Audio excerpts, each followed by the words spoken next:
Whoops, forgot to unmute my mic. Okay, I think I'm good. Hopefully. Hello, hello. Testing. Testing, testing, testing. Check, check, check, check, check, check, check, check, check. Blah.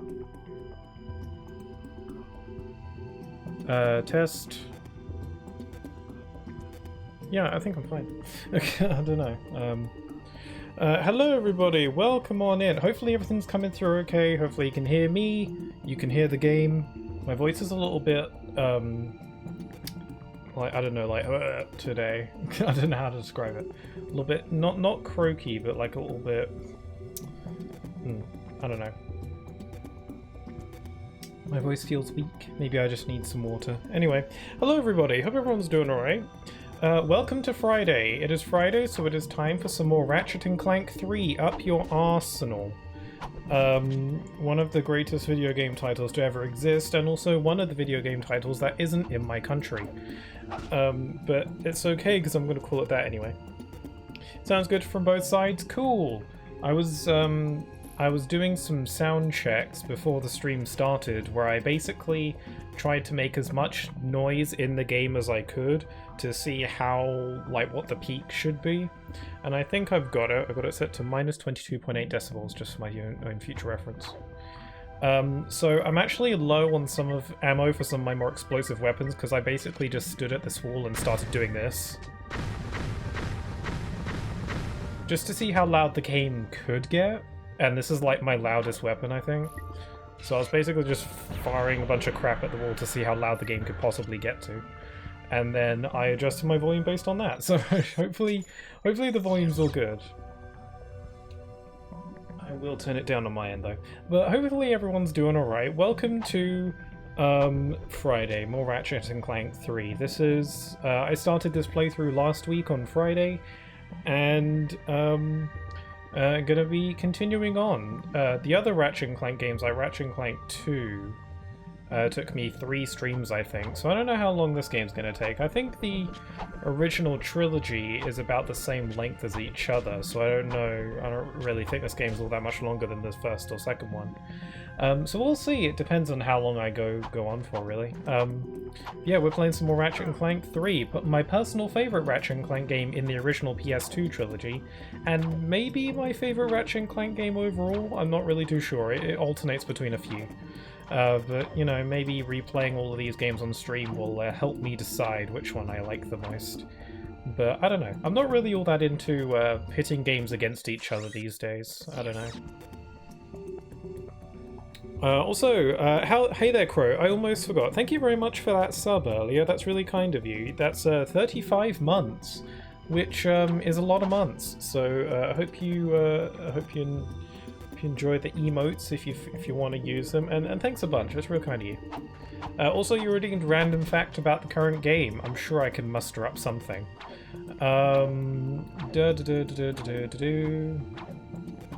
I like to just give random facts about this game anyway, so people don't even need to redeem that in order for me to do that. Let's see. I gotta have something. Think.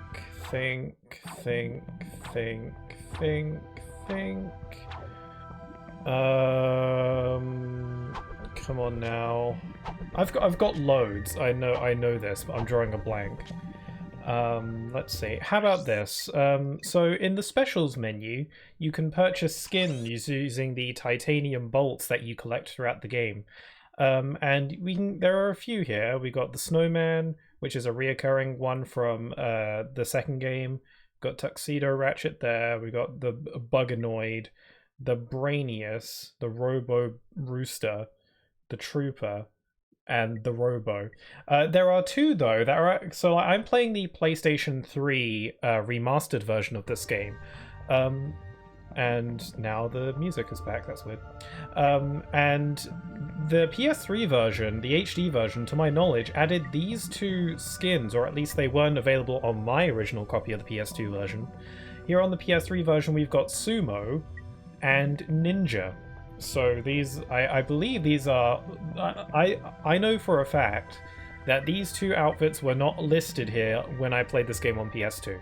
So, because I'm playing the PS3 version, I have to assume that these two outfits were added in for this HD remastered version for some reason. I don't know why. Maybe it was cut content that they brought in, or maybe it was these were outfits that were on like the Japanese version of the game and they thought, hey, let's just throw that in there into this remaster so that everyone can use them. I don't know. I've never worn them though, because Sumo Ratchet is cursed as hell. I don't even want to think. Oh right, I've been using the old school Ratchet skin, which is basically what he looked like in the first game, because I'm nostalgic, and also this version of the game has a bug in it where Ratchet's helmet hovers over his head in every cutscene.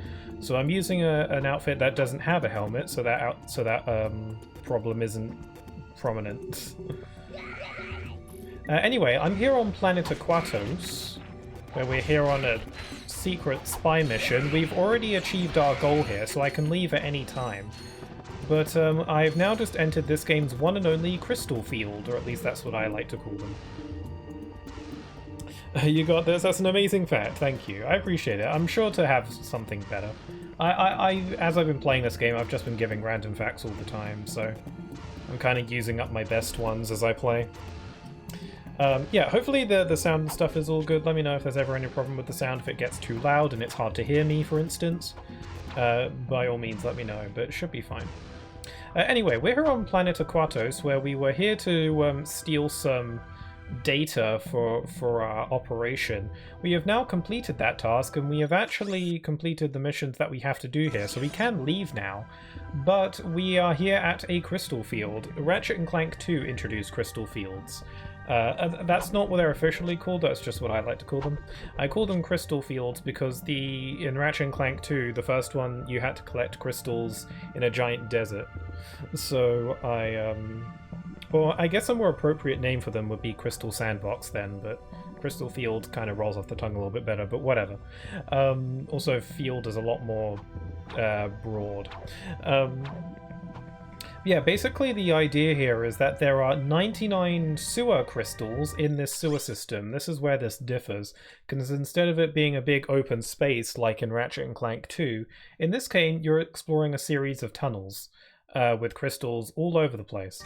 Yeah, the idea is that there are 99 crystals, you go in there and find them, and you can redeem them for money. So it's a really good way to earn money in this game. So I'm going to go and try and see if I can find a bunch. I would like to ideally collect all of them, but this game made it so that it's actually impossible for you to collect all of these sewer crystals on your first visit here, because some of the crystals are hidden in areas of this sewer system that I can't reach unless I have the gravity boots, which I do not have yet. And it's baffling as to why Ratchet didn't just take his gravity boots that he had in the second game, but, you know, we've got to have a progression system somehow, so...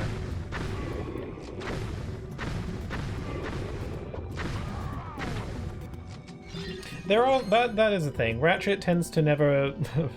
they never give an explanation as to why Ratchet always starts over from scratch. Not that they have to. This isn't like Kingdom Hearts, although they don't have to in Kingdom Hearts as well, but they do. Yeah, Ratchet never has any of his weapons or gadgets or anything from game to game, except for a few small instances. Like, he always takes his grind boots. Like, I think he always has his grind boots just on him at all times, which is kind of neat. Also, I'm pretty sure it's the same, he uses the same pair of grind boots throughout the entire series, which I always thought was really fun. Even in, like, the newest games, he's still using the exact same pair of grind boots that he got from the first game, which is cool. And I always like that little attention to detail. I don't think anybody else really cares about stuff like that, but I like that some kind of thing.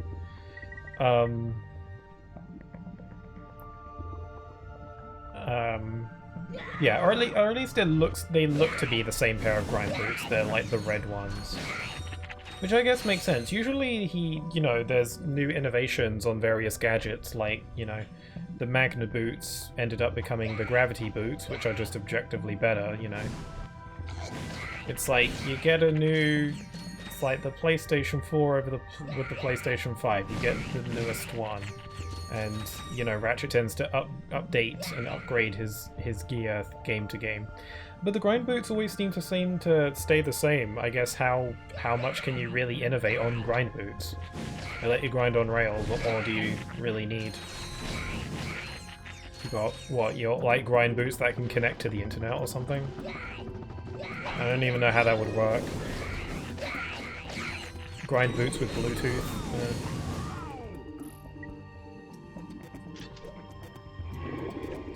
Anyway, as we're traversing this sewer system, we have got amoeboids. Some of the sewer crystals are just chilling, and some of them are inside the bowels of these amoeboid creatures, so we got to take them out. And yes, I do in fact regret saying the word bowels. I even, like, hesitated. I just said it twice.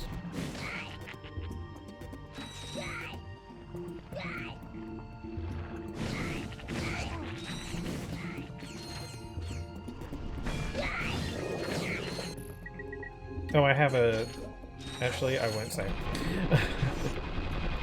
I have another fun fact ready to go in case someone redeems that again. That I just thought of. Hopefully I don't forget it by then. That should be fine.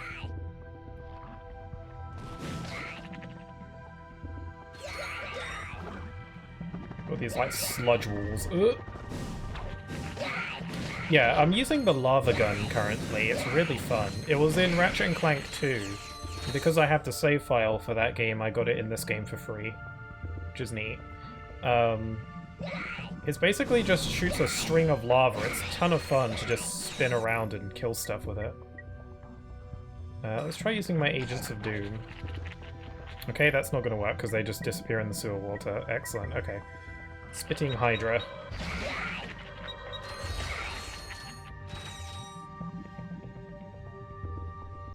Yeah, I really like this game a lot. Something about this game that I find interesting is how, even just kind of tonally, this game is a little bit different from the first two. I feel like this game is probably the most, or well, one of the more like wacky and ridiculous ones. Not in the bad way though. I kind of love that. Like, this game's story is not trying to take itself too seriously at all. It's probably one of the funnier games in the series, I would say. What I find interesting about this one is that it's, while the first two games, their plots revolved around stopping a villain that was like, you know, like a business corporation or something. Like, in the first game you were trying to stop a evil businessman from destroying planets to build his own planet, which he intends on destroying again so that he can have basically repeat the whole process over again to make money. So yeah, that was kind of evil. And then in the second game, the real like main antagonist isn't revealed until like the end of the game. But for the most part, you're just kind of butting heads with this massive, sketchy corporation. And in this game, it's a lot more of a typical supervillain, really. The main antagonist of this game is revealed right at the get-go, and he's just a typical supervillain kind of thing. This game kind of feels like a parody of like superhero team movies or shows or something like that. With you know, the thing is that we've assembled this giant team to fight against this antagonist, but Ratchet is very clearly the only one doing all the work. But, you know, they pretend that everyone's in on it, you know?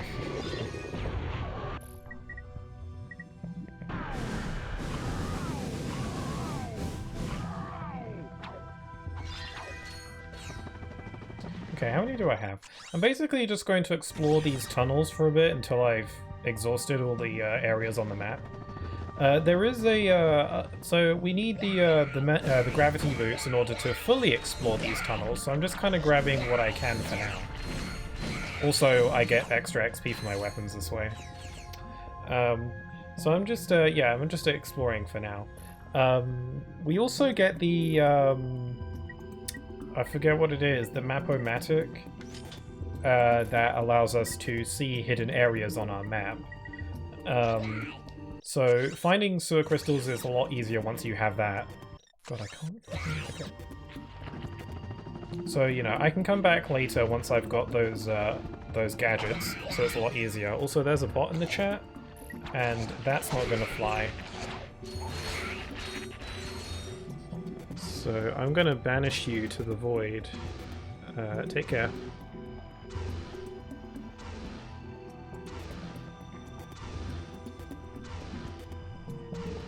I guess I don't have to banish the bots, you know, they're just doing their job. I think I need to lower the volume on my end. It's a loud game.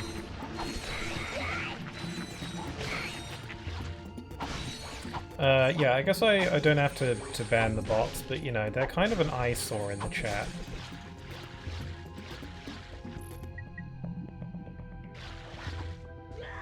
Okay,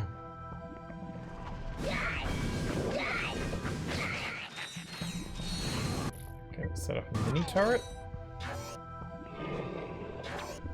As I said before, I like to play these games where I'm trying to give every weapon some attention and make sure they all level up equally as best as I can.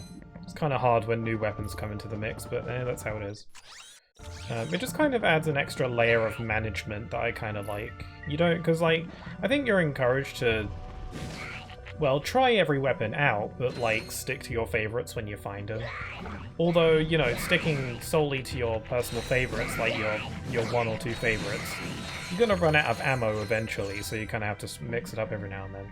But for the most part, I think what the devs intend is for you to just find what your favorites are and use them, and, you know, ignore the ones that maybe you don't like. I don't really play that way. I like to use all the weapons and try and level them up all equally. Just because I like the numbers going up, and again, I think it adds a fun layer of management. And maybe a little bit of extra challenge, because it means I'm using weapons that are probably inferior to others.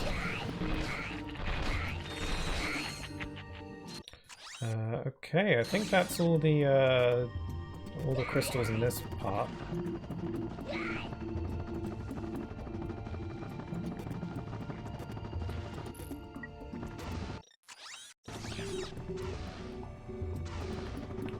Okay, we can see on the map that there's some more tunnels up there and down there to the right, so I'm gonna go get those.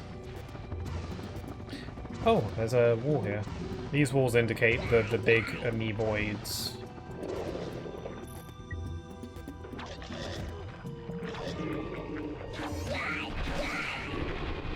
So, I'm gradually making my way through the Ratchet Clank series. I am a little bit nervous to get to the PS3 games.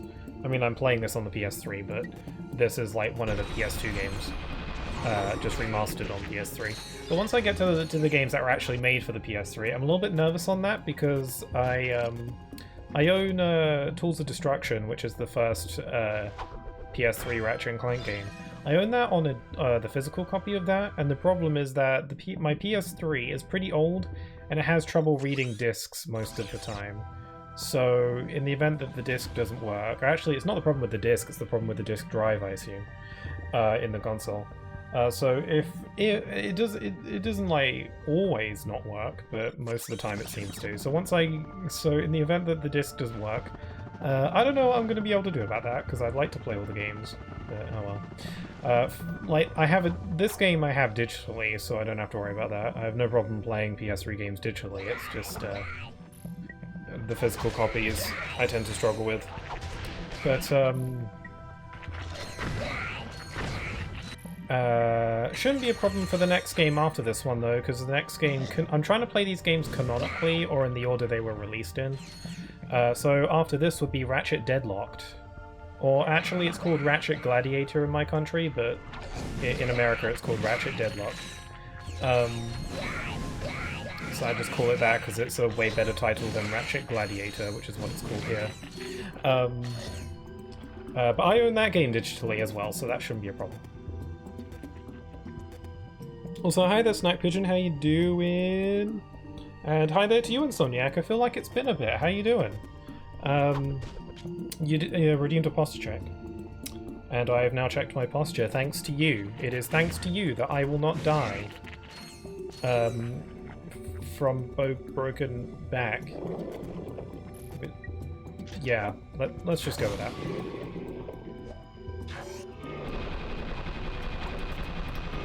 My posture is kind of crap in general, so I really need to get a better chair one of these days. I'm still using like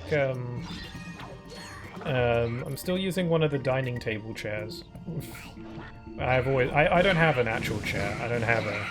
My room is too small. I can't really fit any chairs in here. So every time I stream, I go downstairs and I bring up a chair from the living room, or from like the dining room table, and I bring it up. And it's a real hassle having to bring it up and down every time I stream, but I don't have anything else to use, so... And I would love to get like an office chair, but I just can't fit it in here. So once I'm done using it, I can't put it away anywhere. So... Unless I got, I don't know, like, can you get collapsible office chairs? I don't know, that probably would be less comfortable. Whatever. Why was I talking about chairs again? Oh, right, yes, my back. I don't have the best posture in general. But one thing that streaming has allowed is that every time I stream I have this giant glass of water. And it is a pretty big glass, because sometimes I go through a lot of water when I stream. Streaming has allowed it so that I drink a lot more water in general, because before I started streaming, I never just drank water.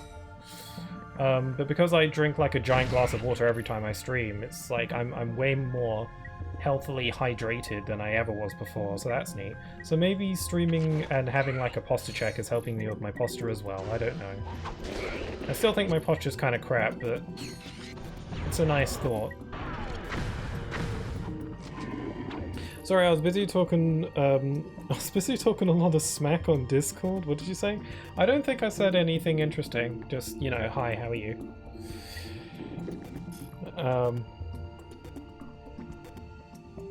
It's been a minute. I've missed a few, sadly, but responsibilities and such. Oh no, it's okay. Don't worry about it. But I'm here now, and your presence is most welcome.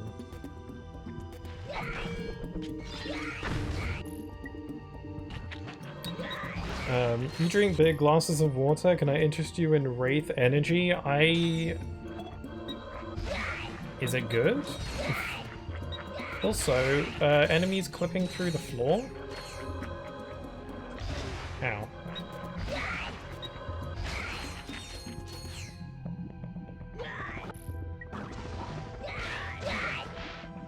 Well, it depends on the flavor. Oh, gotcha. What flavor do you recommend?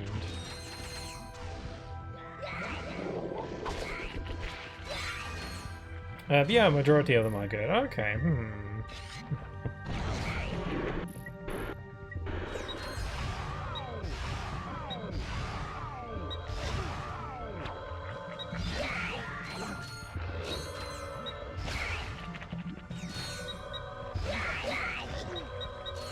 Use the code SNACK10 for a 10% discount.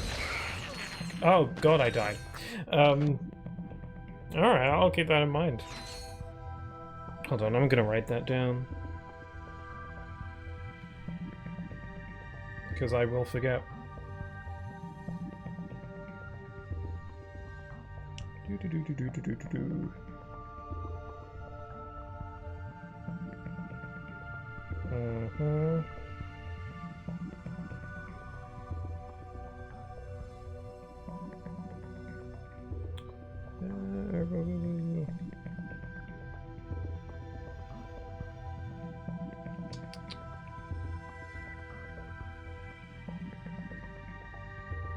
There we go.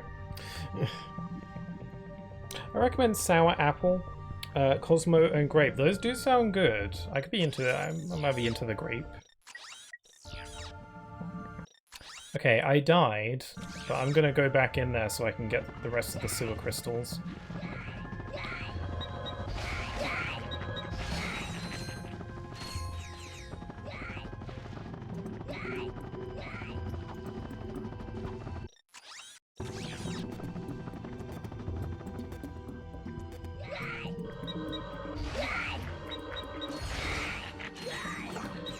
Yeah, so just in case it's not clear, I'm doing optional crystal hunting in this crystal not field. It's a sewer system, but I like to call them crystal fields. Collecting all these crystals will give me lots of money, and I want money so I can buy more weapons to kill stuff with. It's what makes this game fun. I can imagine some people finding these little crystal dungeon things, collecting crystals, whatevers, to be kinda dull, but they're optional for the most part, so... It's also just fun to go around killing stuff, collecting stuff, getting extra bolts from it. I mean, there's a reason why this is a feature in almost every Ratchet & Clank game after this, so maybe it is pretty popular.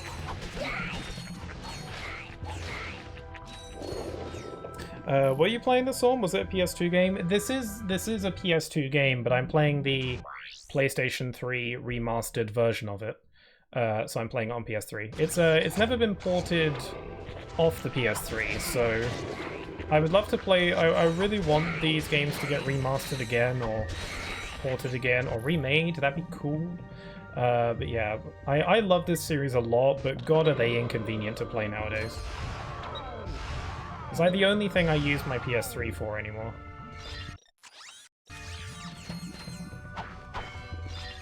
Also, the PS3 versions of these games are buggier than the original PS2 versions. It's mostly graphical stuff, but still.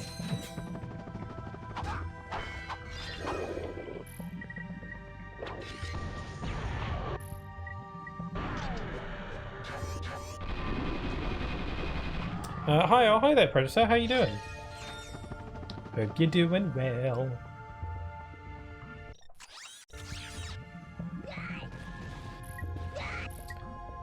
Okay, I'm not sure. I'm gonna use my lava gun.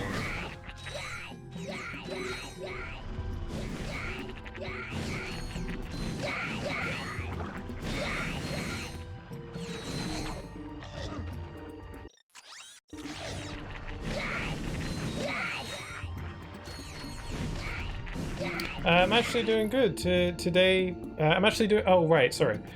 I'm actually doing good today. It was my birthday yesterday. Okay, I thought you were saying I'm doing good today. It was my birth. I'm doing good today. It was my birthday yesterday. Like I thought there was a pause after doing good, and I got confused because like my brain did like a what? I'm doing good today. It was my birthday yesterday. No, there's a pause after today. That's how I'm supposed to read that. Oh, well, happy birthday! I hope you had a good day.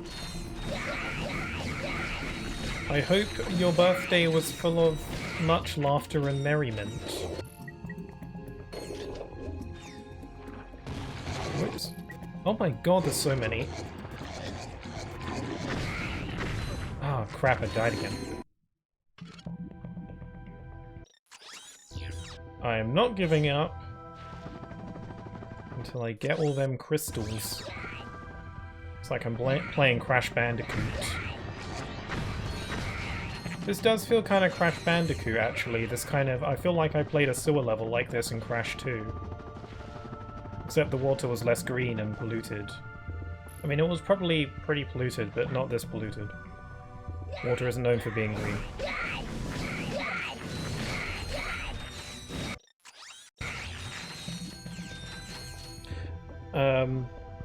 I was playing OG Xbox game from the OG Xbox itself. Oh, cool! Oh, what kind of games? My Xbox knowledge is pretty limited. I've only ever owned one Xbox in my life, and it's my Xbox Series S that I've actually been using quite a lot lately. Because there are some Xbox games I'm into. I've recently been replaying Banjo-Kazooie, the Xbox Live Arcade version. I played that for the first time on stream like a couple years ago, and I decided that I wanted to give it another playthrough because I wanted to play the sequel. I decided that I'm not going to play the second game on stream though, because I don't think it would be a very good game for me to stream. Just based on what I've heard about it. So I wanted to play Banjo-Tooie, or Banjo-Tooie. So I thought I'd play the first one again. And I've been playing that lately. And yeah, it's pretty fun. I've heard mixed things about Banjo-Tooie, so we'll see how that goes. But then I wanted to play Banjo-Kazooie Nuts and Bolts, which is like the spin-off that no one likes. But I think it looks like silly fun, so I want to play it. It's like Banjo-Kazooie Nuts and Bolts is like nothing like the previous games. It kind of feels like a different game from a different series, but they just put Banjo-Kazooie in it. But I don't really care about any of that. I think it looks like fun. It's basically a game where you have to like build cars and stuff, but it's got like wacky physics and all that sort of thing. So it's like, that looks like fun. I want to do that. But that's mainly what I've been using my Xbox for. It's also my Sonic machine. Because I have like a handful of Sonic games on that. Like Sonic Unleashed. And Sonic Adventure 2. And, well, I did have Sonic Generations on it, but they remastered it last year, so I don't use my Xbox for that anymore. But there's some stuff on Xbox that's handy.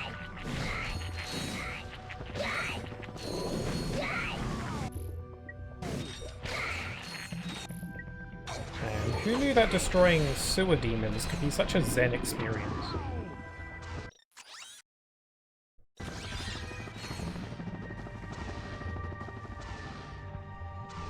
I soft modded it, can play Japanese games from discs. Oh, cool. Interesting. I've never thought about doing that to any of my systems before. Like modding stuff and all that. I guess I'm worried that I'll break it.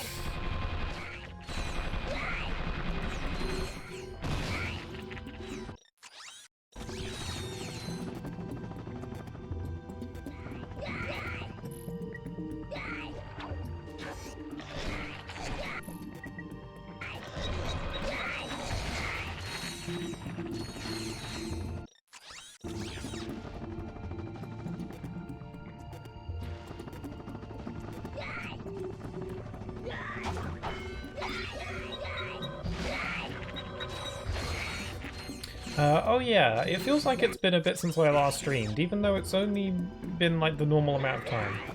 Last time I streamed was on Sunday. The stream was kind of a blur for me. I didn't stream on Wednesday this week because I wanted to try and finish up my my video, and it's pretty much done. Like I was working on it yesterday, and then I got to a point where I was like, huh. I think this is like done now. Well, kinda. I'm actually waiting on a couple pieces of art for it. But once I have those pieces of art, I can just plop them into the video, and then it's basically done. I was hoping to upload it by the end of the week, so we'll see if I can get there. Again, I'm waiting on some little bits of artwork for it. So it depends on when I get those. But I don't really want to rush the artists, because I've already asked a lot of them. The artist is my twin, by the way.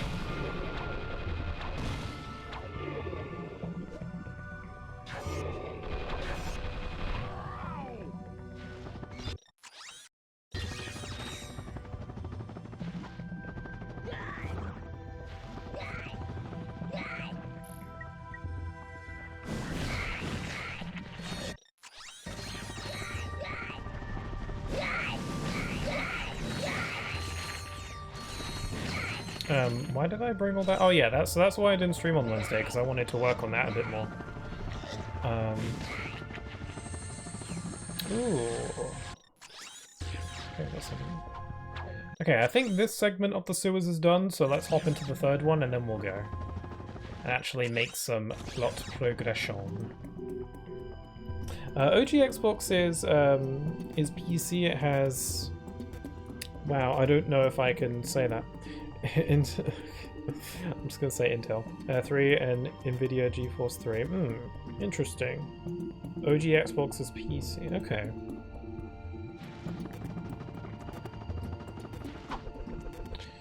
Interesting. Yeah, I don't know much about the Xbox family and how they work and what they're like.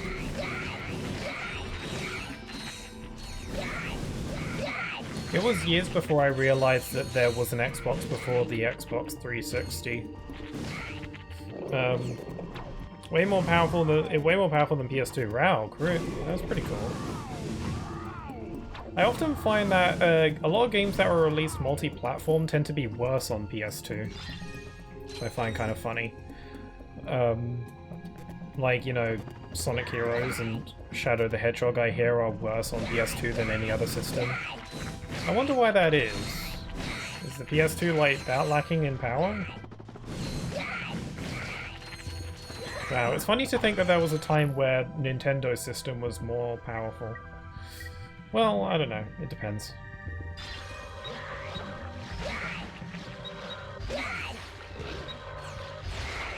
Yeah, it took me years before I realized that there was another Xbox before the 360. I thought it started at 360.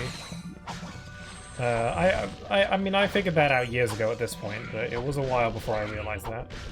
I've never been into Xbox. I never had one, at least not until I got my Series S a few years ago. I just didn't grow up with it, so it was all about the PlayStation.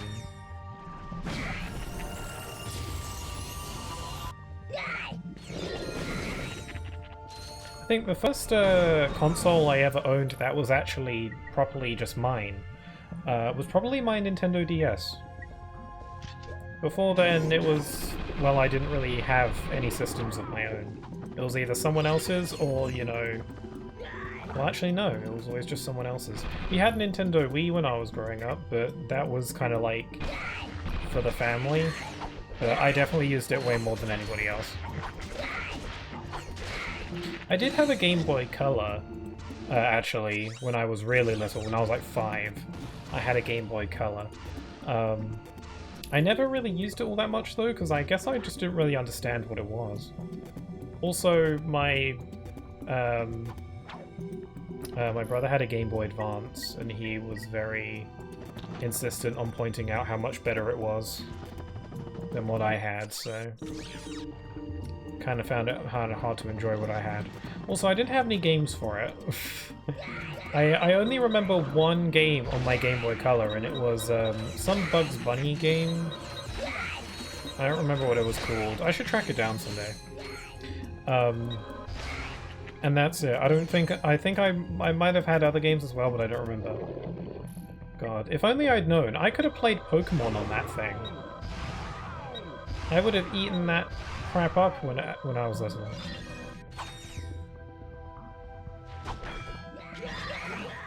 But, you know, I did not know.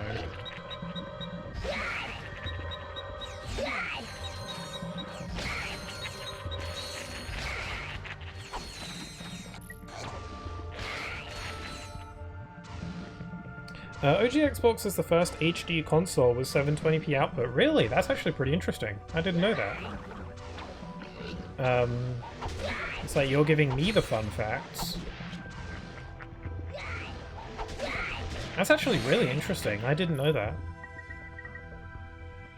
Huh. That must have been quite the feat back in the day. I wonder why no one ever talks about that.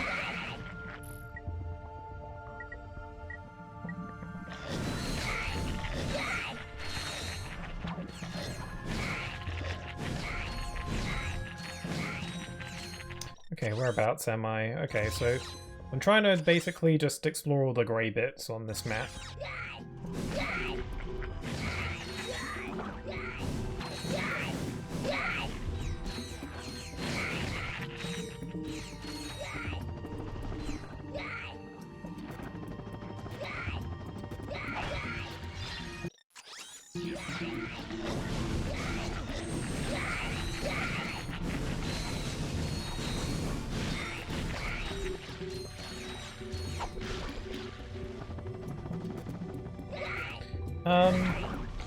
I'm going to share a story randomly out of nowhere. The reason I thought of this just now is because I was reminiscing on the fact that these creatures that I'm fighting in this sewer right now were in the first Ratchet Clank game, and I remember them freaking me out when I was little. They would scare me a little bit. I think I had nightmares about them once. Anyway, I don't really find them all that scary now. I find them iconic, if anything. I quite like them. Anyway, so that got me thinking, I wonder what other, like, I wonder if I could, like, list a bunch of video game things or enemies or just stuff in games that either freaked me out or, like, scared me at one point in my life, or still do. Because I still get freaked out over glitches. Like, stuff going wrong, glitches, breaking out of bounds, that kind of stuff. That sort of thing used to freak me out, and it still does. But maybe not as bad as it used to, though. Still pretty bad, depending on the game. So it kind of made me wonder, and then I wonder where my fear of glitches and out-of-bounds stuff came from. And that led me to remembering this one memory where I got so scared by a game that I never played it again to this day. But that's okay, because thinking back on it, the game was crap, so... Now, I don't know if any of you ever have heard of an MMO Club Penguin-esque game called Bin Weevils. Again, it was basically back in that time where, you know, there were lots of, like, MMO games like Club Penguin that were trying to, you know, be the next best thing. And Bin Weevils was one of them. I don't remember anything about it, aside from the fact that you created, like, a little... I don't even know what they were. They were, like, little bug things, little ant things. And you created your own little bug thing, and it's basically Club Penguin, but with these little bug things. And but it had 3D art. It was like it was a 3D game, but it still had like a top-down Club Penguin-esque camera view. And one day I was playing this game, and in hindsight, the way that the Weevils, I'm gonna just call them because I assume that's probably what they were, looked, the way they looked, actually pretty freaky in hindsight. Like, just they're like creepy 3D models. And stuff like that. Now I don't remember if I dreamed this. It's entirely possible that this is all just a dream that I had, but I don't think so. It feels so real, and maybe it was just one of those real dreams. But I swear to God, it happened. Because I feel like, I don't know. It seems like something that could happen in real life. But anyway, I have this distinct memory of being in the living room when I was little. I don't know how old I was. Let's say I was like 7 or something. I don't know, 7 or 8, something like that. I don't know. And I was playing Bin Weevils on, I think it was like my mum's laptop, and I was in the living room and I was playing it. And then I was you know, walking around in the game, just going all over the place. And then all of a sudden, out of what the hell is that? Oh, it's a turret. All of a sudden, out of nowhere, my Bin Weevil character got right up to the screen, in like a very like jump scary kind of fashion, like right up screen, like Sonic.exe levels of like right up to the screen. Because usually the characters in the game are very far away, at least based on my memory. Again, it's like Club Penguin. It looks like Club Penguin kind of. And then my Bin Weevil character was like right up to the screen. It wasn't like he moved up to the screen. It was like frame, like bam, he's there. And it was only there for I think like a second or two, but I don't really know because I jumped back and screamed. It freaked me the hell out so much. And then I turned back to look at the computer, and it was normal. And then he was gone. The game went back to normal. And then my mum came into the room, was asking me what I was like yelling about, and then I tried to explain what it was, and then she was just like, "There's nothing there. What are you talking about?" You know, like I was crazy. And then I stopped playing. I turned it off, and I never played the game again. And I don't know, it sounds like the kind of thing that could have been a dream, but I swear it happened. And yeah, so it's very weird. So that might have been what kickstarted, because it felt very glitchy. It felt like it could have been like a bug in the game where my character just randomly went up to the screen.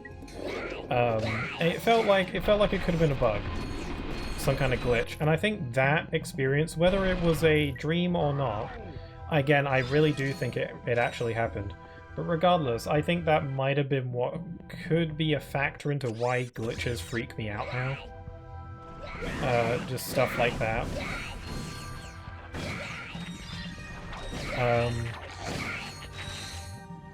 So yeah, I wonder whatever happened to that game. I don't think it caught on. But who knows? Who knows? I mean, my fear of glitches could also be related to other things, like, I don't know, just the mere idea of, you know, something happening that isn't supposed to happen freaks me out.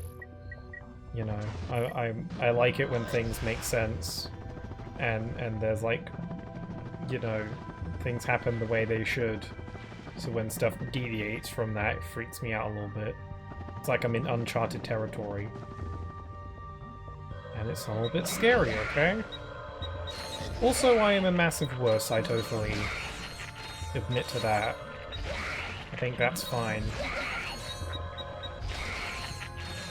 Characters like Luigi have shown me that being scared of stuff isn't necessarily a bad thing. So I'm a lot more willing to admit stuff that I'm afraid of. It's like, well, eh. What is it they say, that openly admitting your fears is the first step to overcoming them? It's typically the only step that I take to overcoming them, but it's something. Because, you know, here I am, and I'm still kind of afraid of glitches, although not to a crazy extent. Again, it depends what it is. Anyway. And it's emulator powerhouses too. Okay, I think I found all the sewer crystals here, so I can finally leave. How long have I been streaming for? I've been streaming for about an hour, and I've only now just finished doing this. Okay, now let's actually get to the game. This was kind of a decent warm-up, though. I got used to the game again. I swapped some stories. I reminisced about my trauma, and I got some stuff off my chest, and now I'm ready to progress with the actual plot of this game. Because yes, this game does indeed have one. So yeah, there are a bunch of extra sewer crystals here. There are 99 in total, but some of them are in areas of the sewer system that I can't get to yet without the gravity boots, so I'm gonna have to come back when I got those. So let me trade in these. We can probably, yeah, I can get 112,000 bolts from selling all these, which is a lot, by the way. I can use that to get the Flux Rifle. Provides deadly pinpoint accuracy at long range. The scope on this weapon allows you to zoom in close on distant targets. The Flux Rifle is an excellent weapon for sniping. To enter sniper mode, equip the Flux Rifle and press L1. Use R1 and R2 to zoom your view in and... Cool. Freaking cool. I love... Wait, how do I zoom? Okay, there we go. I freaking love sniper rifles. The Flux Rifle is an excellent weapon for sniping. Yeah, you just said that. There we go. I freaking love sniper rifles in games. Mainly in Ratchet Clank games. If a Ratchet Clank game has a sniper rifle, I'm all about it. I don't really play a lot of shooters, so I don't know if I would like sniper rifles in a typical shooter. But, I like them in these games, so who knows. Your average shooters aren't really my thing anyway. I don't really see Ratchet & Clank as a shooter. I describe this as more of a action game. Not so much a shooter, there's a difference. You know, it's not like Resident Evil. Then again, I'd like to describe Resident Evil as an action game more of than a shooter. But most of the weapons are guns, so I don't know. They're mere words. Who cares? I mean, I do, but probably no one else does. Anyway, let's go to the starship.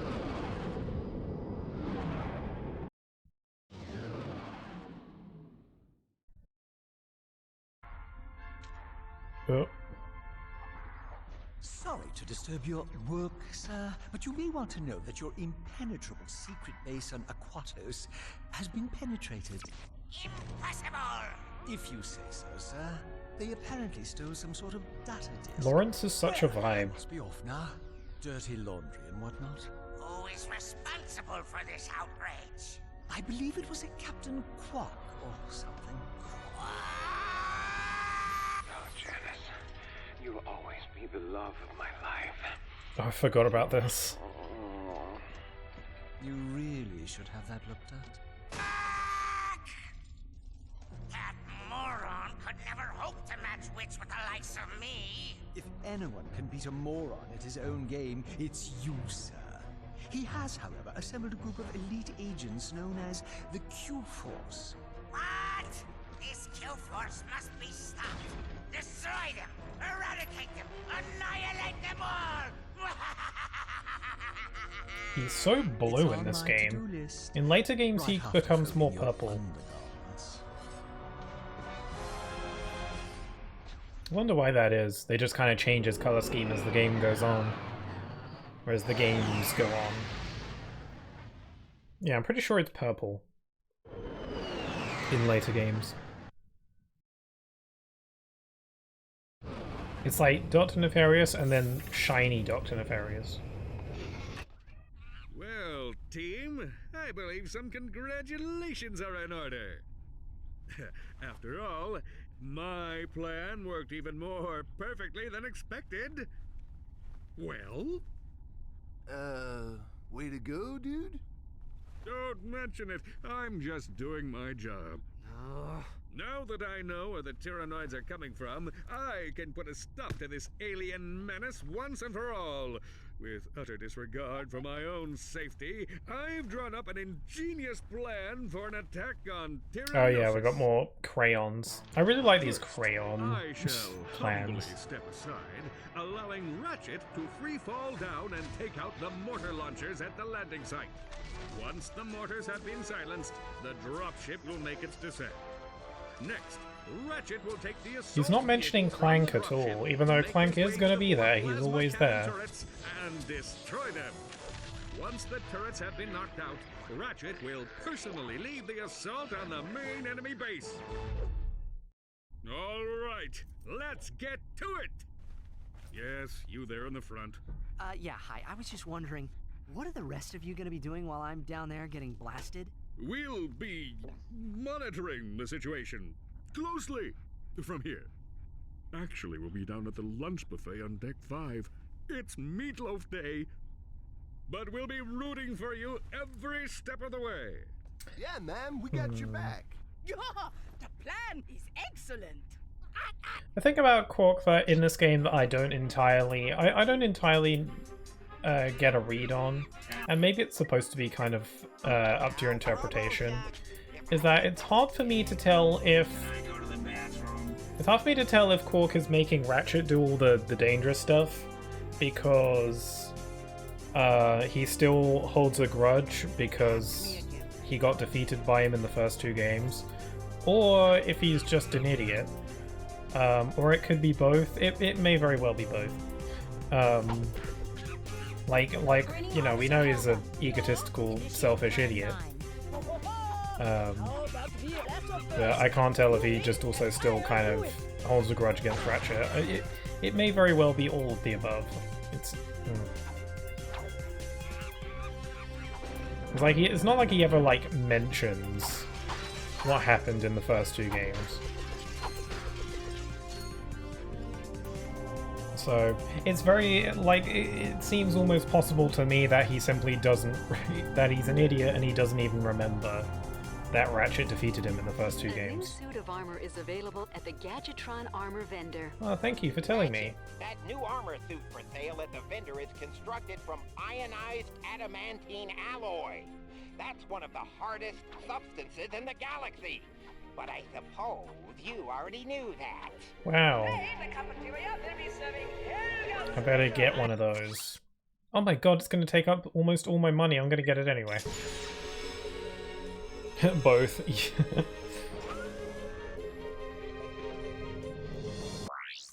I love this game so freaking much. This is one of my favorite games. If I ever make that top 10 games list, this game's probably going to be on it. I just love this game so damn much.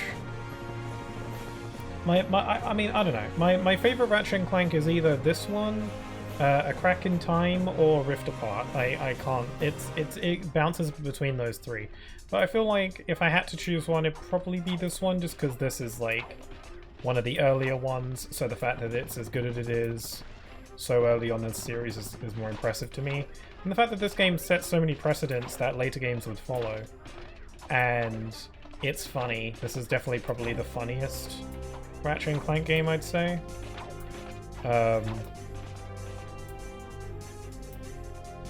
And it's just good. It's just good old-fashioned good. Both. He's just a bit mad that Old Guy stole his spotlight. Yeah. I mean, he still has plenty of spotlight, though. Like, he did so many crimes in the first two games that everybody in this galaxy is stupid. And don't seem to remember that at all.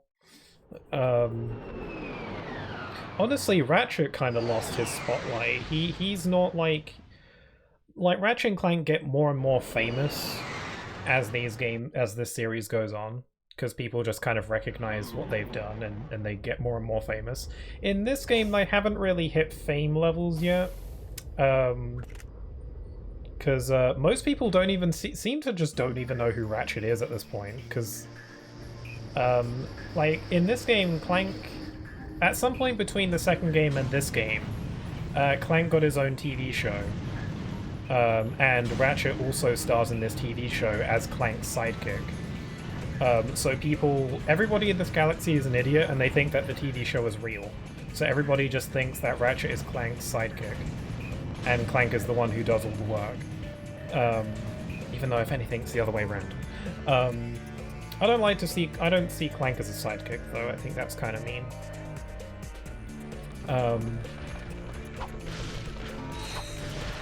So, and then, like, everybody doesn't seem to recall the fact that Captain Quark tried to, you know, almost destroy the galaxy twice. No, it's whatever. I'm not saying that, like, it's a story flaw or anything. I'm saying it's like, that's the joke. That everybody in this game is stupid, that's the joke. Except for Ratchet and Clank, who are the only people who have some sense. That's the vibe that this game's plot has, that it's going for. It's going for that everybody in this world is stupid except the protagonist.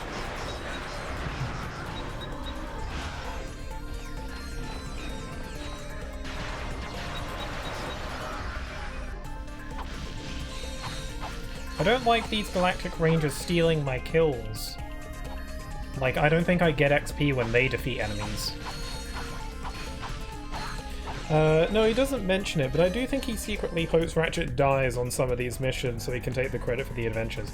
Yeah, I mean, he wholly intends on taking the credit anyway, but if Ratchet dies, I guess that's a bonus. I mean, he is like scared of being out in the field on his own. It gets revealed later. So I think it's just like, oh, well, it's fine if Ratchet dies. Because at least it's not me. That's literally what he thinks. And I guess he doesn't want any of his, like, other teammates to die because he probably likes them a lot more than he does Ratchet. It is kind of sweet, though, because Captain Quark grows into a lot more of a, I guess, likable character. I don't know, it's hard to describe. Does he get more likable? I guess so. The thing is, in the first two games, he's definitely treated more as an antagonist. this game kind of gives him like a redemption arc of sorts. So that he stops being like evil and starts just being a bit of an egotistical, arrogant idiot. And then they kind of go more with that as the series goes on, where he just gets more egotistical and more stupid. Which, I don't know, it's kind of like a lovable idiot kind of thing they have going on there. He becomes better friends with Ratchet though, which is nice. He still looks down on him, aside from, you know, the height difference sense. But like, he still looks down on Ratchet in the later games and doesn't really see him as like a real hero. Or he's just saying that because he doesn't want to admit that Ratchet's very talented. Potentially, I don't know. But he does like, it gets to a kind of dynamic where Captain Quark does like Ratchet, but Ratchet finds Quark kind of irritating. I don't know, it's kind of nice to see that at least their relationship does evolve in some way. They don't exactly become friends, or at least not in Ratchet's eyes, but I don't know. The jackpot crate multiplies all bolts and experience gained for a limited time.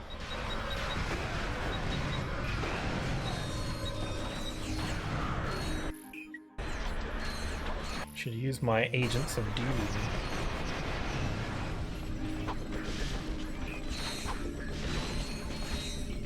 Oh, sorry, I got a pop up. I just got a pop up on my screen. I hope everything's still working. They're both protagonists in their own right, but Ratchet gets more playtime for sure. Yeah. I mean, there are times where you do get to play as Captain Quark in the series, not too often though.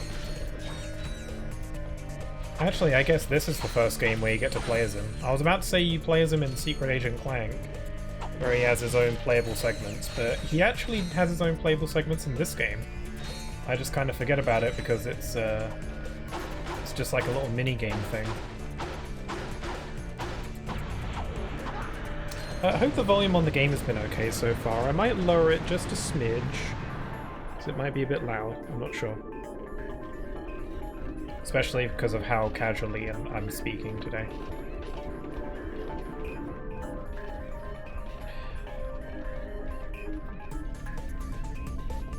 Plot twist, Ratchet's people were the most intelligent species in this galaxy, and that's why they had to die out.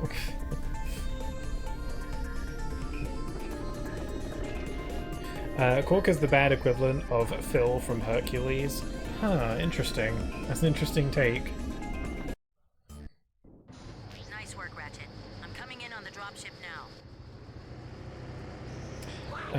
Yeah, you save the galaxy, but you're not real heroes yet. Oh, right, you're not a true hero, you know.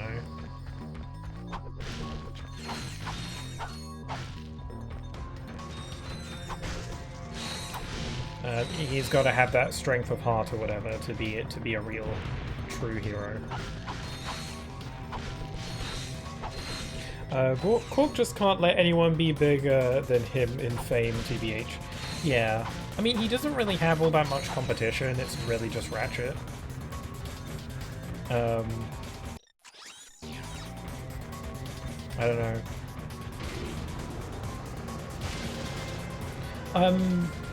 Insomniac, I'm not sure how familiar you are with this series and its lore. You mentioned, like, Ratchet's people dying out, and I was like, do you know stuff? You might have said at some point. Anyway, I'm gonna snipe these guys. Snipe. I freaking love sniper rifles. I just like the idea of sneaking up on an unsuspecting enemy and just, like, firing away and then they die and then it's fun. Because, like, these guys just don't know, do they? They have no idea. Boom! Boom! Boom! Freaking brilliant. Later games would innovate on the sniper rifle by having enemies have little weak points that you can target, where if you hit certain points with your sniper rifle, it'll do double the damage, which is a nice feature. And it gives you, like, something else to aim for when you're sniping.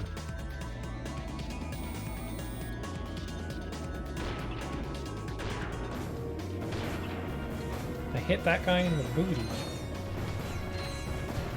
Anyway, I'm supposed to drive that that car over, but I'm just gonna go on foot because I don't know.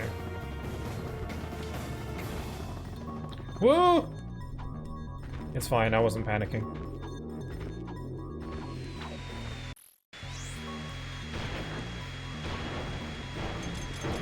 Crap. Oh my god.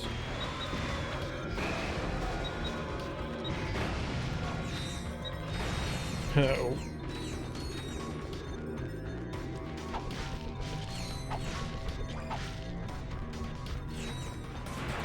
Whoa, careful. Let's throw some of my agents over there. I can't reach.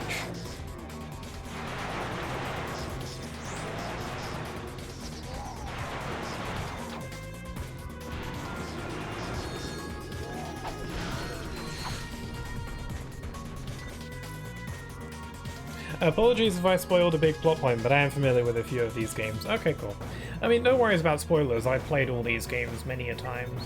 If you're worried about spoiling for other people, then don't worry about it. This isn't a spoiler-free playthrough. I'm happy to talk about this series in any way, so this isn't like a... I'm not worried about spoiling stuff for people in this playthrough. If anybody watching the stream doesn't want to get spoiled for various Ratchet & Clank games, this probably isn't the stream for you. I mean, I'm not going to go out of my way to spoil stuff. I'm just like, I just kind of want to talk about these games, and you don't know where the conversation could go.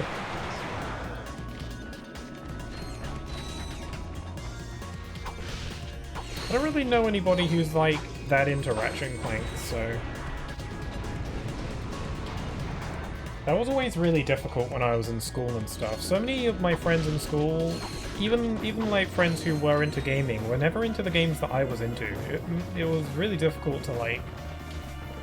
It's kind of the benefits of streaming, is that I can kind of just talk about whatever games I want, and some people might be interested in listening to it, so...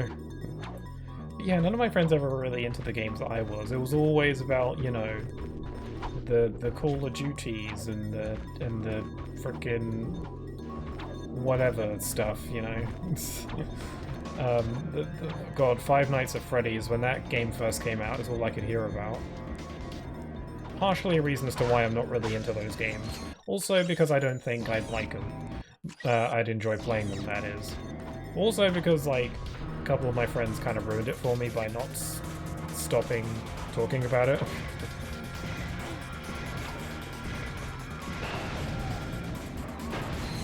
I refer to games as like... Games like Call of Duty and stuff like that. I don't have anything against games like that. But they do strike me as like the gaming equivalent of junk food, where sure, they're tasty to consume, but am I really getting anything out of this experience? Like, is this making me see things in a new light? Is this really impacting me outside of the initial deliciousness? I mean, I guess you're gaining weight. This analogy is kind of drifted. But I don't know. I like playing games that make me really, really feel things, you know? I like games with heart. And games like Call of Duty just don't do that for me.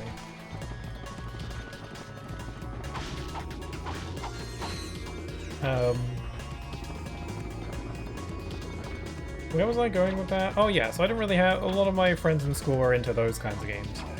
So when I'm like, I'm over here and I'm into like Kingdom Hearts, Zelda, Sonic, Ratchet and Clank, like nobody in my... No one around in my school ever seemed to really care about any of those kinds of games. So it made it difficult for me to connect with people through that. I never met anybody who was into Ratchet and Clank.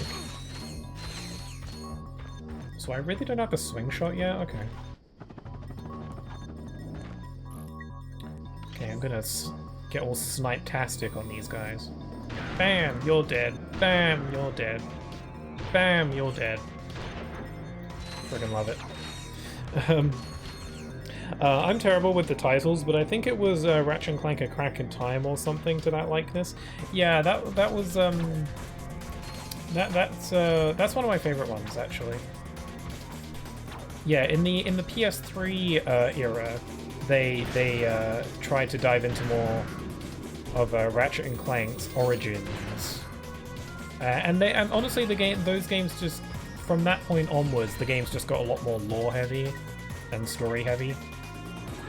Because the PS2 era of Ratchet and Clank was very cartoony, villain of the week kind of thing, where like the games had continuity, but it wasn't really important. But once the PS3 era started up, the games got a lot more cinematic and serious. Well, not serious, but it got a bit more story heavy, and I actually really like the direction they took it in. I think it was a good a direction to take the series, just to keep it alive, really. Because people like lore. Well, most people do, I think. I do, yeah. People like stories and stuff like that, so... and yeah, they explain Ratchet's origins and stuff like that. They explain Clank's origins as well, that, you know, Clank is basically a Time Lord, essentially. Yeah, Clank is just a Time Lord. And I'm down for it. I'm honestly down for whatever when it comes to, like, more stuff like this, because it's not like I can buy that. In this series, I can buy a lot of stuff. Like, yeah, it's whatever, it's space-time magic, I don't care. And Clank has a soul.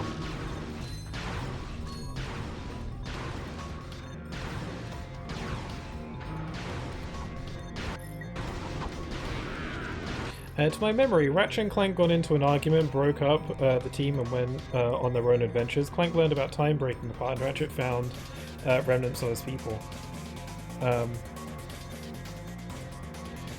Plus two others of his kind, except one of them tried to make Ratchet a tool for evil while telling her that's what people would want. Yeah, I mean, you're pretty much there. Although Ratchet and Clank never got into an argument, though. They went their separate ways because Clank got kidnapped.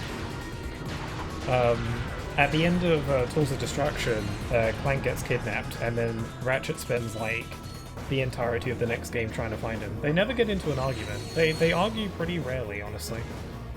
Like, they argue quite a bit in the first game, and then a little bit in Tools of Destruction, but apart from that, they get along really well. So yeah, they did go their separate ways for a while, but not by choice, and Ratchet spent, like, that entire time trying to find him. I don't know if it's ever spelled out what the time gap is, but I think he spends at least, like, a year trying to find where Clank is. Because he just gets, like, taken away really suddenly out of nowhere. Pretty crazy. That's a friend. Now that's a friend. If I had a friend like Clank, I'd probably try to find him as well.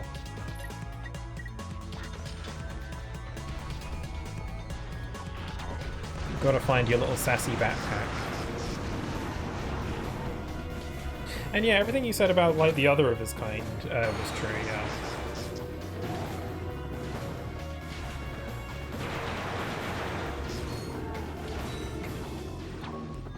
But canonically in the series, Ratchet has only actually ever met two of his own kind. There's Azimuth, who I think you're referring to in your last message there, where he was basically a friend of Ratchet's dad's, like a very close family friend, who he wasn't trying to be evil. It was like a case of he was doing evil things, but he thought what he was doing was for the best.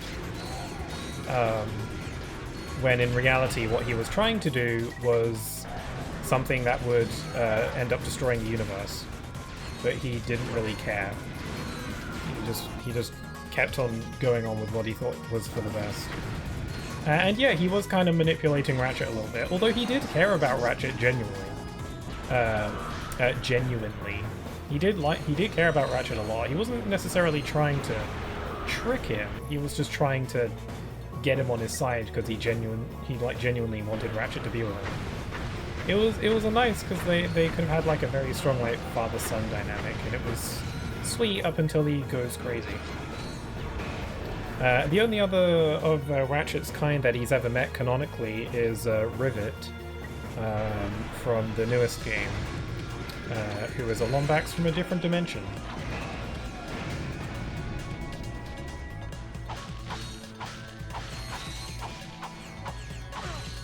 But yeah, I'm really eager to see this series continue because I still have so many questions and so many things that I would like to see play out.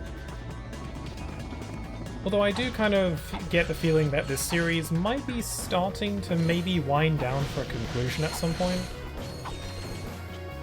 But I don't know. I feel like this is a series that could go on for a very long time. I don't think there's like... I feel like this is the kind of series that has like, not limitless potential, but there's so much you could do with this series just because it's in space, you know, you could, there's weapons and stuff, like there's so much you could do there. And but I don't know, I kind of just get the feeling the series might start to wind down for a conclusion at some point in the future. Probably not anytime soon, exactly, but I don't know. There could be like a final game at some point in the next like decade or something.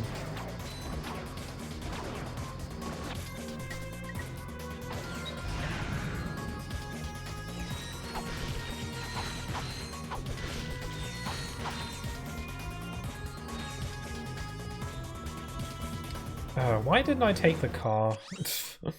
I should have taken the car. I thought, no, I'll just go on foot.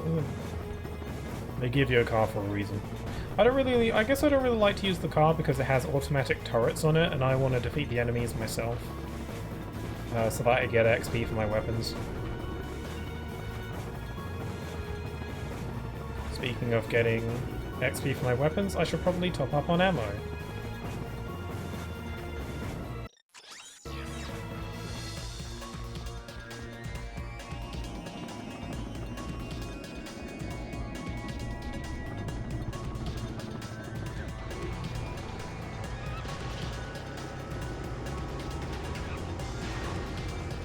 Okay, we've just got one more of these defense systems to go for.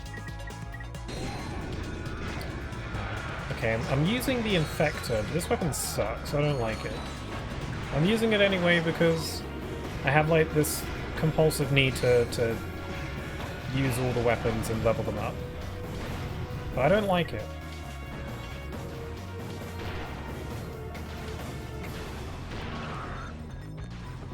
How could you not enjoy sniping? That was so fun.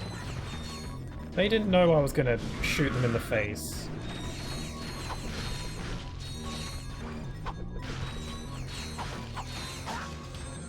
I like using sniper rifles in Uncharted as well, so I guess it's not a Ratchet & Clank only thing.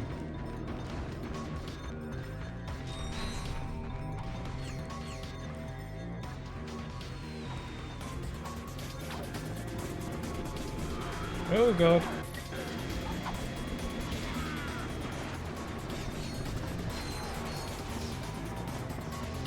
How do I get that? I think I just gotta jump from over here. Whoa, careful where you're firing those things. What are you trying to do, kill me?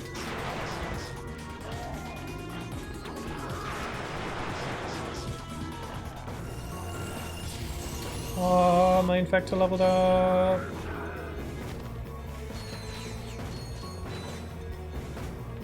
Okay, I think I could just maybe just like stretch jump. There we go.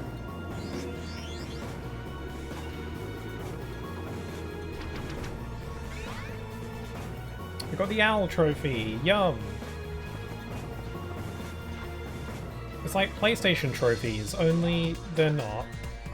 I already have the Platinum Trophy on this game though. I really want these games to get re-released again. I'd ideally like for them to try remastering all these games again. Because I feel like they could just put them on the PS5 PlayStation Store through the PS2 emulator they have on there, like they did with Sly and Jack. But I kind of just want them to remaster them again for like reals. Just because these remasters on PS3, they're just really buggy. I would like for them to try and remaster these games again, but maybe try and really iron everything out. I understand it's difficult, you know, it's not as easy as it may seem, but I think it would be a good idea. Also, I'd really like for them to remaster the PS3 games as well, because they're still stuck on PS3. Like, the PS3 Ratchet Clank games have never been ported or re-released ever. And I think they should, because they're old. And I want to play them on modern systems. And I would like for Tools of Destruction to have trophies, because it didn't originally. I think Tools of Destruction came out before trophies were a thing, so it didn't have them. But that's just my guess.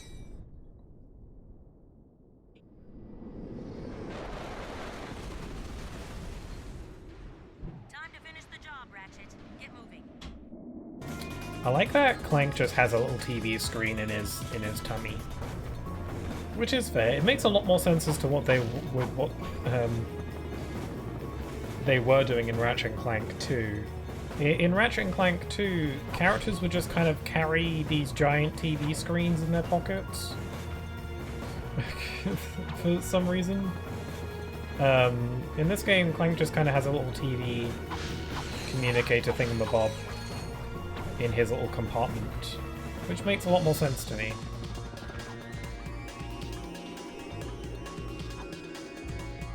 One thing about this story that I think sets it apart from the first two games, aside from basically everything because it's very different, I feel like in this game's plot there's just more... the cutscenes feel more dynamic, for the time at least, compared to the first two games. A lot of the cutscenes in the first two games basically amount to Ratchet and Clank standing in one spot and talking to someone. Or each other. You know, it's usually just them standing and talking. That's what most cutscenes in the first two games boil down to. And that's not a problem, really. But, I do like how this game does try and ramp it up a little bit, because there's a lot less of that. There's a lot less of them just standing and talking. I mean, there is a lot of that, but, it feels like there's more stuff happening in these cutscenes, in this game's plot.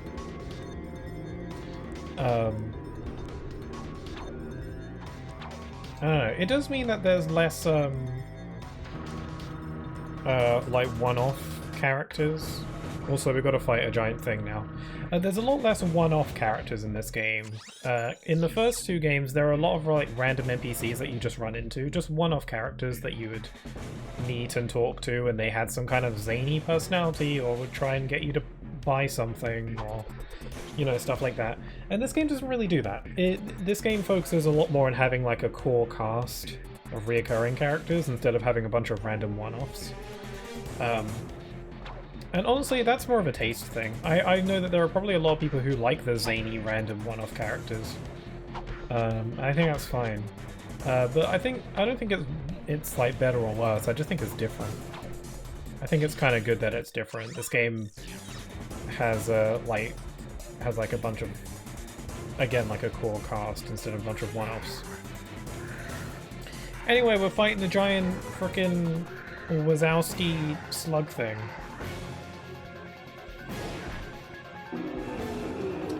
My, what many teeth you have. So yeah, this boss fight's kind of interesting because it plays around with perspective, where it goes into the boss's point of POV. Which is kind of interesting. It doesn't really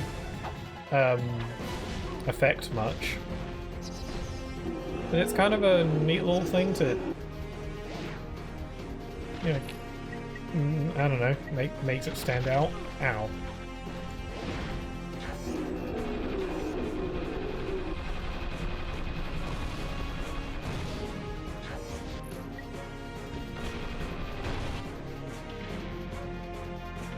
Okay, we gotta run.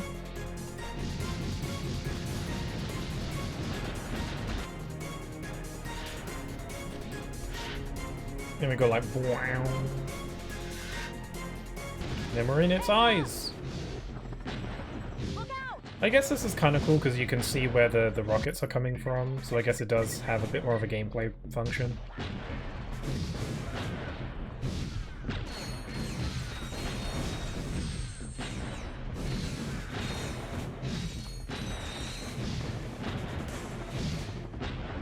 It's getting kind of cold in here. I think I need to turn down my fan. It was kind of warm earlier. Okay, I'm gonna set up some turrets.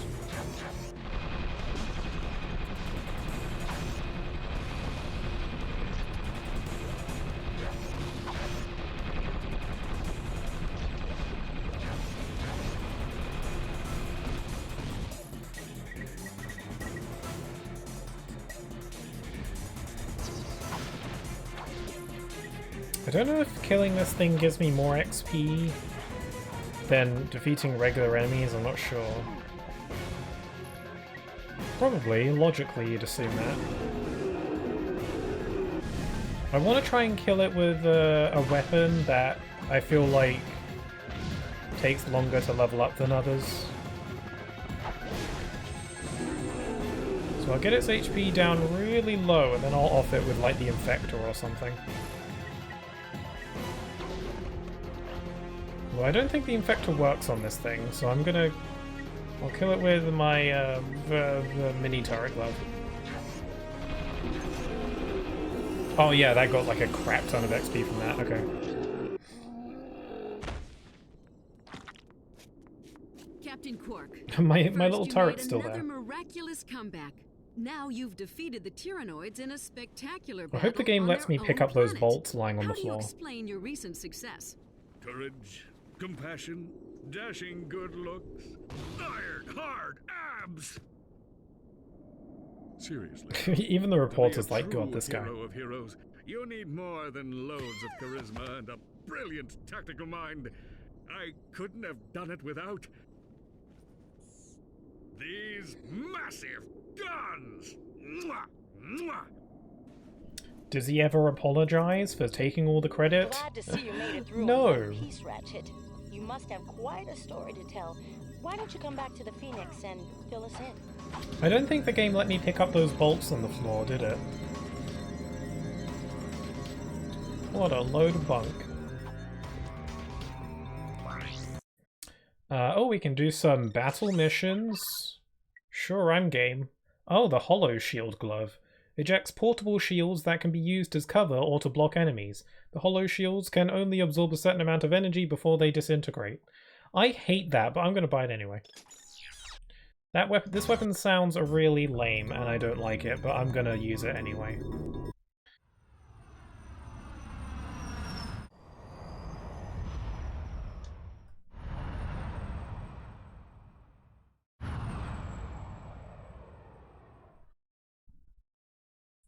Here we go!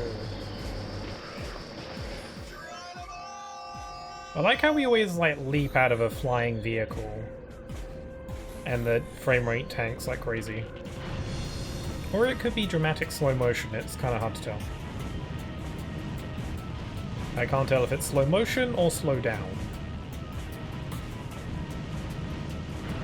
Oh crap, that guy just died. I like how the Rangers can just get blown up by these rockets, and I can kind of direct the rockets into them. It's totally not on purpose. Saying it like that sounds like it was on purpose, it really wasn't. But these guys are always taking my kills, so I'm not really too bothered by it.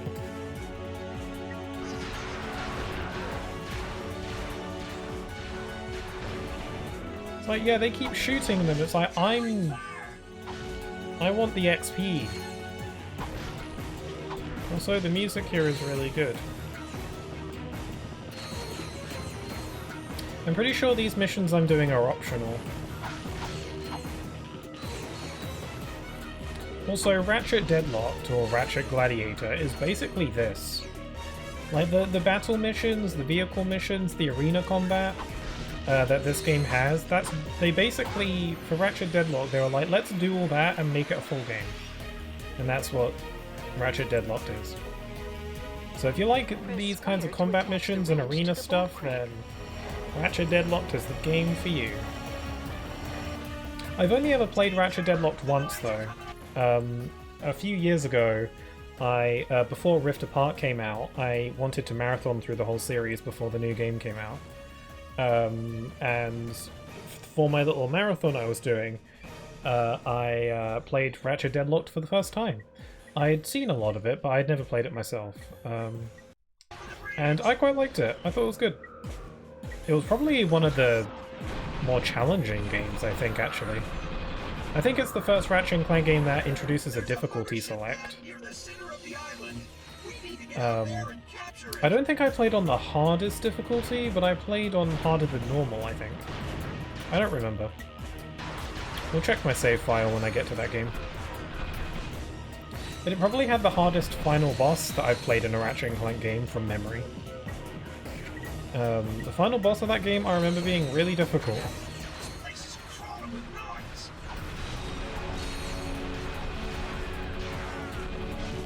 There's the hover ship. We need to push the noise back and secure the area. Got my holo shield. Can't get me. Ow, no they can. So how does this thing level up? Does it just absorb shots and it gets XP from it?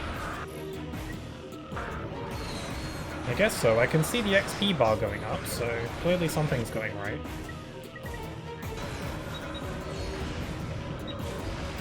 So I don't have to find cover, I can just kind of stay here and shoot my shield. Yeah, it's just gaining XP whenever it gets shot. So I can kind of just, you know, just set it up and have it do its thing.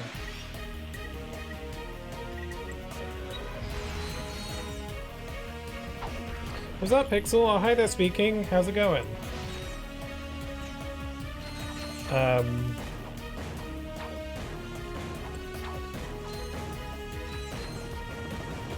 Yeah, how you doing? I hope Blindfolded Theatre Rhythm ended up going okay.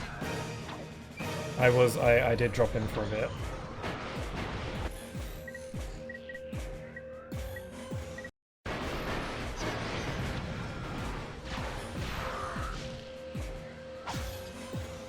But I am here, playing one of my favorite games.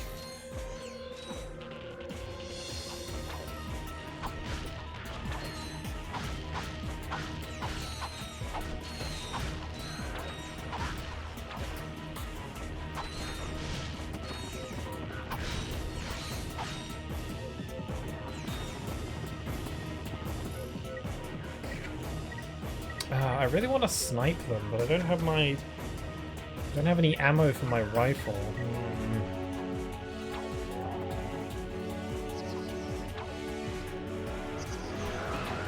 I'll send out my little minions.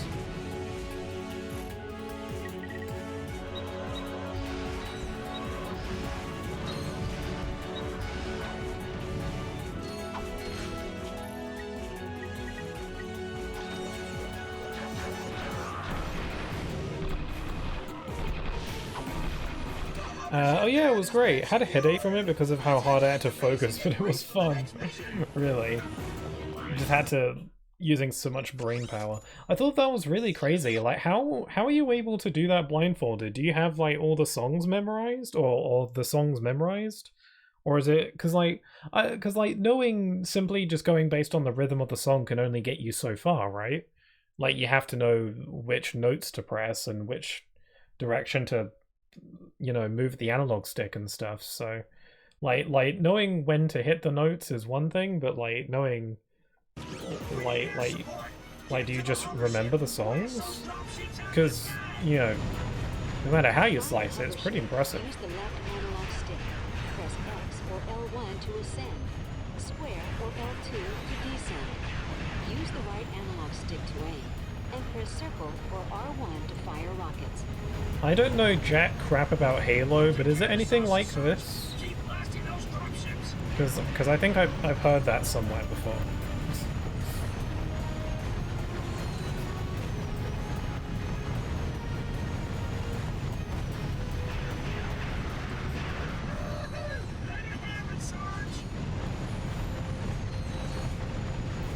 I like the Galactic Rangers in this game. I do find them kind of infuriating when they steal my kills, but they are just doing their job. The joke is that they're really incompetent, and they are, but they do occasionally steal my kills, and that's annoying. But again, I can't fault them for that, because it's what they're built to do, so it's what they're for. They're helping me. I think they're fun though. There's something very real about them. Like, they're pretty cowardly, most of them, but they're so nice. They're nice to Ratchet, at least. And I don't know, I'd like to hang out with them.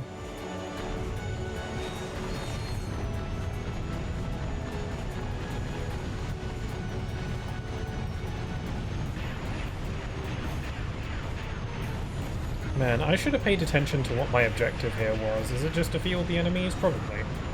That's usually the go-to. Just murder all the stuff.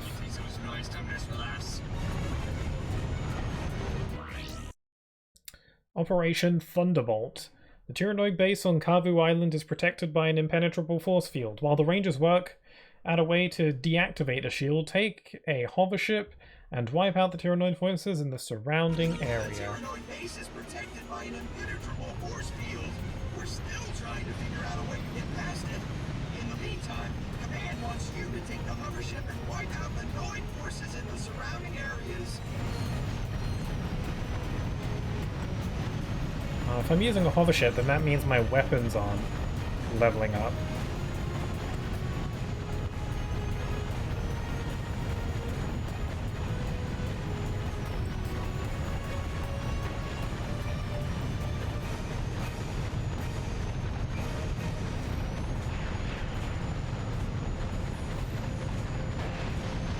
I imagine the multiplayer mode in this game must have been kind of like this. I imagine, like, the reason that these battle missions were included was to kind of incorporate elements from the multiplayer mode in this game. I never played multiplayer.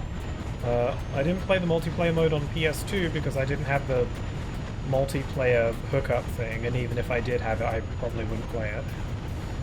There probably wouldn't have been anyone online anyway. And I never played the multiplayer on PS3 because, well, I think I tried once, but nobody was online because the game was already kind of old by that point. So, yeah, I never really played it. And you can play, like, split screen, like, against someone in person, but nobody wanted to play that with me, so... H-26, why don't you try sticking your finger in the main power transformer? You sure that's a good idea, sir? This thing looks pretty dangerous. Suck it up, 26. You got nothing to worry about. I got special training with electronic thingamajiggies. Okay, here goes.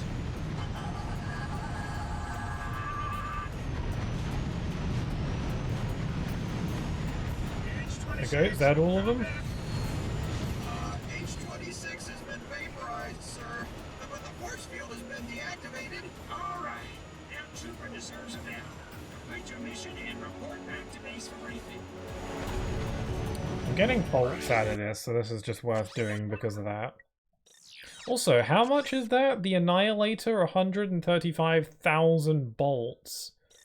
Yuck, what are you doing to me?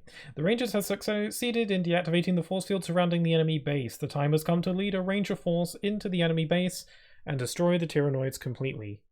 Yum. The Tyrannoids are such a weird enemy force. It feels like they wanted an enemy, like a big enemy force in this game. But something about them feels kind of odd to me because they're very much... The Tyrannoids feel very disconnected from the rest of the plot, I guess. Just because they're Dr. Nefarious' forces, but I don't think Dr. Nefarious ever references them or mentions them or acknowledges them. I don't think he ever even speaks the name Tyrannoids at any point in this game. They all get turned into robots later, which is kind of his plan. I just think it's interesting. I think all Dr. Nefarious wanted was just some random alien creatures that could be his army that were stupid and impressionable and would do whatever he said. And he was like, well, Tyrannoids will work, let's do that. See, like I said, these noids don't have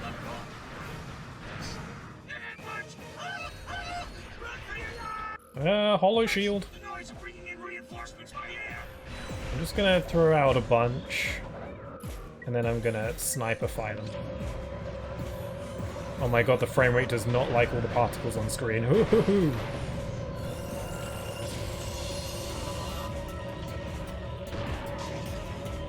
Man, wow, looking through my hollow shield in first person, like through my many hollow shields in first person, just like annihilates the frame rate.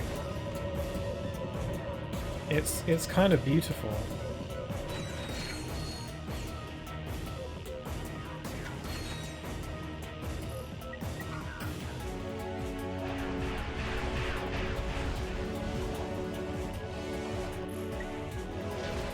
I've got like really good defenses going on now. I got mini turrets and a bunch of hollow shields. I can't be touched.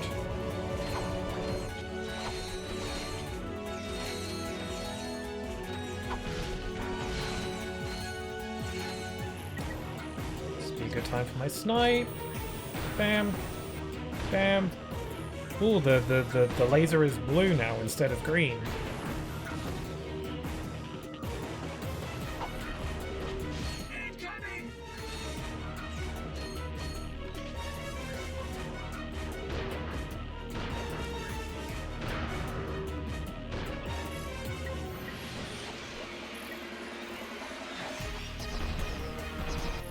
So got this in the bag.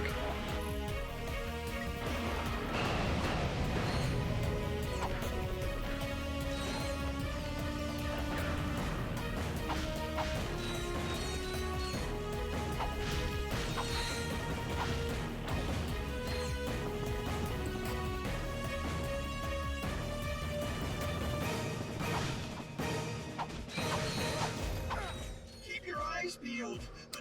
They're everywhere. Throw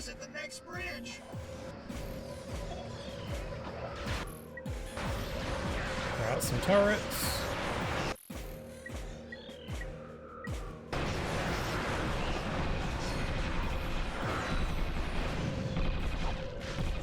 Man, this is going incredibly well. This isn't really a difficult game. I usually don't find Ratchet Clank games all that difficult. Maybe once they start introducing difficulty select, because this is before the series had difficulty selections, which I'll always appreciate.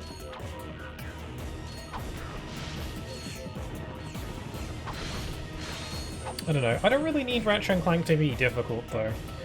Difficulty is an interesting thing. The only games that I feel like I want difficulty in are like action games or like RPGs, and this is an action game, I guess, but I don't really need this game to be difficult nor to have fun with it. It's, oh, sorry, I appreciate it, but I don't need it. Like, blowing stuff up in this game is just fun no matter what, so... let's see, let's throw out a few mini turrets. Mini turrets.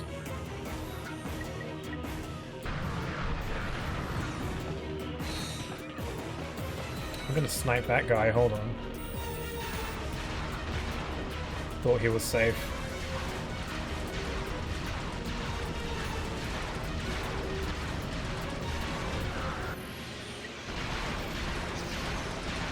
I need ammo!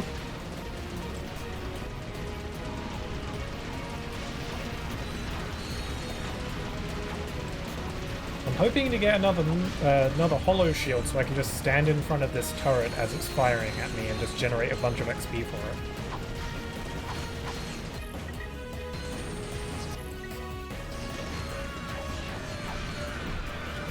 Yeah, hollow shield. That's what I want. Ow!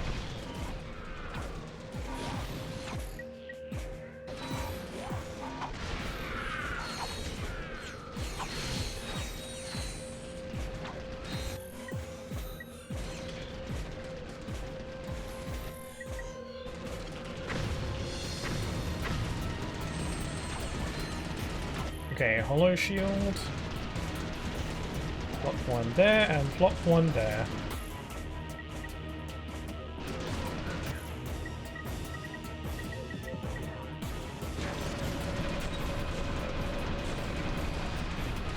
I can't reach that guy up there.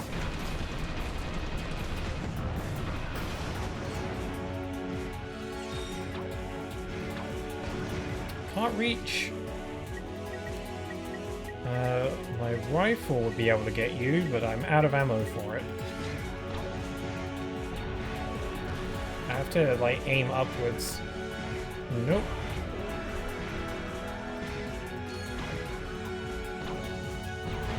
There we go. We are now in complete control of Cabo Island. I did it. Okay, I think that's all those. Still can't afford the Annihilator, though. Oh well, the Annihilator is really just a basic rocket launcher kind of weapon. It's the, you know, it's just one of those. Every Ratchet Clank game is guaranteed to have a few different kinds of weapons, you know.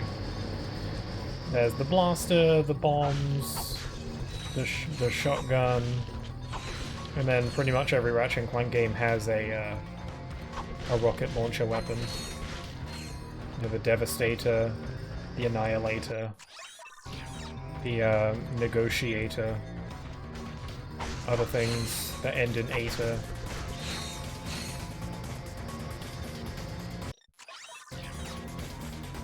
I think the Negotiator is my favorite rocket launcher name.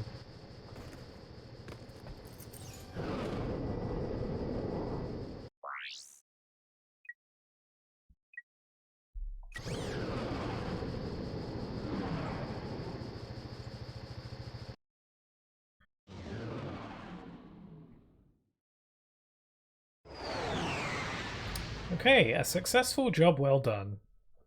I haven't been dying much in this game. I think I've died a few times. Starship Phoenix. Do I have any vid comics to play, actually? I might. I should check that. It was the biggest Tyrannoid you've ever seen. Big as a Star Cruiser and packing twice as much fire. I like how Skid is here to listen to the story. He was coming right at me. Closer, closer. Oh, what am I gonna do, right? Closer, even closer. Click, click. My blaster jammed. No way. What happened next? Not once in that boss fight did I use a blaster, by the way. We're all riveted. So, this is the mighty Q-Force I've heard so much about. Pathetic! I could obliterate. If we're in the future, then why is the resolution on your hologram so crap? And rainbowy? Fashion world an enormous service. And I can see through your character models. Clank, I have far grander plans for you. All right, Lawrence, you can turn it off now. Oh, may I, sir? What a treat. Al, come in. Yellow. Someone just transmitted a hologram onto the ship. I need to know where the signal came from.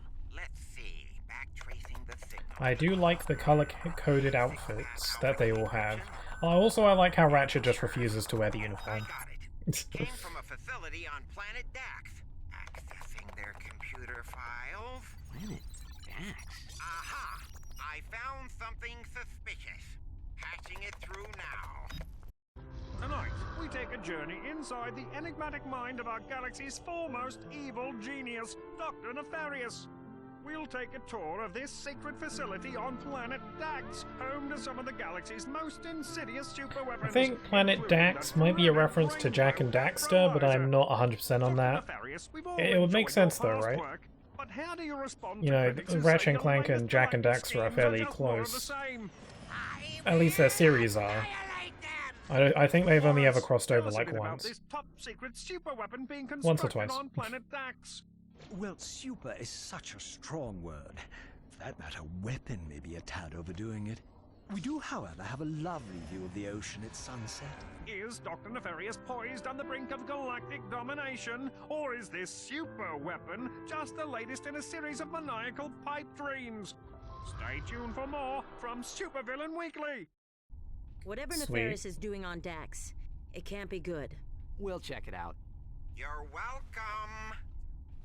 Yeah, I like how everybody in the Q-Force has like their color-coded uniforms, but Ratchet doesn't have one.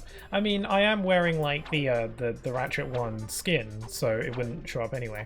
But having a Q-Force outfit as a skin would be a nice idea. It was always baffling to me that that wasn't a skin in this game that you could get. There is actually a bit of a dialogue, because like occasionally there's like a PA system while you're in the while you're in this base of like characters talking to each other. I'd like everyone to congratulate Scrunch the Monkey on his promotion to Chief Science Officer. I feel confident that we have the best primate for the job. Yeah. Better luck next time, Al. Yeah, like those. And there is one where Quark tells Ratchet to put on his Q-Force outfit. And it seems like it's just implied that Ratchet is just ignoring him. I don't know. Good on him. If you don't want to wear that stuff, go by all means. I don't know. I think color-coded team outfits for superhero teams is fun, though. I wonder what color Ratchet would have. You've come back to displace my training course once again, hmm? Actually, we were hoping we could just pick up the gadgets and split. We have a spaceship to catch. Ha! You slackers are always looking for the easy way out. Then you can pass the course, you can have the device. I like how this is kind of like a do-over of when you meet this character in the first game. In the first game you meet her and then you do an obstacle course and she doesn't think that your performance on the course was good enough to give you the swing shot gadget, so she charges you for it instead. I like that this is kind of like that as well. It's kind of like a reference, except now it's in a VR simulation. Those platforms can be activated with the hyper Also, this time, instead of the swing shot, we have the hyper shot, which is a gadget that is only ever used in this game because past this game they just go back to using the swing shot. The hyper shot is basically a fusion of the swing shot and the dynamo from Ratchet and Clank 2. It can be used to activate these green platforms, and it can also be used as a swing shot. It's just the dynamo and swing shot rolled into one. That hacker is used to crack security terminals. Just stand near a terminal and Also, we have the hacker. Okay, we have this game's hacking gadget. I forgot they give you that here. Yeah, the hacking minigame for this game is kinda green code snippets. Press circle like to whatever. destroy the red defense programs. The blue defenses are indestructible. You just got to shoot these things. Basically, square to grab the green ones, red to hit the circle to hit the red ones. That's about it. And try not to let them reach the top of the cylinder. I think this hacking minigame is fine. It's not really a puzzle or anything though, like the others. It's more just a little shooting minigame. My only problem with these is that they tend to drag on. Like this one, even this first one is supposed to be like the shortest in the game, but it still kind of drags on a little bit. These get really long at times, and it's like, it's not the worst thing in the world, but it's just kind of like, yeah, I'm not into this. I definitely prefer the hacking minigames in the first two games, because they're more like little puzzles. Simple puzzles, but puzzles nonetheless.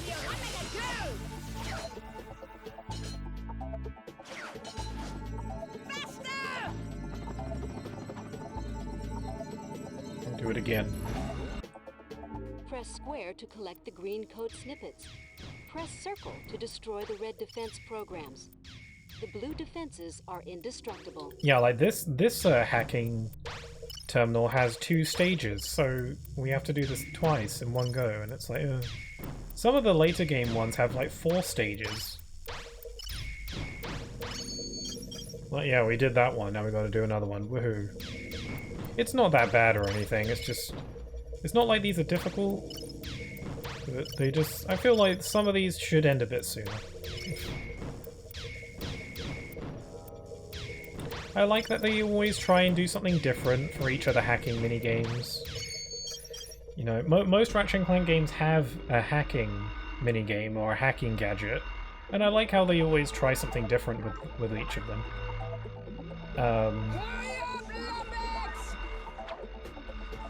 Like, the ones in Tools of Destruction are kind of weird, because it uses motion controls, although you can turn off motion controls if you're not into that. Where essentially you roll around this, like, this metal ball, and you have to, like, use it to complete electrical circuits or whatever.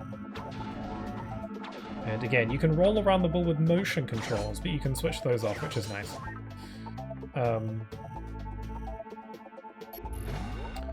This is very weird. Press square to collect the green code snippets. Press circle to destroy the red defense programs. The blue I think Rift Apart had a pretty interesting hacking minigame, but those weren't puzzles either. Those were like full-on shoot-'em-up segments. I think those are pretty fun though. There's only a few of them in that game.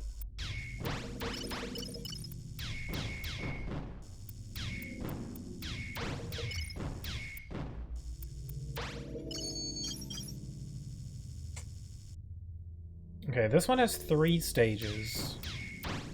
Whoop-de-doo. Oh man. At least we don't have to pay for the gadgets this time. Actually, I think this was the game where they started leaning away from that. From like having mandatory paywalls. Because the first 2 games had those in abundance. And they even made a joke in the second game of how annoying it is. I mean, I don't really mind. I never minded that all that much, but you know. Yeah, this game doesn't really have paywalls. Where you need a certain amount of like bolts to get a progression item or you know, get some NPC to leave you alone. A good change, I think. That was pathetic. I think the bolt paywalls in these games was kind of like a byproduct of the Spyro trilogy.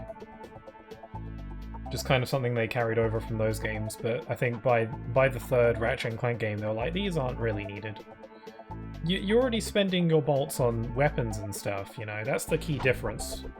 Like, I think the paywalls in Spyro is less annoying because, well, that's all gems are really for, aside from just to be a collectible.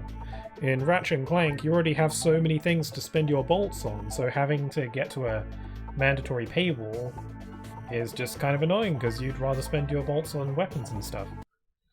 Alrighty, we'll just take those gadgets and be on our way. Oh yeah, the little man is cocky now. Ho, ho, ho. Maybe you'd like to meet Helga on the wrestling mat, hmm? You'll see how cocky you are, twisted up like a wet noodle. Maybe next time. Pansies. Yay, we got the things. Okay. I'm pretty sure the Hypershot equips itself automatically in this game when you get close to a target, so I think I'll... Is there seriously no way to get rid of stuff off your quick select in this game? I swear that was a thing you could do. Like you could just like hover over something and get rid of it, because I want the Hypershot off of this thing. Can I really not do that? That's so lame. I swear you could. Maybe if I... No, that didn't do anything.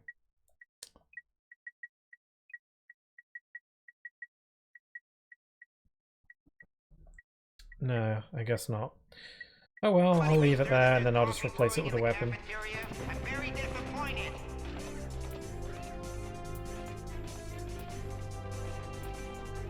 Okay, we gotta go to Planet Dax. That's the planet where like a really good scene happens, so I'm eager. Infiltrate the weapons facility. Let's go.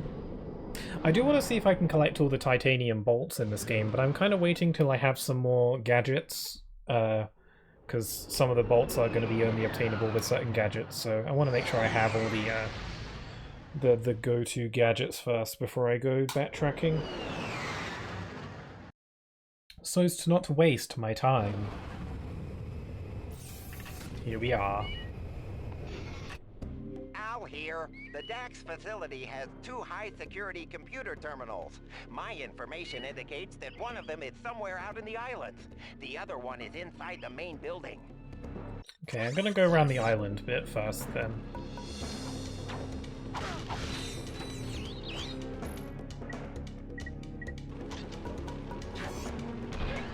I'll just have my mini turret deal with these guys.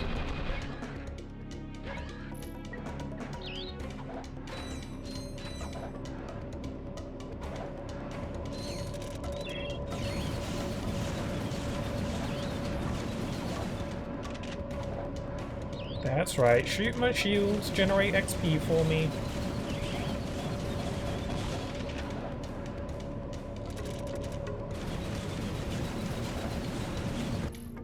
And I'll stand here and then boop. Thank you very much.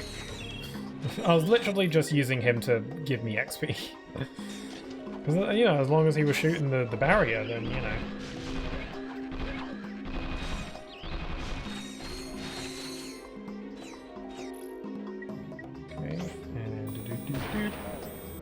Wow, they go out in one hit with this thing?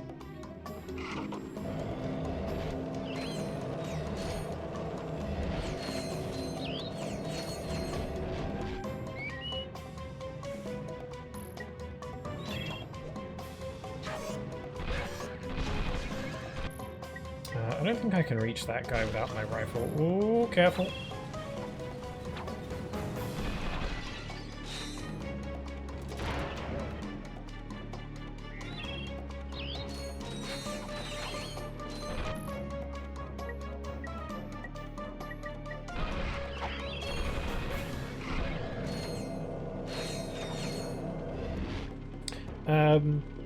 Oh, you redeemed random fact about the current game.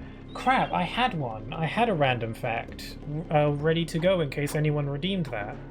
But I forgot what it was. Crap, I had one. I had one. What was it?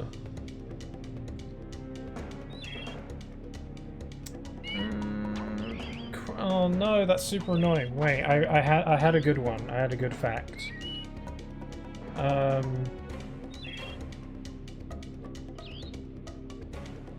Let's see, I thought about it when I was in the sewers. Does it have anything to do with the sewers? Also, you redeemed a hydrate, so I'll do that too.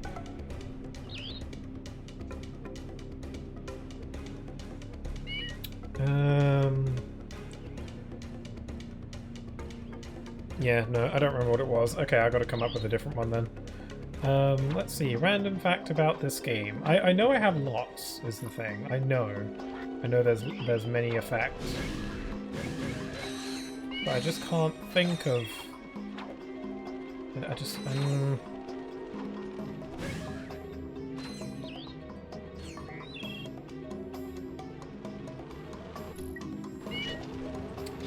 Okay,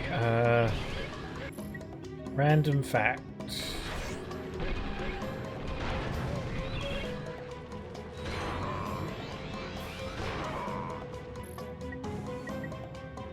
God damn it, that's so frustrating. I'm gonna remember it later as well, I know that.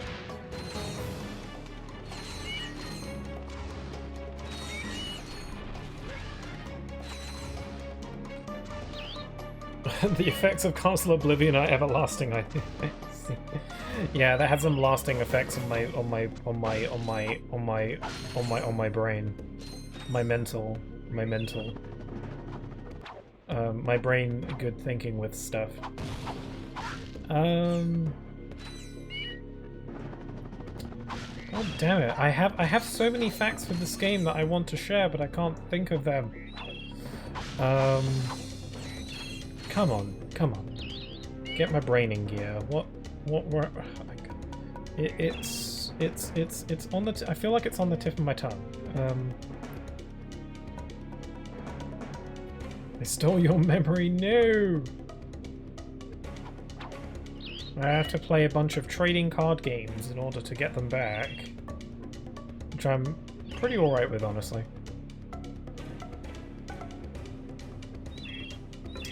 come on. This is so annoying. Why can't I think of it?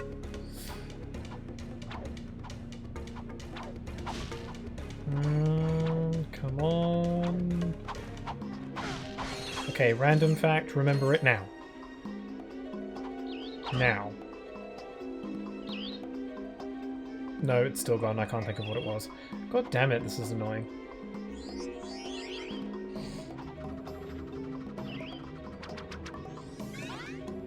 Oh, we just got the charge boots. Neat. Double tap R1 to blast off with the charge boots. The charge boots are pretty neat. I guess they're from Ratchet Clank 2. They just threw them in here because why not? Random fact about this game, and that is...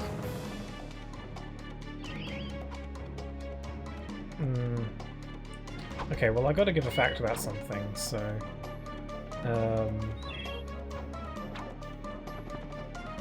I'm actually getting super upset because I can't think of a freaking fact. There's so many this game has, but I can't think of what they are. Maybe looking through the menus will remind me. I already gave the one about skins. Cheat skill points. I don't know. I don't know. Oh, right. Okay, here's one. It's not the one that I wanted to say, but it's close enough. So this game introduces a character called Scrunch the Monkey. It is a monkey with one eye. And it's kind of just Captain Quark's little monkey companion in this game because he spent a year in the jungle or whatever. Scrunch the Monkey makes a cameo appearance in the PSP game Ratchet & Clank Size Matters. He shows up briefly to help Clank, and then I don't think he really shows up in the game after that. And he's just kind of random. I'm surprised that I remember what his name is. That's the best fact that I can give you for now, but I'll tell you what. If I somehow miraculously remember what the original fact I wanted to give was, I'll be sure to say it free of charge.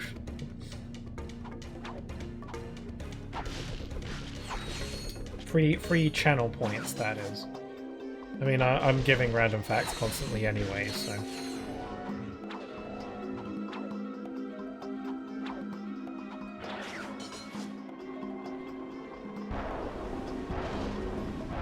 I broke Pixel. It's so freaking annoying, because there's a part of me that wants to look back at the stream to see if I can remember what the fact I wanted to give was, but I don't think I said what it was out loud. I remember earlier in the stream I was just like, I have a fact that I will say the next time someone redeems the random fact thing, and I've just forgotten about it. I should have seen that coming, to be honest.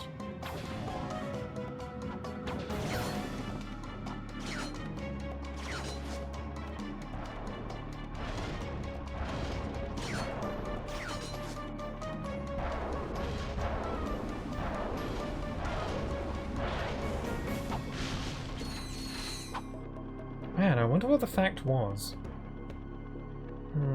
It's really bugging me. What was the fact that I had ready and waiting? What could it have been? I'm interested now.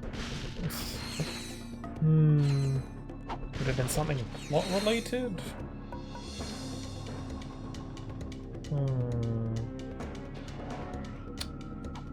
Yeah, I don't know. Whatever it is, it's completely exited my brain.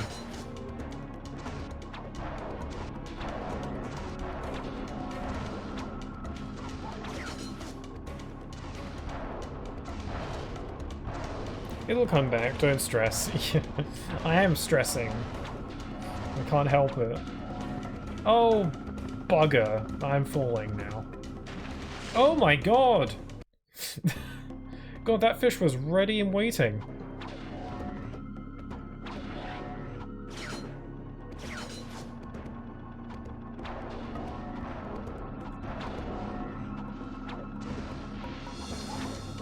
Oh boy. Okay, I'm suddenly really bad at this game now. Let's try this again. Whoop! You know, one nice little quality of life feature is that you don't have to equip the hyper shot manually. It kind of automatically equips itself when you get near to targets, which is a nice little quality of life feature. And I think future games do that as well. So that's nice. That's fun.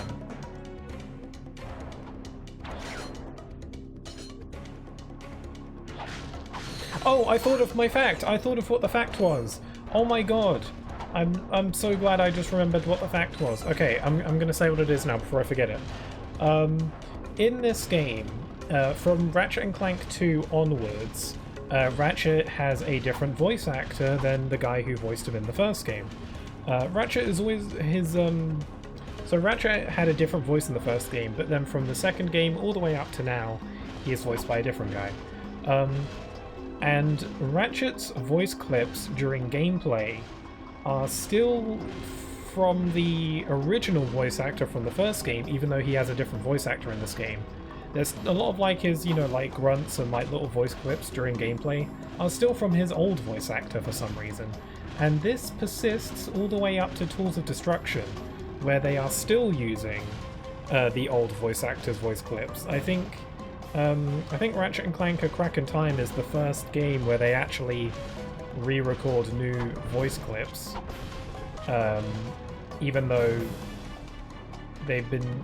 Ratchet's had the different voice actor for like years at that point. I wonder what took them so long to change the gameplay voice clips, because it's just kind of weird. Anyway, that was the random fact that I wanted to give ages ago. Maybe it wasn't that. Maybe it wasn't worth the hype. I don't know.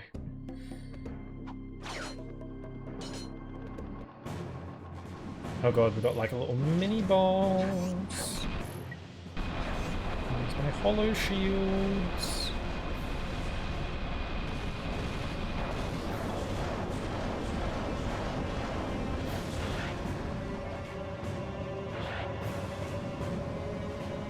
Man, I'm really glad I remembered my fact. That was really bumming me out. So I've got so many hollow shields. I'm making like a little castle out of hollow shields. They work from every angle.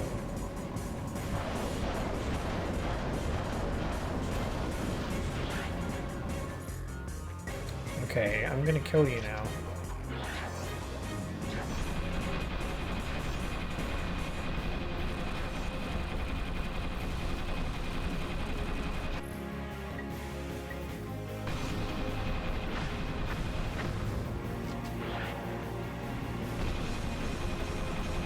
Oh, the music for this random boss fight feels so dramatic.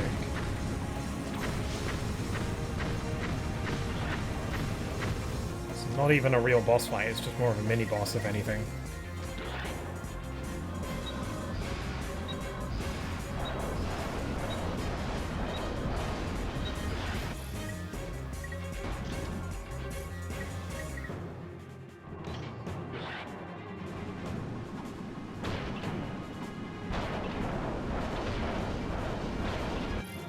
I'm gonna win this with my mini turrets so they can get the XP.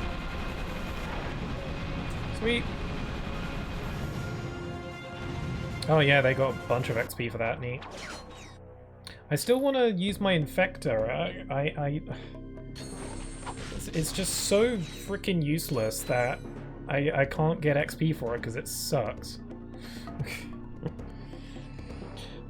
That's a neat fact. I didn't notice the difference when I was younger, but maybe they kept his clips because it was convenient to reuse those clips rather than to have news voice actor go over them again.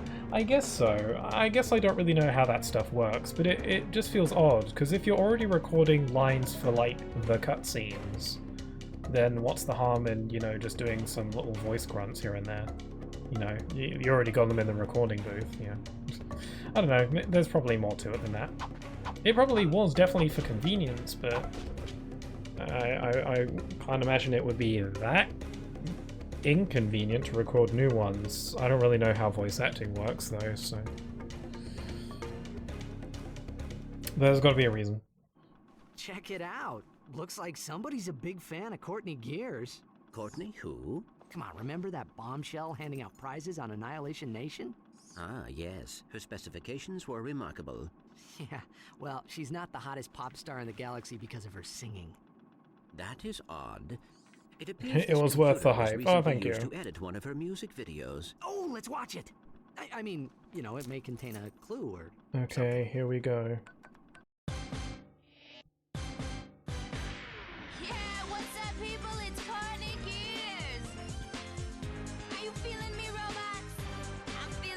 This is my jam right here.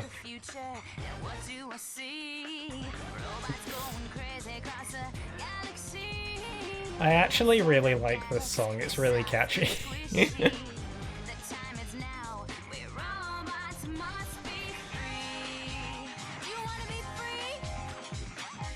Why is this such a bop? What the hell? There's a boss fight later in the game where you fight to this song and it's pretty fun.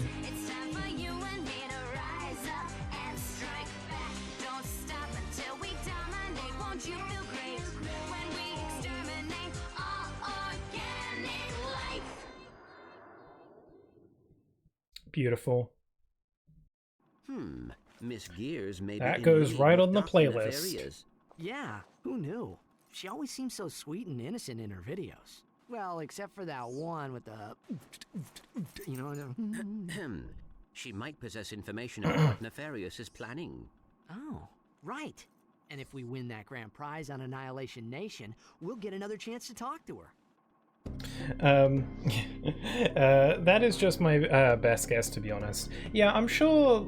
I don't know, it's hard to... It's either convenience or they just forgot, or they just never got around to it. Because I know that, for the most part, most Ratchet & Clank games were rushed, to an extent. Like, there's a lot of crunch going on, especially with these earlier games. Unfortunately. Whoops. So, I don't know, maybe it was time, but I don't see that recording new voice lines taking up much time. I guess it's not that necessary. It's not the kind of thing that a lot of people are going to notice. I notice, but, you know, I'm weird. I have a hard time believing that they forgot or they didn't notice or anything like that, because how can you... Like, the player not noticing, you know, inaccurate voice lines is one thing, but... Like, surely the devs would have noticed that. It could... It must... I guess it must be an inconvenience thing. Maybe it simply was just like time, inconvenience, maybe budget. Is that the thing is that such small little voice clips they would have had to do, so I don't see. Then again, I don't know. It just kind of shows what I know. I'd love to talk to an expert about stuff like that. Was it budget or was it time? Was it both? Because it's such a small little detail that I guess they didn't feel it was important. So I guess the only logical conclusion to come to would be that, yeah, it was just more convenient to really... What the hell? Why did the taxi disappear? I nearly died. God, everything's out to get me in this game. Anyway, we've got to go back to Annihilation Nation to go see Courtney Gears. But before then, I want to explore this base and stuff. Shoot me!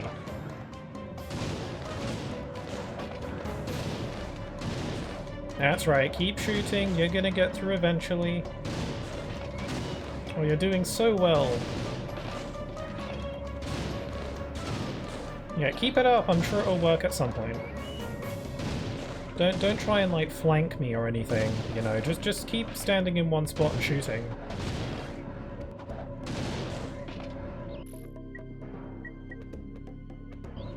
Get this ready.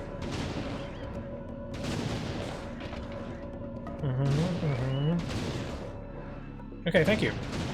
Now you can perish.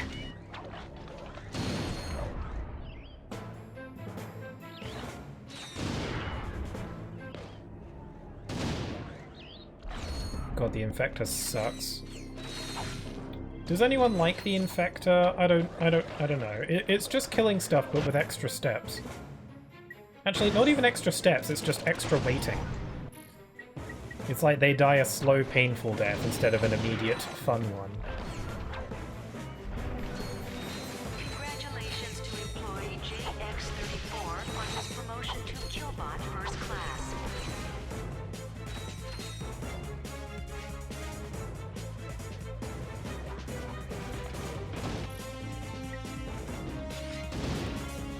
And the music in this game is pretty boppin'. It helps that there are a handful of planets in this game that are planets from the first game, because this game takes place in the same galaxy. And it helps that, you know, the music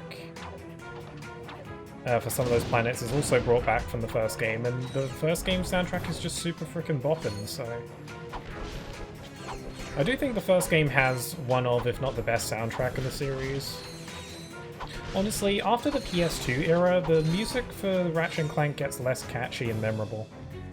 Because the music kind of gets more, like, cinematic and movie-like, I guess, as the series goes on. Which is fine, and it serves the game well, but the PS2 games have much more catchy music that you can really hum along to and remember. The music gets less memorable. Which isn't really a bad thing, because as long as the music serves the game well. But yeah, the PS2 games have some drop-in soundtracks. And I think the first game is probably the peak of it.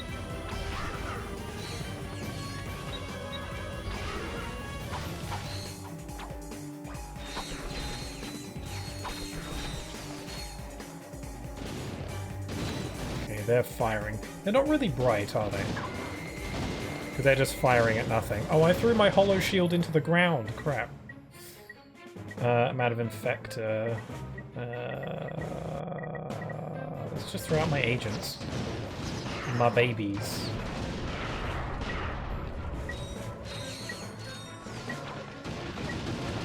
The Agents of Doom are a returning weapon from the first game, actually. Although in the first game it was called the Glove of Doom. But they went through a name change here. They function basically the same as they did in the first game, where they just run around and kamikaze themselves. Although in this game, once you level them up, I believe when you level up the Agents of Doom, they get little turrets and shoot stuff. Which, you know, extra firepower is always nice. I think in the first game, when you upgraded them, they just get bigger. Which is, you know, less exciting than guns, if you ask me. Oh god, that's a big boy. Woo! Meet Holo Shield.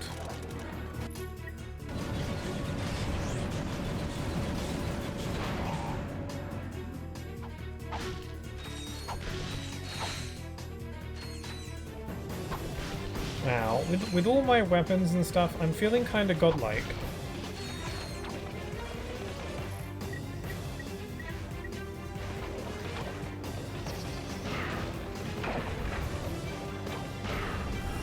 Hey, my boys! Yay, they have gun now!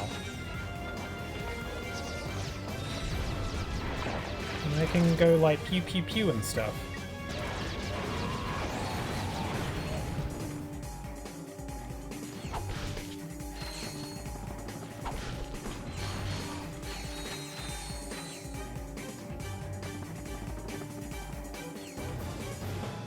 You know what I'm just noticing this game does not have, compared to the second game?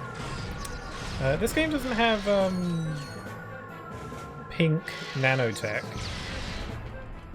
Like, nanotech is like the blue swirly stuff that heals you.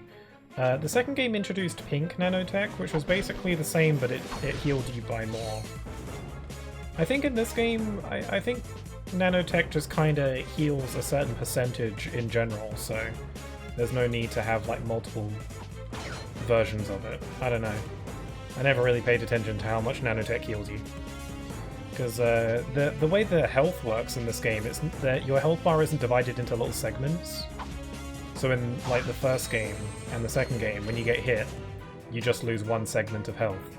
But in Ratchet and Clank 2, there were some enemies that would cause you to lose like 2 or 3 segments of health. But this game changes it so that your health bar is just a health bar with a number. So I guess because of that, the pink nanotech restoring like multiple segments of health wasn't needed. Because you could just have the nanotech restore a certain percentage of HP, I assume. I assume that's how it works. I don't know.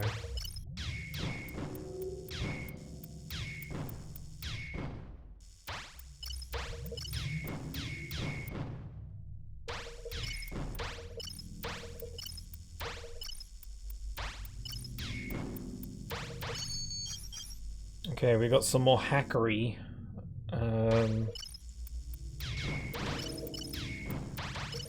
I think I would enjoy these hacking minigames a bit if they just moved faster. Like that would make them harder, but I would like for more stuff to be on screen at once for me to shoot and stuff so I can get things moving a bit quicker. Again, it would make it harder, but yeah.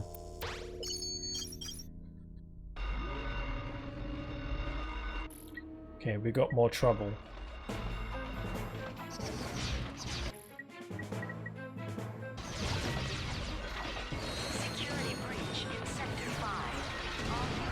Oh my god, my little agent babies are little menaces because they've got little guns now.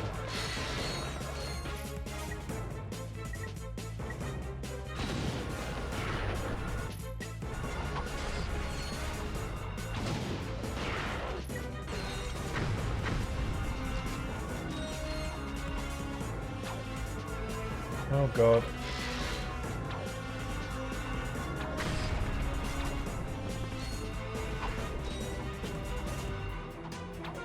Okay, I need to open up a door for that.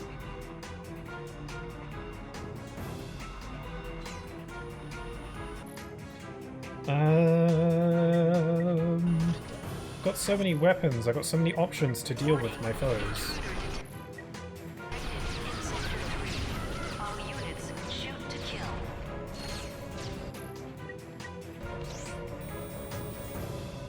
Oh, you're dead now.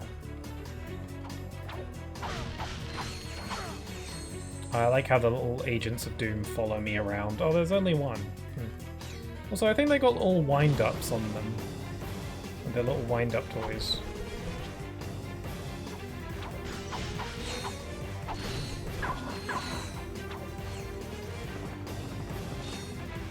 Wait, what was that button for? Oh, it's for the door over there. Okay, I think it's on a timer though, so I'll wait for the door to close. And then I'll charge boot. Unless I can make it now, let's try. Oh no wait, the door was just loaded out. Are you interested in a career in the exciting fields of building security, execution, or VCR repair? Visit Not the job really. fair on level 2.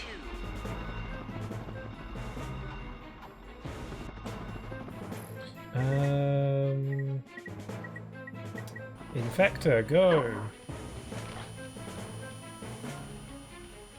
Yeah, I think the Infector's the worst weapon in the game. Like, the Hollow Shield is kind of lame, but I at least appreciate the attempt at defensive weaponry. The Infector is just lame and dumb and stupid, and yet here I am using it. I just want to level up everything, even if I don't like it. I don't know why.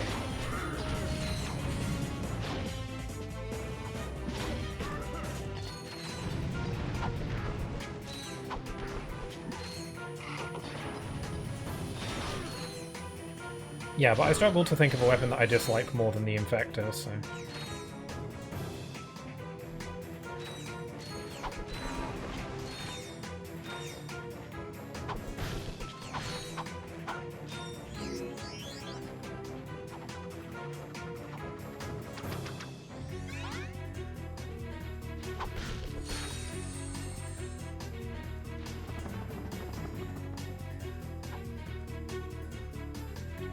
Okay, got a titanium bolt. Yummy, yummy in my tummy. Let's move on.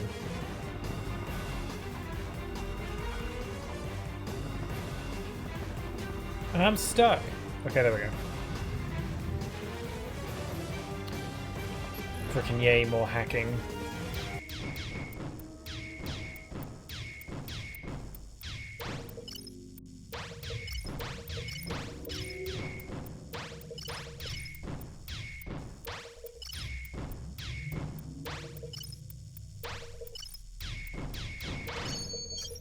Okay, I think this one only has 2 stages.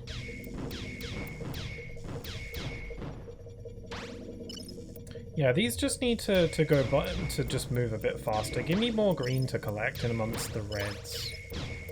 Because the greens is what you actually need to beat the minigame. There we go. I gotta go I gotta go run some errands, but I'll rejoin later. Good luck with the rest of your stream. Sure thing. If you don't make it back, then it was really nice to have you here. I hope you have a good rest of your day.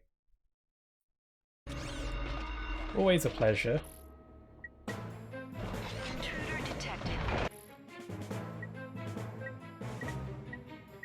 Let's see, I've got my flux rifle, I've got my mini turret gloves.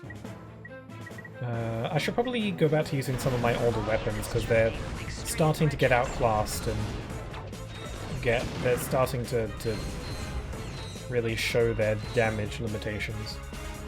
Some of the earlier weapons you get in the game, like the shock blaster, while it was good at the beginning, gets less good as you go.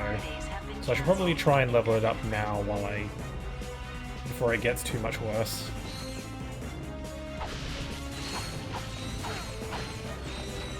I'm just trying to get my other weapons caught up. Well, my hollow glove is still at level 1 and my flux rifle is at level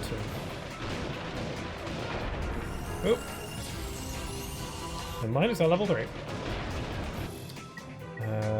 Let's see. Agents of Doom. Hollow glove. Infector's out. Lava gun, let's go.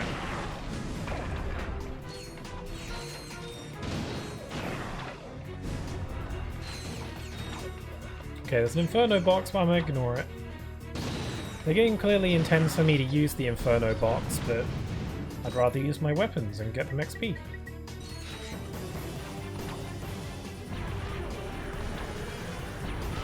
Yeah, the Inferno box never really catches on. This is the only game that really has anything like that.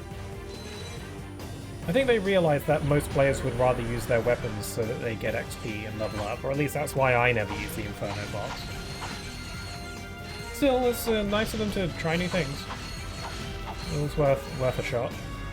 I like the bolt multiplier box though. That's a nice power-up.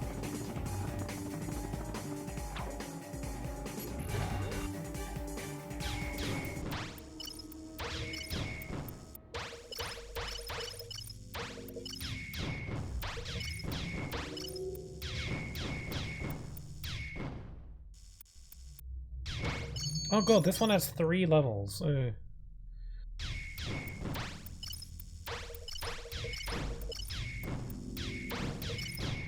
I don't actually find these that annoying. I know I'm like kind of being like, ugh, every time these hacking games come up, but I'm not that bothered.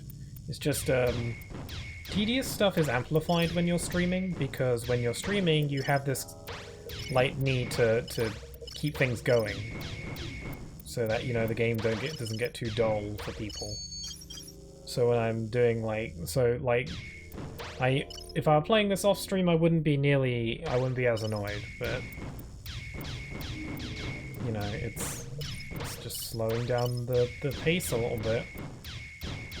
And it's like, okay, I want to get back to the action.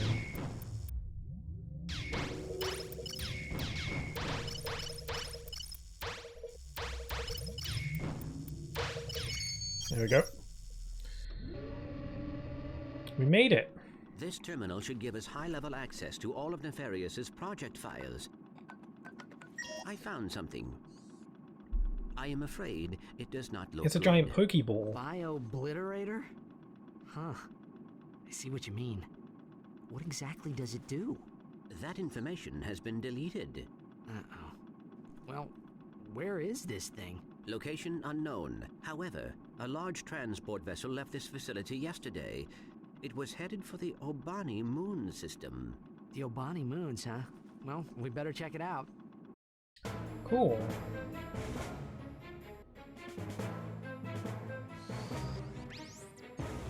think that's everything we need here. Repair satellite, meet up with Courtney. Oh, we're gonna go for Miss Gears, do we? Yeah, do I go to the Obani Moons or an Annihilation Nation?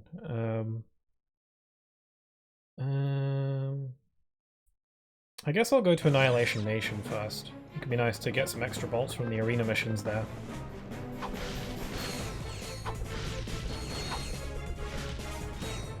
I've got quite a lot of bolts now, not enough to get the weapon. How do you work this camera, whatchamacallit? Whoops. That's a bummer. Ouch! Hey, Ratchet, what's up? Hi, Skid. Can we talk to Sasha? Sasha and Quark are meeting with the president, man. They left me in charge of the ship. What? I mean, I see. Well, is Al there? He's out to lunch. Helga? In the sauna. Quark's monkey, perhaps. The Phoenix has a sauna? Just tell Sasha that Clank and I are checking out a lead on the Obani Moons. The Obani Moons? Sounds like you guys could use some backup. I'll grab my gear and meet you there. No. Great. Another thing that makes this game's plot a little bit different from the other games is how Ratchet and Clank aren't like acting on their own in this one. They're not like taking matters into their own hands. They're like working with authorities essentially.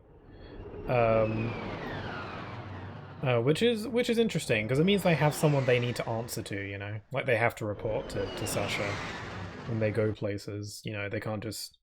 I mean, I'm sure like Ratchet and Clank have plenty of freedom on where they go, you know, but at least that's what it seems to be. But it's interesting because they have to, they have a team. They have to keep people in the loop, and you know, they're not just doing whatever on their own. Although they might as well be, because the rest of the team don't really help all that much, but it's fine.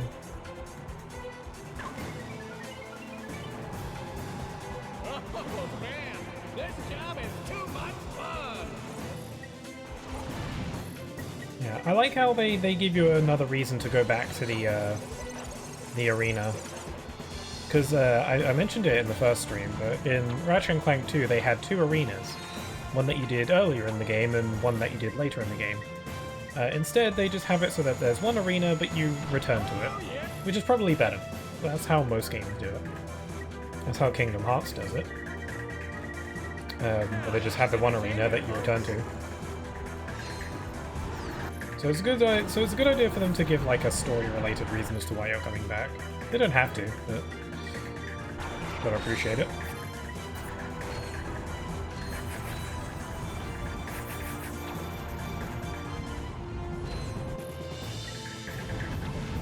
Hollow Shield.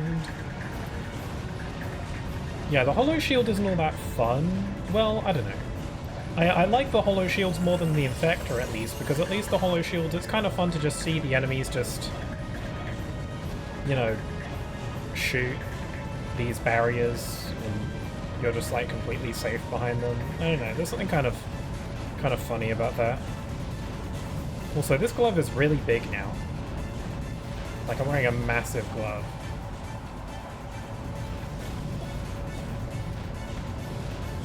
Also, I'm sorry if anyone maybe has, like, a slight epilepsy warning, because I noticed that whenever he hits the shield, there's like 2 frames, like 1 or 2 frames of pure white on the screen. So, like, I don't know, like flashing light warning? I don't know. I didn't really notice. It kind of just feels like I'm blinking.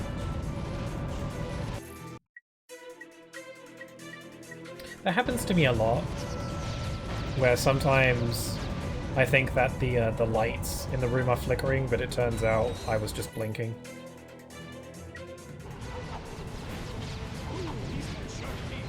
I sure hope so.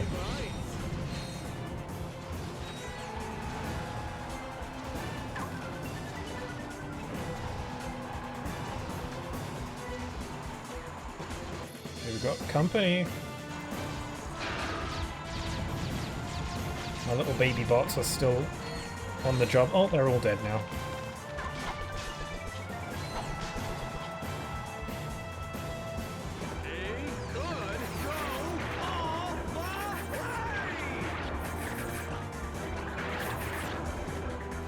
I find it interesting that the arena in this game also introduces these death courses. obstacle course little things. I don't think they ever bring these back. I think, like, arenas are very common in the series, but I don't think they do these obstacle courses again. And I kind of get it, they're nothing special. It's kind of just what you're doing in the game anyway. I think the arena is what you're really here for.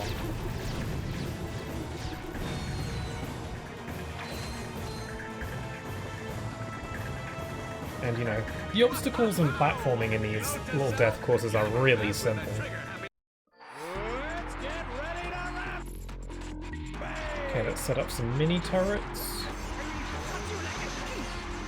Yeah, you get less XP from enemies while you're fighting in the arena, but you do still get some, so it's still worth using your weapons.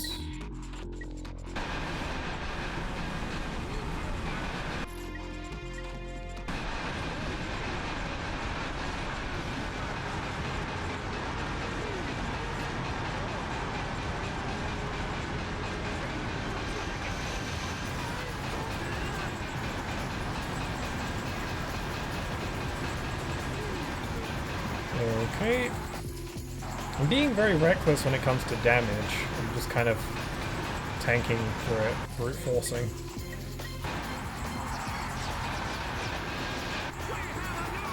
Yes. Hey, there's a vid comic out of it. Give a big hand for Ratchet Clank. They'll take home a rare first edition Quark video comic. Yum. Represent the grand prize. The incredible, incomparable, talented Courtney Gears! Yay! If we play this right, she'll lead us right to Dr. Nefarious. Will she autograph the vid comic for us? It is an honor for you to meet me. I mean, to meet you, Miss Gears. Hi. Hi. My. You're even more gorgeous in person than you are on the Holo, Agent Clank. I've got a few secrets of my own that might need your special investigation.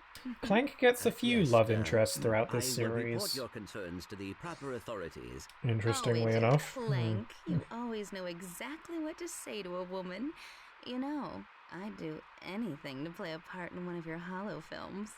That could be arranged, Miss Gears, if you are willing to provide information on the whereabouts of Dr. Nefarious. Dr. Nefarious? You have been busy, haven't you? You just get me that part. Just and plops I'll him on the tell you ground, right? anything you want to know. Excellent. Meet me at Hollow Star Studios. Cool. The plot point about Clank being a film star is getting relevance now. Also, the fact that I don't think it's been revealed as of yet, but it's been implied that Dr. Nefarious believes, just like everybody else, that Clank is actually a real secret agent in real life. And that's kind of funny, because he's supposed to be like an evil genius kind of character.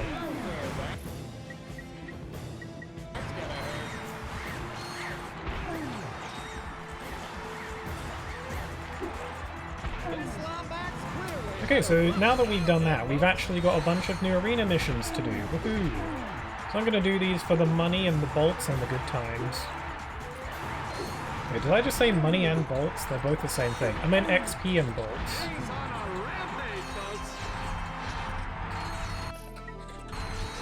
Throw some mini turrets around. Let's get some Agents of Doom in here. Let's get some good old-fashioned carnage. Get so many frickin' defenses out here that the game struggles to handle it all. That's how you know you're killing stuff good. That's why I don't really mind slowdown in games like this. Obviously I would prefer a consistent frame rate, but if the game literally struggles to handle how much arse I'm kicking, then it feels kind of good. I feel that way when I play like Hyrule Warriors. Because like that's a game where you're like fighting hordes of enemies at once. And if there's just so much crap on screen, then the game struggles to handle it all. and the frame rate chugs, but it feels kind of good because it's like I'm killing stuff so well that the game just can't even. This weapon upgrade features a lock-on mod. To lock on to enemies, press and hold L.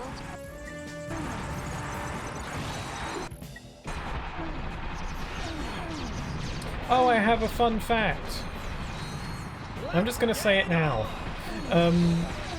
The music that we're hearing right now, it's kind of hard to hear with all the sound effects, but the music that we're listening to right now in the arena is not actually from this game initially.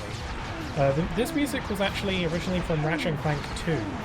It was for, I forget what it's called, but it's like from the airship level in Ratchet Clank 2. They just reused it for the arena in this game. I have no idea why. I don't know why. Because like reusing music isn't something that the series typically does, unless it's straight up a returning location. But this is not a returning location. Like the airship level that this music was originally from in Ratchet Clank 2 has nothing to do with this place, so I don't know why they reused it. I guess they thought it was appropriate, and were like, sure, why not?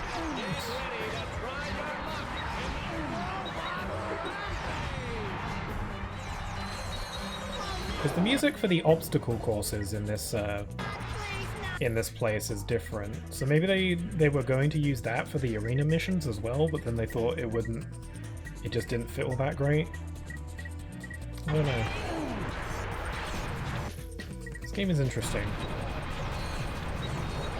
Sometimes I would love to just like chat with like someone on the dev team and be like, why does this game have so many weird little oddities? I get it's because this game was rushed to an extent, but just like small things. Like why did you do this? I'm sure maybe there are interviews or something I could look into for various things. But I kind of would love to just ask questions. We call this one the sleeper round. The Lombat's better be able to hold his breath. Okay, the sleeping gas round are my favorite. I love those. I'm gonna die.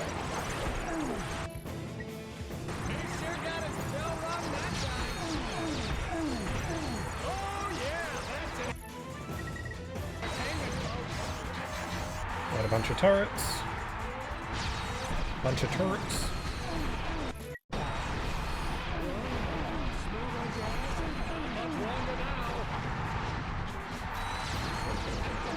God, there's so much carnage. It's what you want.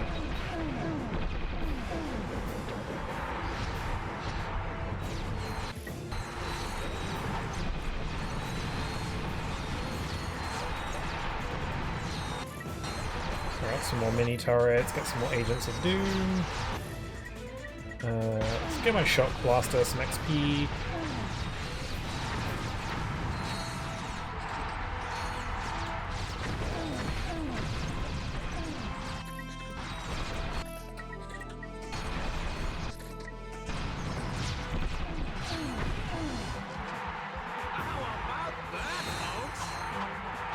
We should have enough bolts for the Annihilator soon, I think.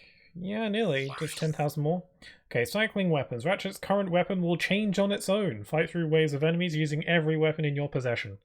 Now that sounds like fun. I like this. I like the random weapon challenges. I think I mentioned it before, but I would love it if the game just had a mode like this. That makes it so your weapons just randomly cycle in the whole game. I think that'd be really wacky and fun. Honestly, the idea of a Ratchet & Clank randomizer sounds like a ton of fun, actually. Like in a similar way that a Zelda randomizer would work, I feel like a Ratchet & Clank randomizer would be really fun.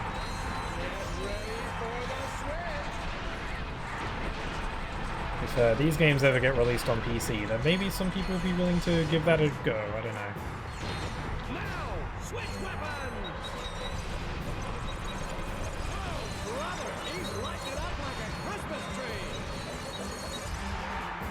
Get ready for Now, this also means I don't have to stress about what weapons I'm using, because the game's just going to choose them for me. Ah, careful! I guess I shouldn't stand in the middle of there.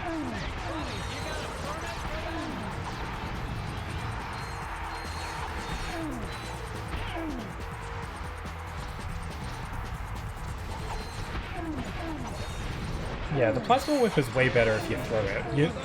Because, like, the plasma whip, despite being a whip, it still uses ammo. Like, every time you hit the button to attack with it, it uses up 1 ammo. And throwing it basically does multiple hits, has greater range, and it still only consumes 1 ammo. It's just better to throw it. Which kind of defeats the purpose of it being like a close-range melee weapon. So, there's a reason why this series never really does melee weapons all that often, because most of the time they suck.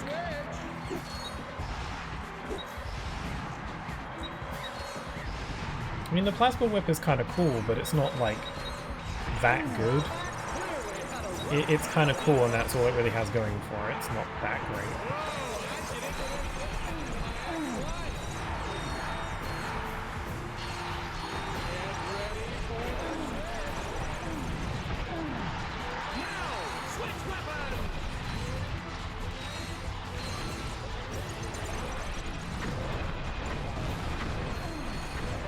This is fun.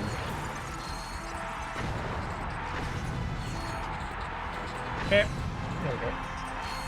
Okay, I've got my lava gun. Well, the lava gun is so fun, because it's like the string of lava that you shoot out kind of has, like, physics on it. And the lava still hits enemies, no matter, because you can whip it around and let physics do the work.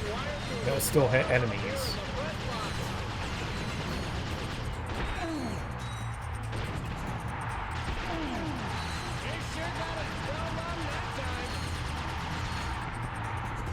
Okay, they're introducing way more hazards and traps now. And that turret thing is taking my kills.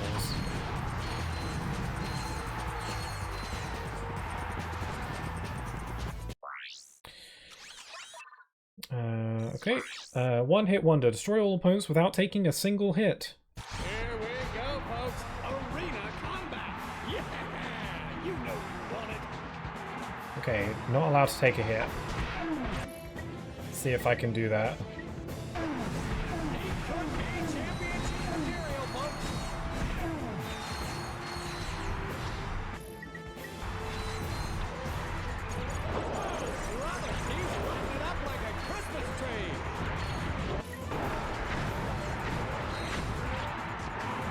Okay.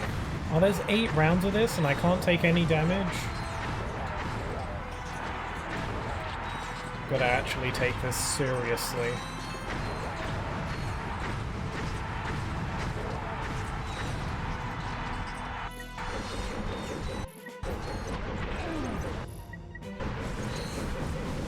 Okay, because this is serious business, I'm just gonna use whatever weapons are the best.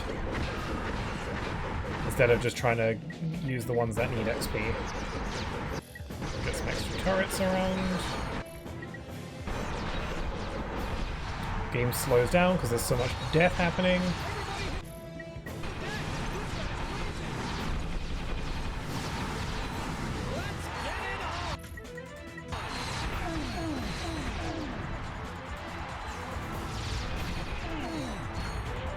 I might sneeze. Whoa! Whoa! God, that was close. Oh my god, I was so freaked out by that, but my sneeze went away. That was so close.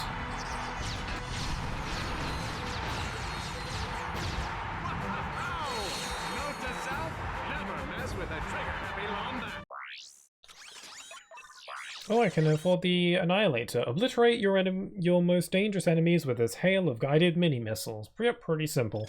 It's a rocket launcher that kills stuff when you shoot stuff at it. Defeat all the enemies using only the suck cannon. I can handle that.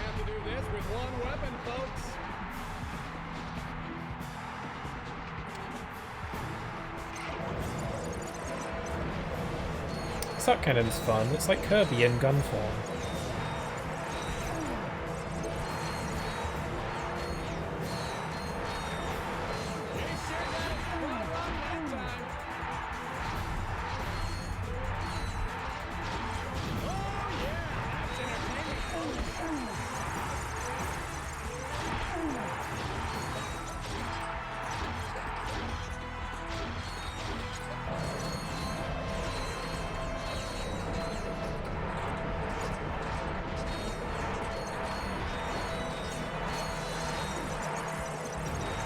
Oh god!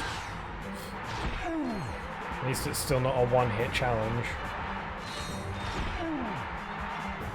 Yeah, I kind of like it where the arena missions where they just kind of randomize weapons, or it's a challenge revolving around a weapon. I mean, I don't know, even like the random... I don't know. I guess one critique you could have about the arena missions in the series is that there's only like a handful of enemies that you fight in these. It's not like something like Kingdom Hearts, where when you go to the Colosseum, you're fighting against a bunch of different Heartless from a bunch of the different worlds. Like, it's kind of like an all-star, everyone is here, like a bunch of different Heartless from all the different worlds you've been to, you fight them. The arenas in these games don't really function that way. There's like a handful of enemies that are specific to the arena and you fight them. And it means that you end up fighting a lot of the same enemies a lot of the time. I don't know, maybe they should go the Kingdom Hearts approach with that. I wonder why they haven't tried doing that. Maybe there's a good reason, I don't know. Beat Scorpio before the Lombax snooze mist puts Ratchet to sleep. It's time to...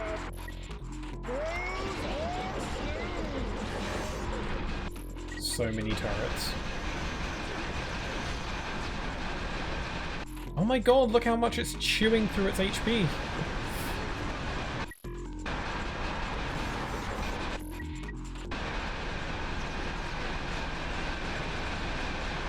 Absolutely obliterated its health.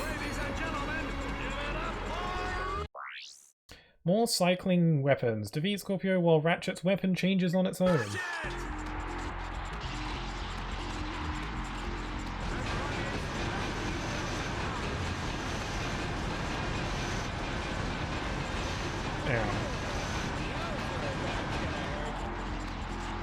When there's so much chaos that you can't even hear the announcer anymore.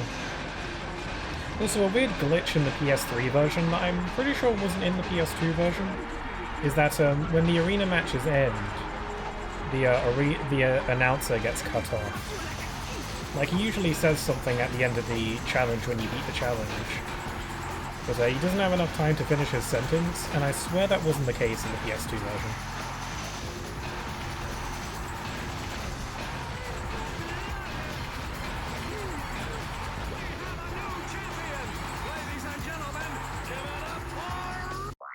Yeah, so he didn't have a chance to finish a sentence. Break the twins without taking a hit. Oh no, beat the twins. Not break them. Okay, my mini turrets are leveling up. Okay, so the Infector's still level 2.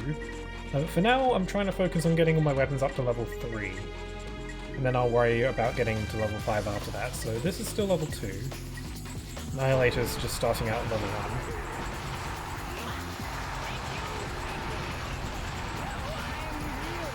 1. Oh, the Annihilator's a pretty cool looking weapon though. I never really appreciate the way the weapons actually look.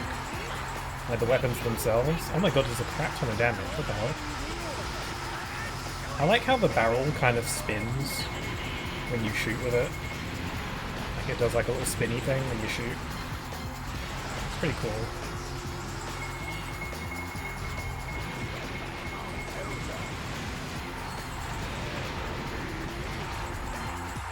Man, this weapon does so much damage.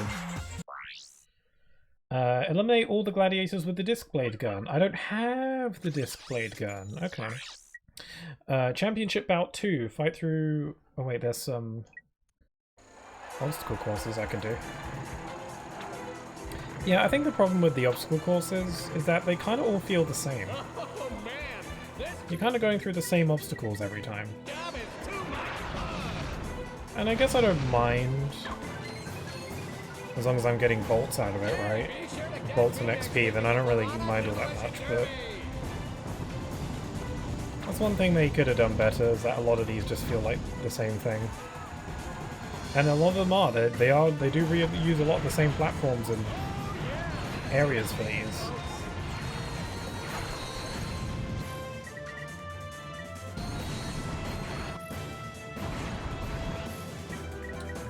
Let's use the Annihilator.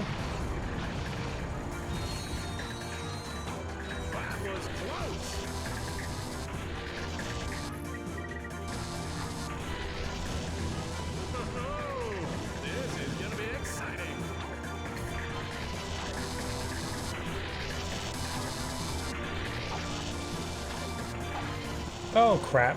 I shouldn't have used the wrench. I should have just used my weapons on him.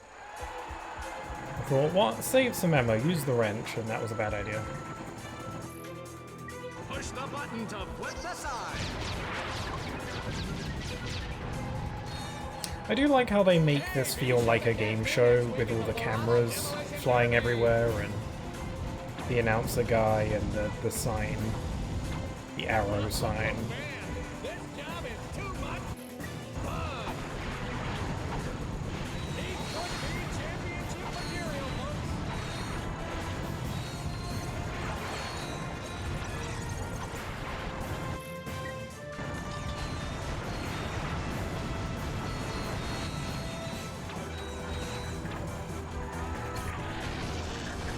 Whoops.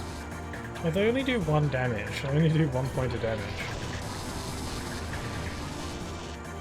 This little guy can really move. I love the frickin' ninjas and they do their flips and stuff. Never go wrong with some good old-fashioned ninjas. Holy crap, your lasers are loud.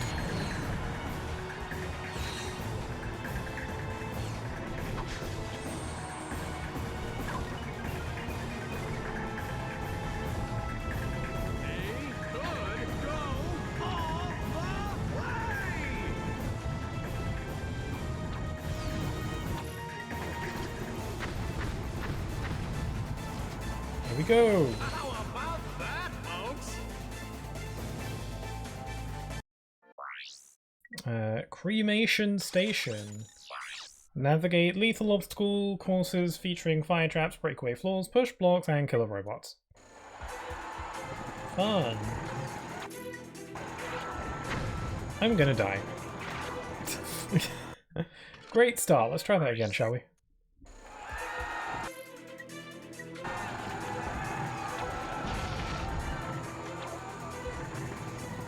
Push the button to flip the side.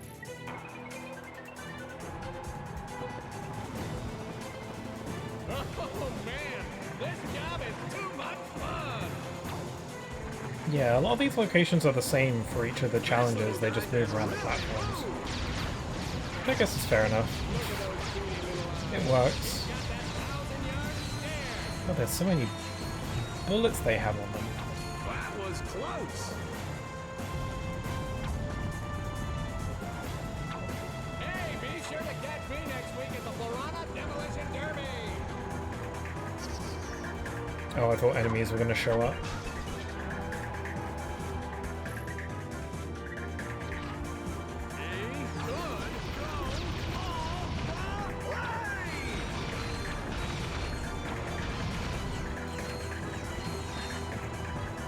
Here we go. These obstacle courses can get pretty short. The Annihilator, that's what my gun is called. Oh my god.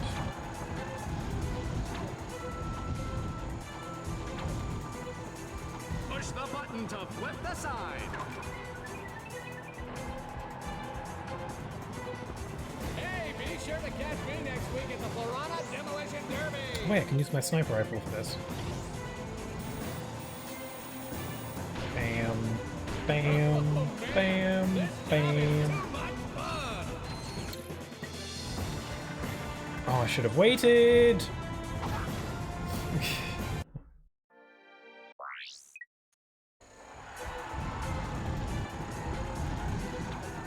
Yeah, a lot of my deaths from these is mainly because I'm not thinking and I'm just like going headfirst into it all.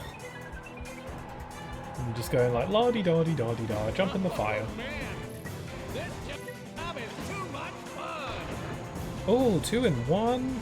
Can I do that again? Yes! I need to wait. There we go. I almost made the exact same mistake again. I should be using my infector, Doy.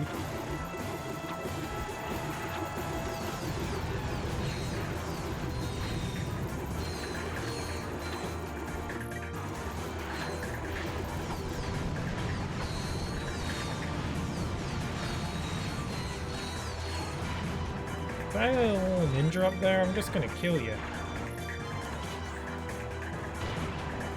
He's very awkwardly just standing up there. Oh, that light went through him and hit the guy behind him. That was cool. Yeah, I like how with the rifles you don't actually have to go into scope mode. You can just shoot it, like, without aiming. It's hard to aim with that, but it feels pretty good when you actually hit something like that.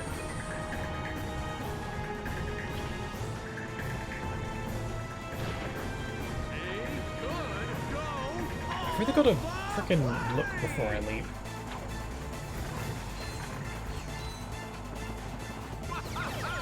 Hey, it's a good point. I don't know if the arena gets updated again past this point, actually. I don't think you come back here again. Pay attention, folks. This time we're gonna switch the challenge mode in mid-round. Maybe, I'm not sure. Oh, I wasn't paying attention. Hold on, what are we doing? Okay, I think this is like a super duper like Hades Cup-esque challenge where it switches modes randomly. It's only 24 rounds and not 50 though, so that's nice. Okay, Sleeping Gas Challenge. I'm definitely gonna not pay attention to what the round is. Just because...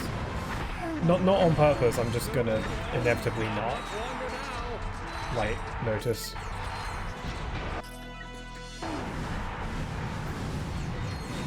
Just kill all the stuff, that's all you really need to know.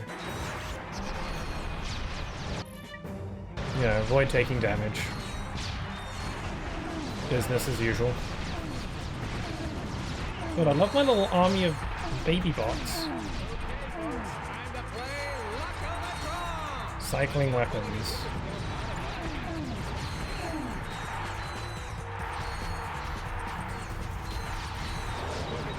Yeah, I like the cycling weapons challenge.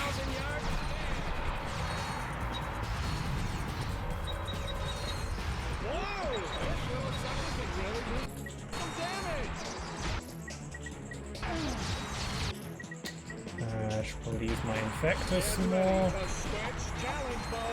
Another Sleeping Gas challenge.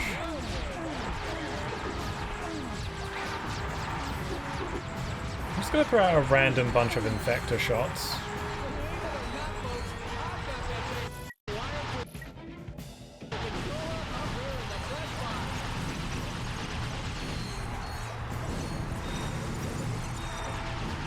Okay, the turret is a bit irritating.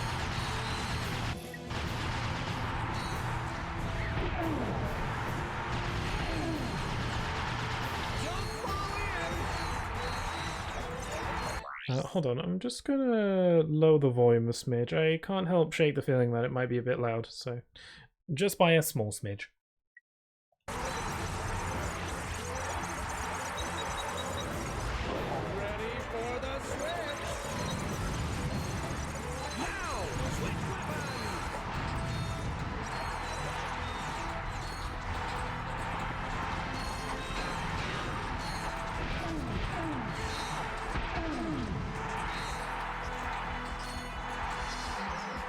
Oh, my baby bots died.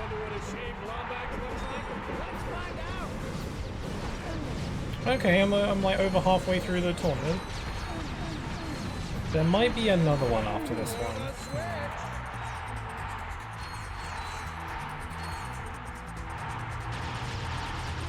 Ow.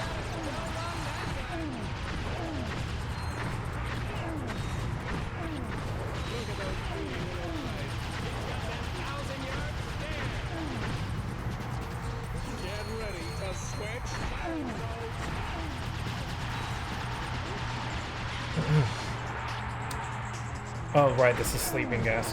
I'm not noticing my health tick down or anything, so I kind of forget. Infector...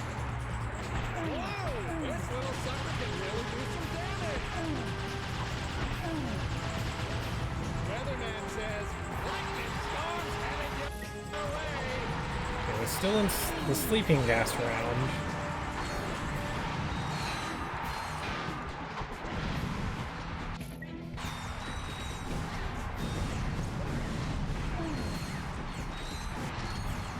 Oh, cycling weapons again.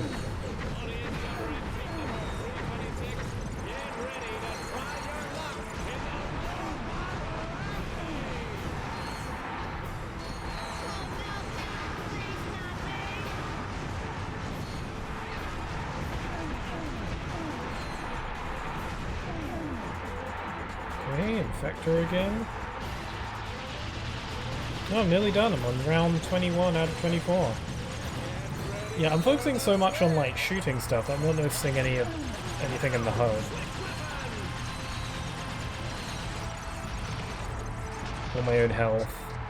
The Inferno box is there in case I need like a little last minute save. But I'm pretty sure the Inferno box makes you take less damage and kill stuff in one hit.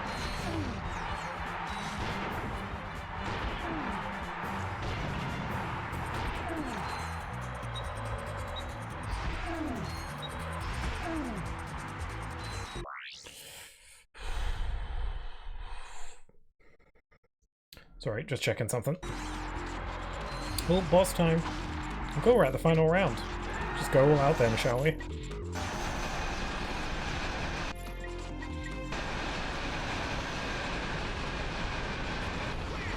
There we go.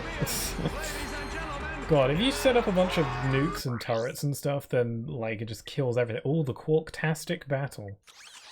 Okay, I think this is probably like the longest. Test your metal in the ultimate match that has only ever been beaten by one man. I'll give it one go. If I die, because I think this is a long one.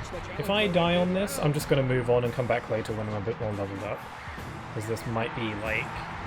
This is 100 No! I thought it was going to be like 50 or something. I'm doing 100 rounds of that, you crazy? I don't know, do I want to do that on this playthrough? You get so many bolts for it, though. Oh, maybe I'll come back later. I might do that off stream, because that oh boy, I don't know. I don't know about that. I don't know about that one. You're asking a lot of me there. Okay, the Obani Gemini, let's go. I wonder how far in the game I am. Don't remember exactly.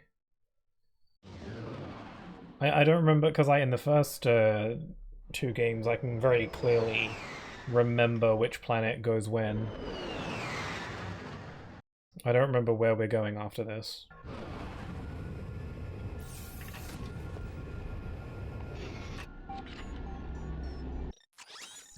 Oh, there's the disc blade gun. I can't afford it. The disc blade gun, the first disc-based weapon. Because there's quite a few in the series. Well, I don't know. I think it's the disc blade gun and then the buzz blades, and then they kept on bringing back the buzz blades. Mainly because the buzz blades were just really good. And the disc blade gun is kind of butt in comparison. Also, we have like one of these spherical moon segments from Ratchet Clank 2. Although I'm pretty sure this is the only one in the whole game. So they kind of just brought these back just cause. I don't think these little moons really come back after this game. I think, you know, they tried it in Ratchet Clank 2, they have this one. And then they stopped doing them. Although, actually, that's not entirely true. There are moons, they brought back something similar. Actually, it is about the same as this. They brought back little explorable moons in Ratchet Clank: A Crack in Time. Another thing about that game that makes it such a good one is that instead of selecting the planets you visit from a menu, you actually fly there yourself.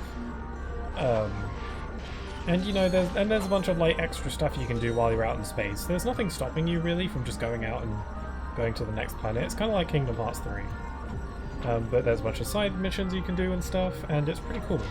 And out in space there are these little explorable moons that you can land on, where they essentially play like this, where there's like spherical Mario Galaxy-esque platforming gravity stuff, and my plasma weapon level up. And you basically, it's like little obstacle courses of sorts. And they're pretty fun. Some of them are combat challenges as well. where you just fight enemies on a spherical planet. And it's pretty neat. That's a pretty good way to bring back this feature. It's honestly kind of baffling that they haven't tried to make a world map like that again, because after A Crack in Time, they just kind of go back to the select a planet from a menu to go there. They never really brought back like the open space where you fly around and stuff. I wonder why. It must have been a lot to do. And I don't know, maybe not everyone was into it. I don't know. I thought it was cool that you could just fly around. I think that's a lot more fun than, like, immersive than, you know, selecting the thing from the menu. That's just me. Okay, I just activated this little dynamo thing. I don't know where I'm supposed to go with it, though.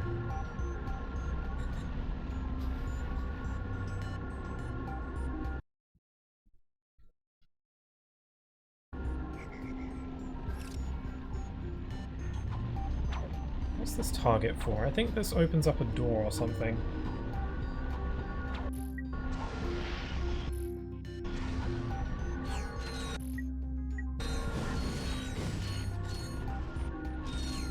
See if I can find what that switch is for and then backtrack to it.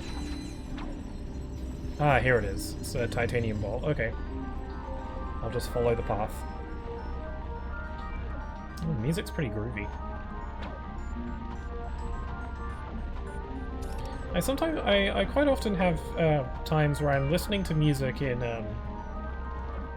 another game, and I think to myself, that sounds like Ratchet and Clank music. It just kind of has like, I guess, you know, it just kind of has like that sound. You know, I can't think of an example off the top of my head, but I've had multiple cases where I hear music in games and I'm like, that sounds like it could be in a Ratchet and Clank game. If I ever stream a game and I feel like there's Ratchet and Clank-esque music playing, I'll probably point it out. I probably already have been doing that, so... Okay, I'm supposed to be activating these laser doodads. Next one's over there.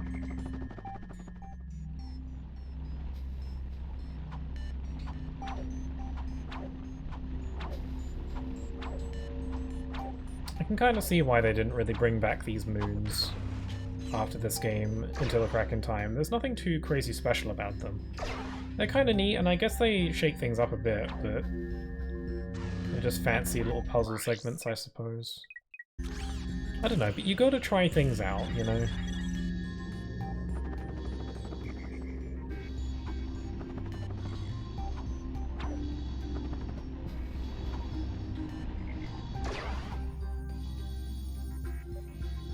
I do kind of like in some of these earlier games where you can clearly tell that they were, you know, just trying out a bunch of random stuff here and there.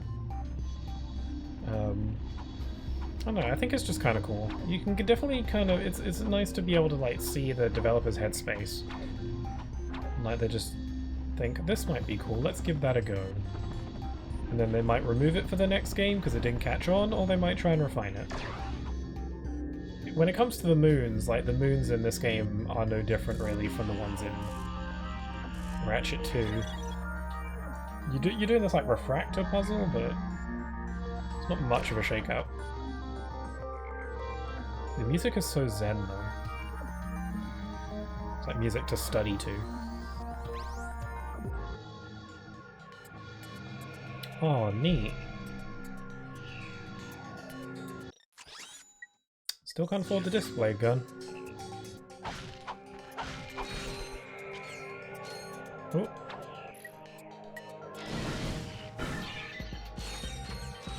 Well, there's like a bunch of like bolts that you can break here.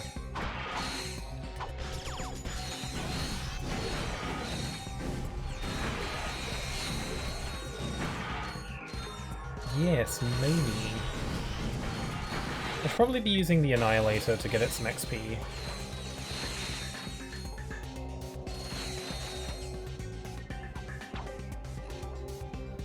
I don't remember how you get the box breaker power-up in this game. I'm pretty sure this game has it, because it's an amazing invention.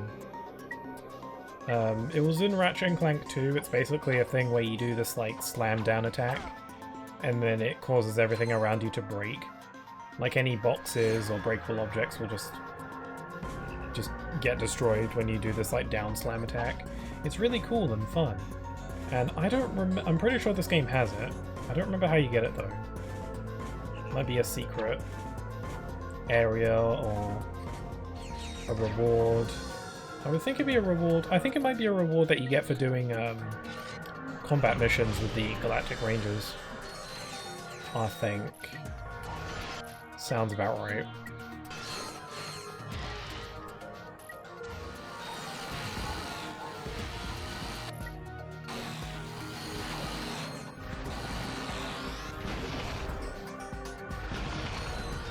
It'd be kind of hard to aim some of your weapons on these spherical planet moons.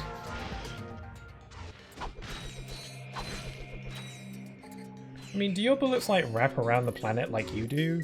Let me try it. Yeah, they do a bit, they curve.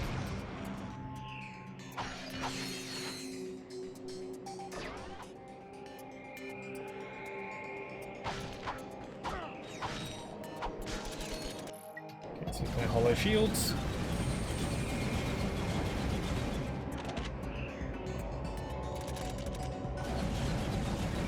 Gonna have him because I like it. The XP on my hollow shields is going up. It's great. I can just so effortlessly.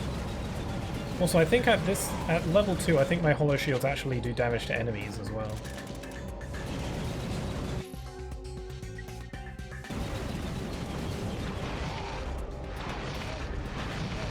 There we go.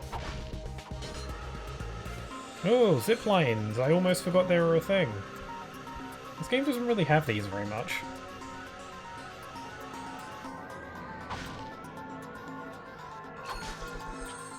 I think zip lines just stop being a thing after a while in the series. They the grind rails kind of fill a similar function, so there's not a ton of need for them.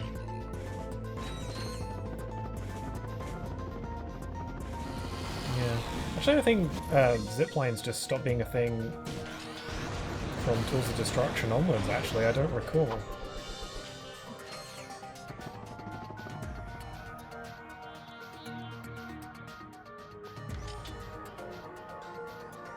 Yeah, because I guess grind rails just kind of already serve that similar function that the zip lines do. And rail grinding, I guess, it is cooler than zip lines, I would say. I'm a big fan of rail grinding in games. Even though in most games it's never all that more complex than just jump on the rail and then it makes you go places. And then you can also, like, jump and stuff if you want. But I don't really care, it looks cool. It's like, I know some people like the balancing mechanic in like Sonic Adventure 2 with grind rails, where you have to balance on the rail to get the most speed out of it. I think that's cool, honestly. I wouldn't mind if they brought stuff like that back. But, like in other Sonic games, like Generations or Unleashed or whatever, it's usually just you go on the grind rail and then you dodge obstacles and stuff like that, but there's no balancing to it. But I don't really care because I just think it looks cool, and that's all I really want out of it.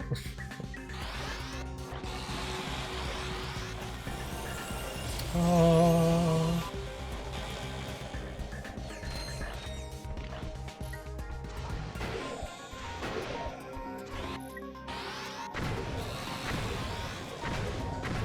The infected does such little damage.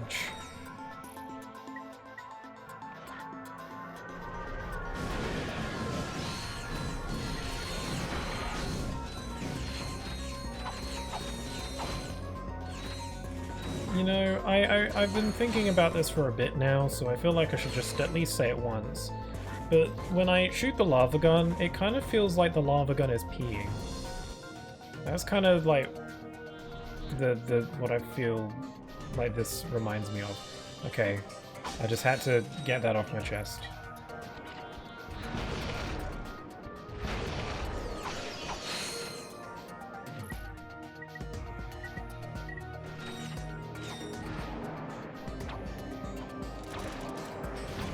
I can't reach. I can't reach you.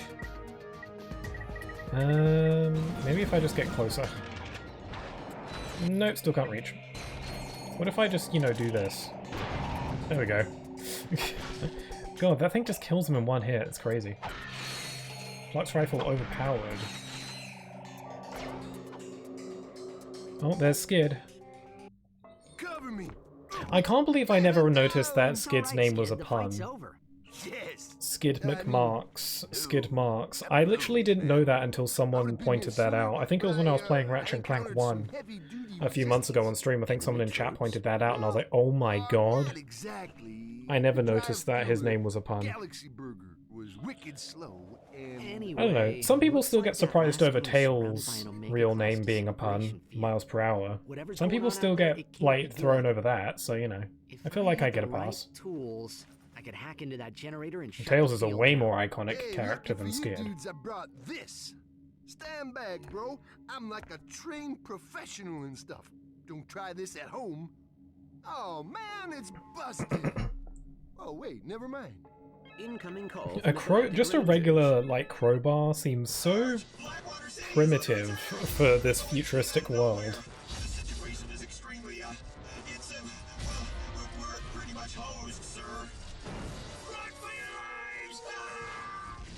I just remember that I have my vid comic that I could play.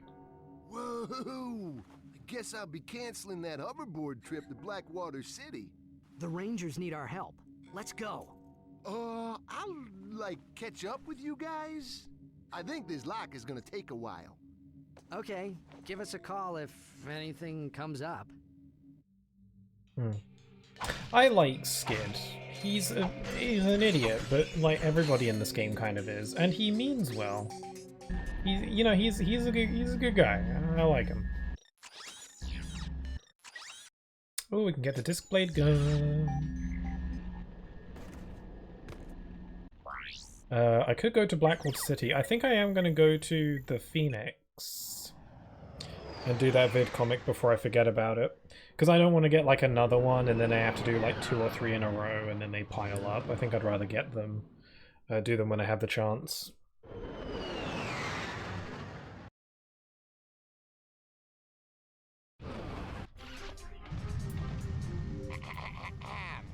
I heard somebody has the latest vid comic in the Quark vs. Nefarious series. Yeah, that's what I'm doing. Would that somebody hurry up and finish it already? I'm on my way as we speak.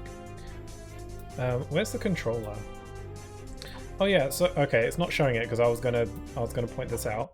But the controller for the VG9000 game system, it's funny because it's like a PlayStation controller, only it has 2 face buttons instead of 4. So it's like, does gaming like regress in the future? Like, clung to the ship like the dung of a you think like the game The ship systems arrived at of its the future would be like a secret robotic crazy laboratory VR on stuff. planet Magmos. Drawing on his mastery of the ancient art of disguise, Quark slipped into the laboratory completely undetected. Somebody ordered pizza? Quark's plan was flawless. But Oh my unbeknownst to our god, I hero, forgot about that. His every move was being watched. This is far from the only time that Quark cross-dresses in this series. Even drooling imbeciles can achieve success in certain fields, sir. Mad science, for example. Shall I have him annihilated? Oh hi there, Woodlamby. Even all, just dropping by to say hi, hope you're well, Pixel Key. I'm doing alright, yeah. I'm playing one of my favourite games, so it's hard to complain. Hope you're doing well though, it's really nice of you to swing by. Press circle to fire my blaster. Hold down R1 and move the left analog stick for precision aiming.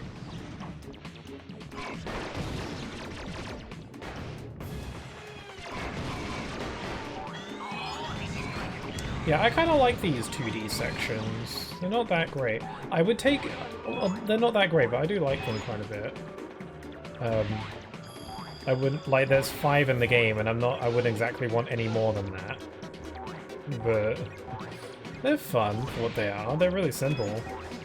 They don't drag on too much. And I would gladly take this over, like, the ship combat from Ratchet Clank 2. Like, I don't like ship segments. In most games, I don't really like flying ship segments. Even games where I like the ship segments, it's only like kinda like them. Like the gummy ship in Kingdom Hearts games. Like I like those, but not that much. They're fine.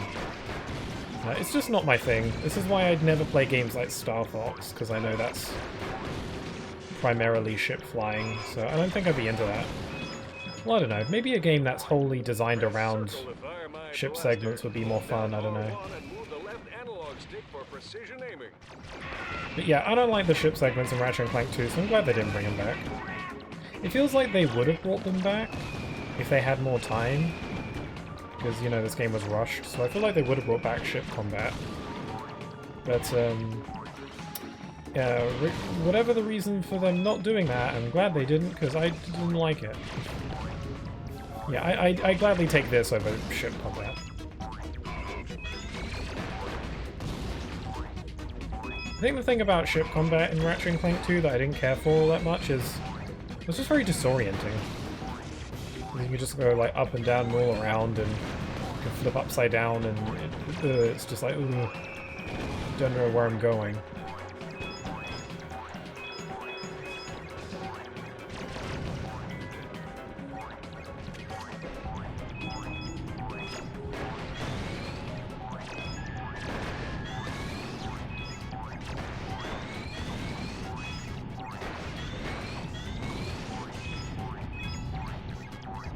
So my PS3 is very loud right now. Like, not the game, like my actual console is like it's like whirring quite a bit. Maybe it's always been that way and I'm only just now tuning into it, but I don't know. Also, I am tanking some serious damage. I need to be a bit more careful. I got all the tokens. Oh, I'm gonna go into a boss with 1 HP. Oh no, wait, I think I'm good. That kind of looked like a boss room. Maybe there was going to be a boss there and it got cut. I don't know. Oh, I forgot about this delicious noise. Cool. 20,000 bolts apparently get shot straight out of the console. Well, I think I went over this in the last stream. I think maybe they PayPal. Yeah, Dr. Nefarious was originally an organic creature. This is the Nefarious backstory. Say, come to think of it, we've met before, haven't we? No, of course not. Mr. Buzzell's 9th grade biology. I find it funny that I always hated biology. in this vid comic, Nefarious is voiced by the real Nefarious, so this implies that the creators of these vid comics somehow got Nefarious to voice himself? Well, I don't know. Maybe AI voices just got super realistic in the future. I think it's safe to say we've seen Which is the not last a of very Dr. fun Nefarious. Time to celebrate another job well done. But the danger was far from over, for in defeating one menace to the galaxy, Quark had created another, even more terrifying evil. Oh my god! Okay, let's go. Let's go to Blackwater City. A fan favorite planet from Ratchet & Clank 1. Although it's not a full-on planet in this game, it's just a war zone. So they brought it back, but kinda. They did jazz up the music a little bit, not by much, but there's like some extra instruments in there. The Blackwater City music in this game has a little bit of extra, you know, wow in it. Planet Rilgar. That's not what it says, but that's what this place is.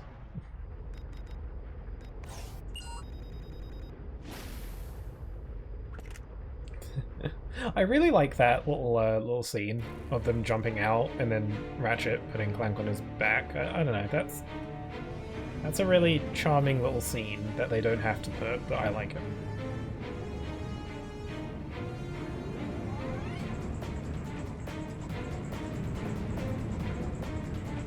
Yeah, so this is the planet from the first game that had hoverboard races, disease, and exterminators that try and kill you. So now it just has Tyrannoids. I think this is probably a location that was used for multiplayer maps.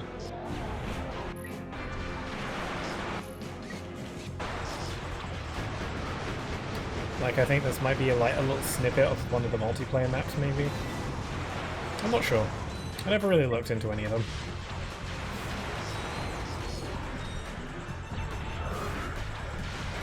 Yeah, honestly, they don't bring back planets from old games all that often. They don't really bring back old planets. This ain't like no Green Hill Zone kind of thing.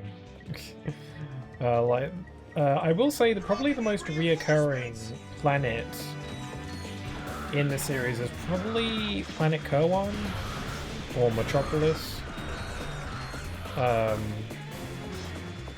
That planet comes back quite a few times in the series. It's in the first game.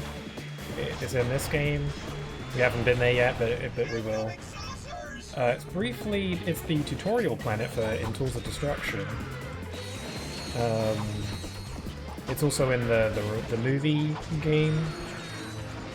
Although in that game, instead of Metropolis, it's called Alero City, which is kind of weird. I wonder why they changed the name. Maybe it's because Metropolis was too cliche. Which works fine for a game, but maybe not so much for a movie.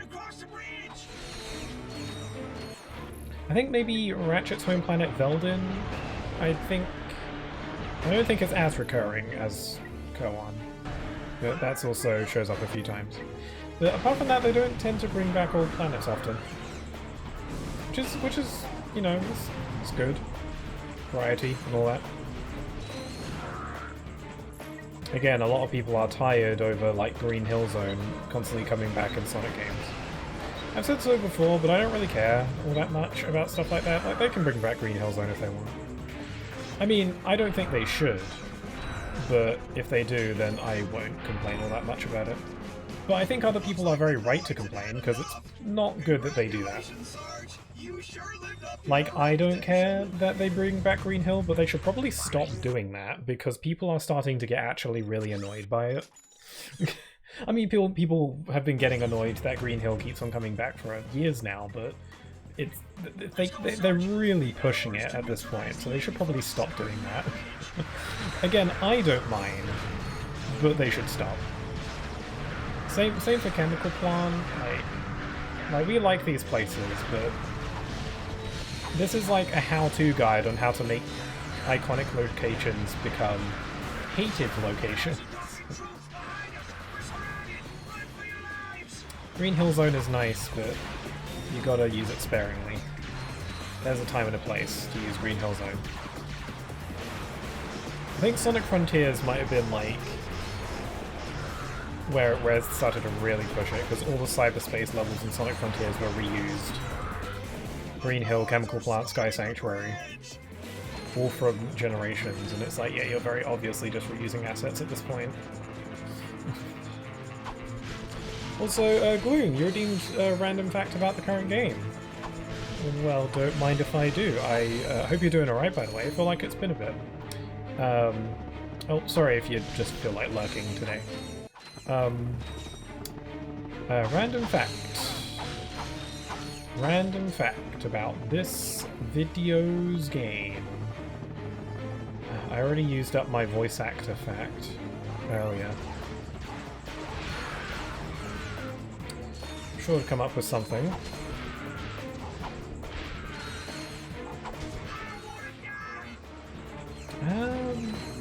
Damn.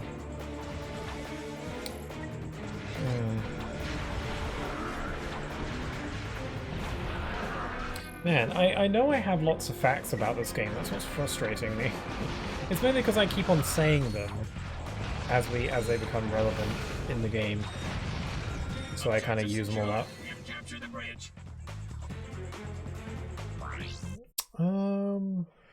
Let me think. Sarge, somebody needs to get behind those noise and take them out.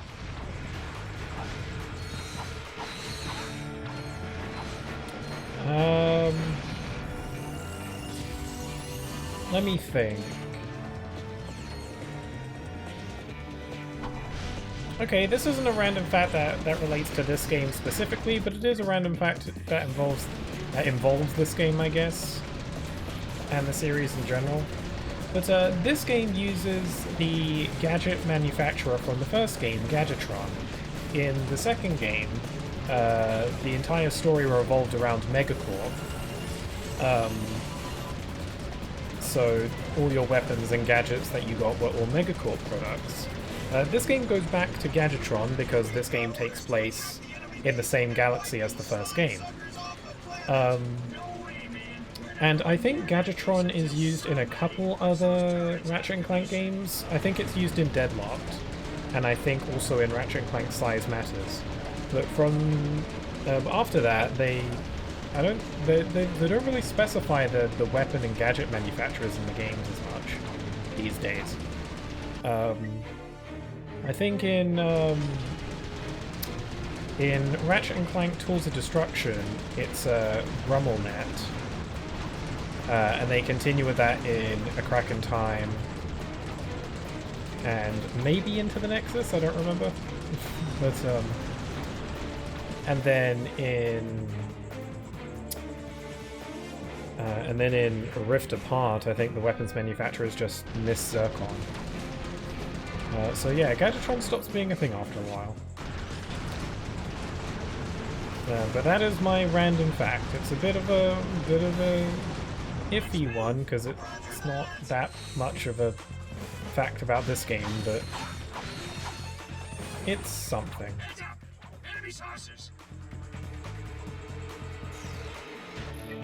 Enemy sources.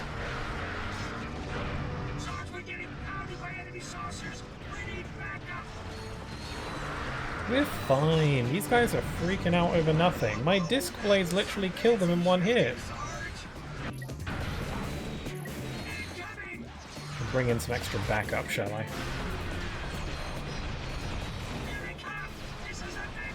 Yeah, you can just kill their dropships if you're quick enough.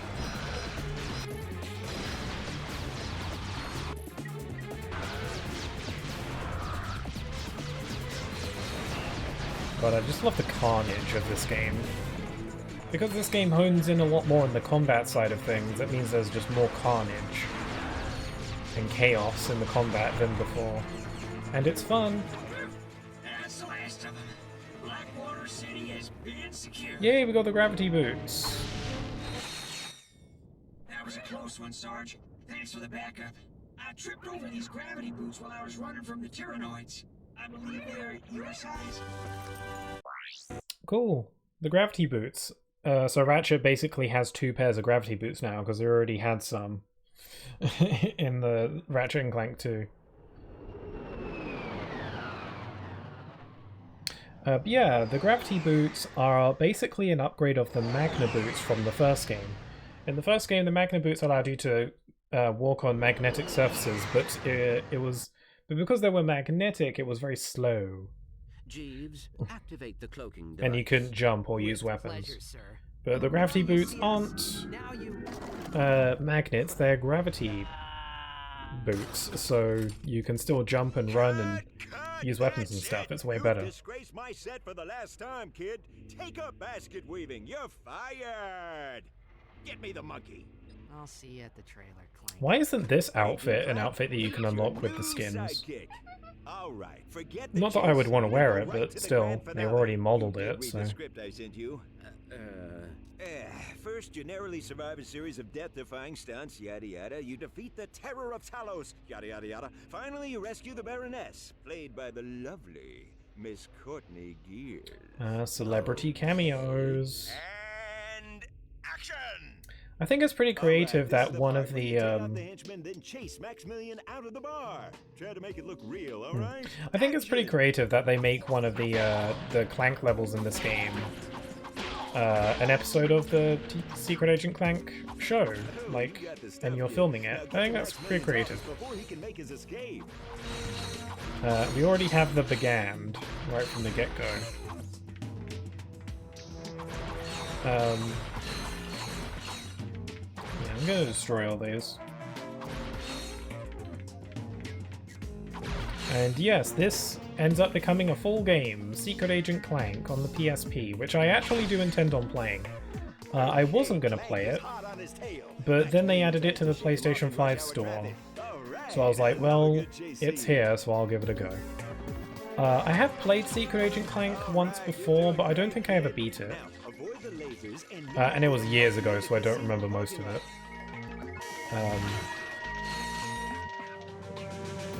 Same goes with Ratchet Clank Size Matters, which is also a PSP game. That also got added to the PlayStation Store, so I'll play that as well. I think Secret Agent Clank comes after Size Matters, though, canonically, I think. So I think I'll play, like, I want to play the games in release order.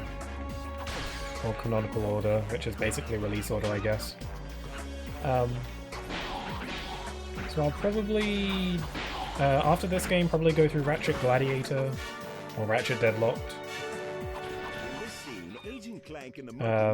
And then probably Size Matters is after that, then Secret Agent Clank, then Tools of Destruction, I guess. Assuming I can get my disc working.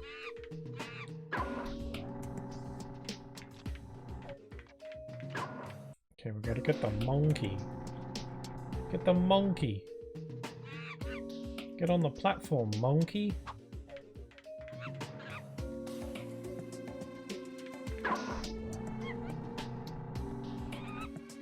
I like how this isn't even like Captain Quark's monkey, it's just some random monkey.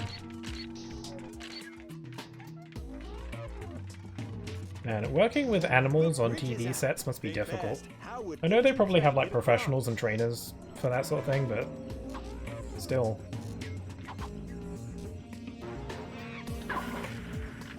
It's called acting, Clank. Look it up.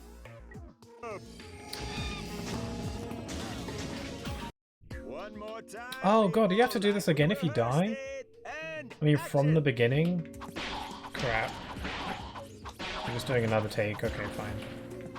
Oh, you got the stuff, kid. Now get to Maximilian's office before he can make his escape.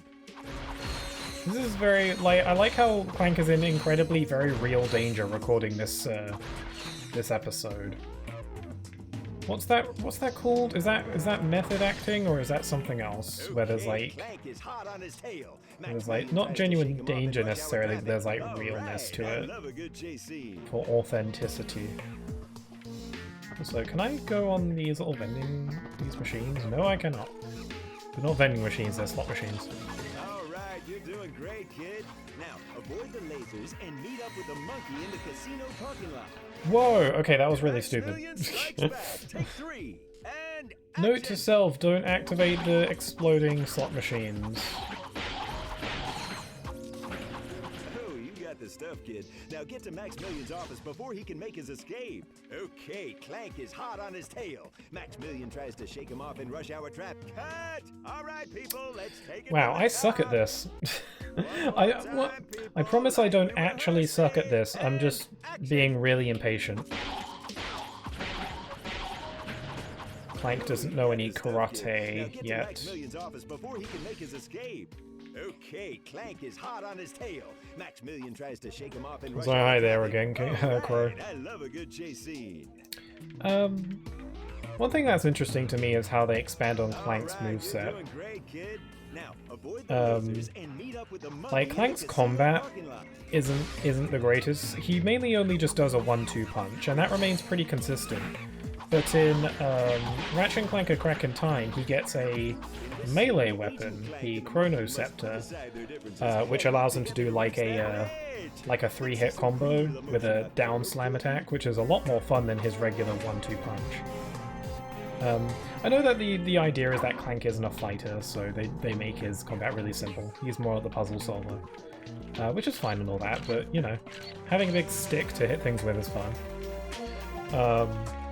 And then he doesn't keep the Chrono Scepter going into the other games, but they do give him like a little 3-hit combo, where he kind of does a 1-2 punch and then like a little spin move, which is kind of fun. Get the Naner. My bots are in the way. You got this? Oh, thanks.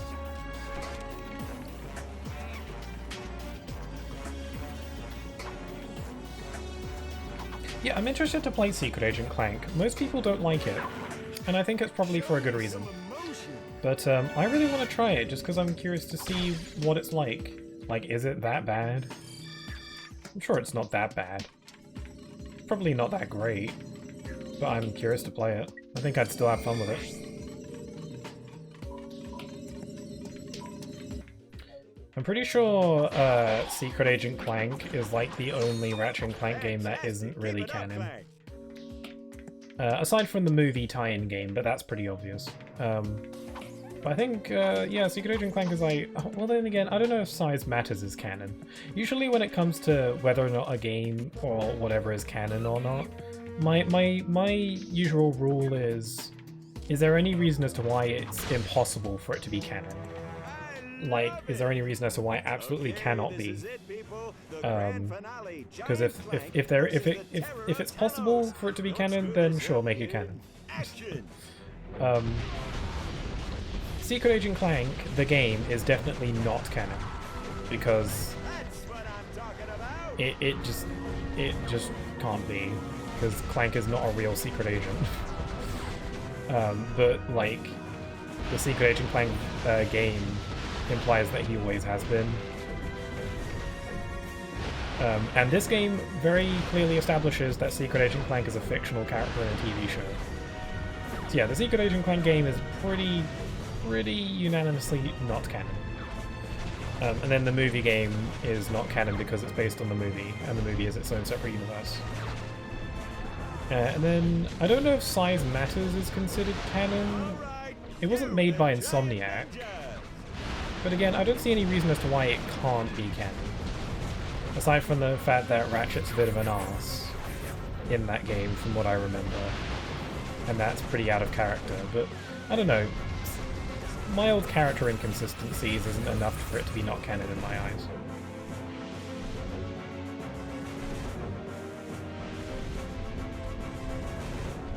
Anyway, I'm doing a boss fight against this guy. Also, I'm pretty sure this is the only giant Clank section in this game. It feels like they kind of forgot about these. But this is a pretty good use of it.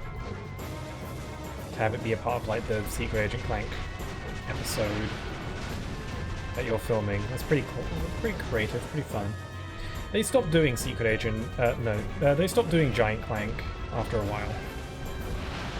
I think Size Matters and Secret Agent Clank have some Giant Clank stuff in it, but I think that's about it. Like, once the PS3 era hits, it's completely gone. It's just not a thing anymore. They do reference it in Ratchet & Clank Rift Apart, which is the newest one on PS5. Where there is no playable giant Clank, but there is like an alternate dimension version of Clank who becomes giant in a similar way. But that's not like a gameplay thing, that's a story-related thing, which is a pretty cool way to recontextualize it, I think. I like that idea. Anyway, I gotta kill these ninjas. Because all TV shows need to have ninjas in them. All action movies require ninjas. Because that's what the kids are into.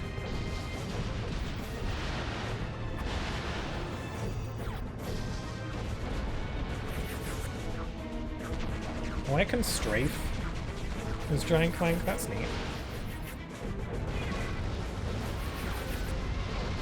Oh my god, the frame rate's not enjoying this!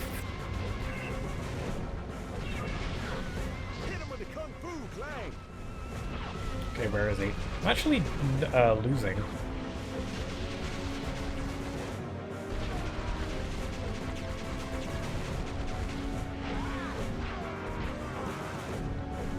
Gotta really step it up a little bit.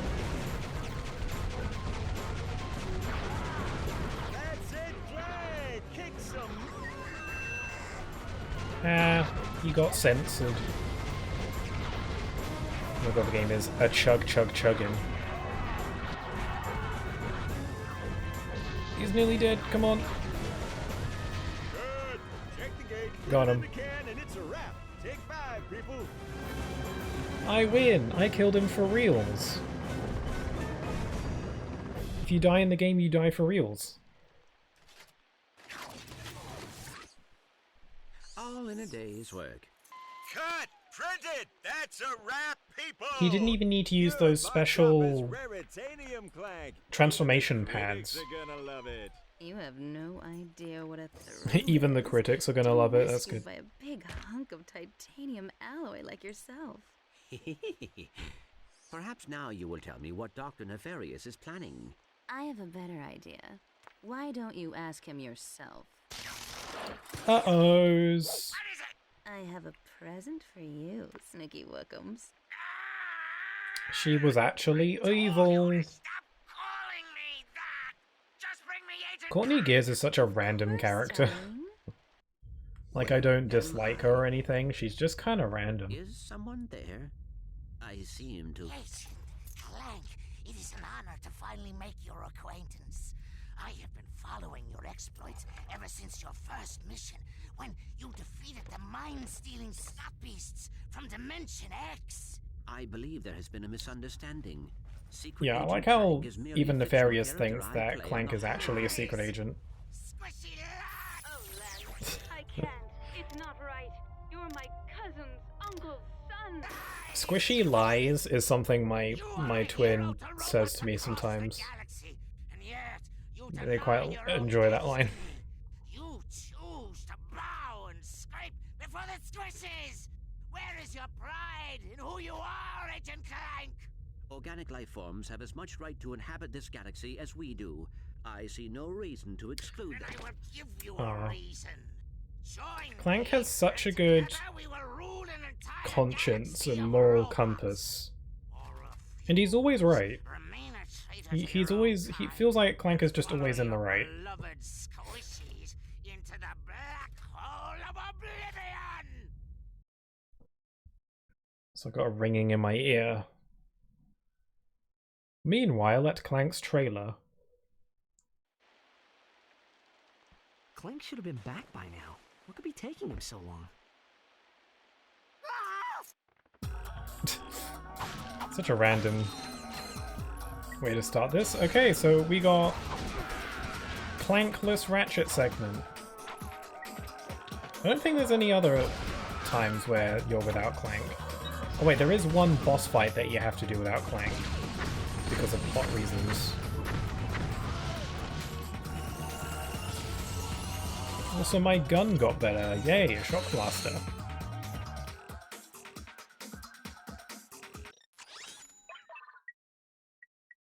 Oh, we can get the Rift Inducer. It's pretty expensive. I remember the Rift Inducer being pretty fun. It literally generates a black hole that sucks enemies into it, and then they die. Probably. Let's see. What should I use to kill you today? Double tap R1 to blast off with the charge boots. Why are you teaching me how to use the charge boots now? This isn't exactly the best place for it. Aw, help desk girl, you crazy sometimes. But I like the sound of your voice, so I'll let it slide.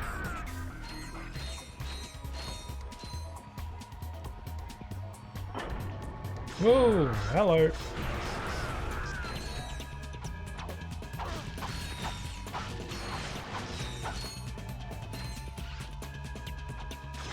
So what, is this like the Ratchet and Clank equivalent of Hollywood?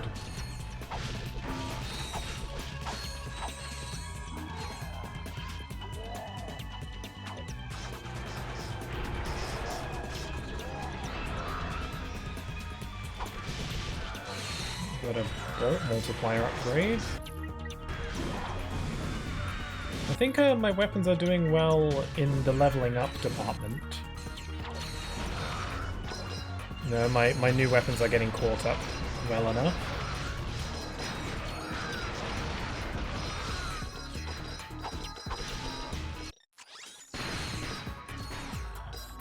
Oh right, I can't stretch jump without Clank. Yeah.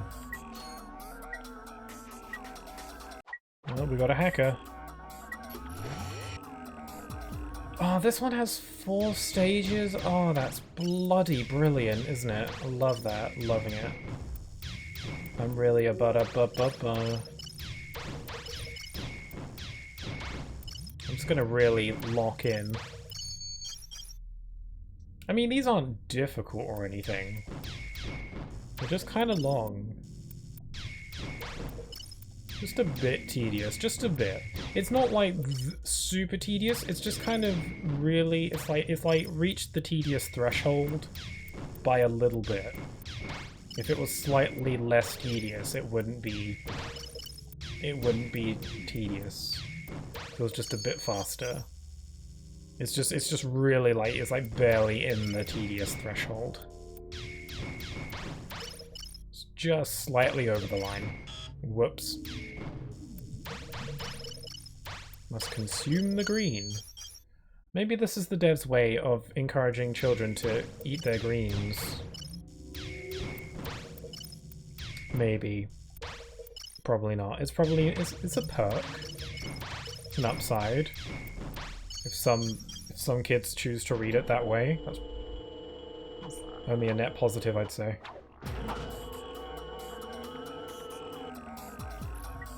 Whenever Clank isn't on Ratchet's back, it always looks super weird. You're just kind of used to seeing it, and then when Clank isn't there, it's like something's missing. Also, you have less maneuverability. Although Clank is not as prominently useful in this game, which is upsetting because I like Clank a lot. But like in this game, the helipack, like Clank's pack upgrades, are really not needed.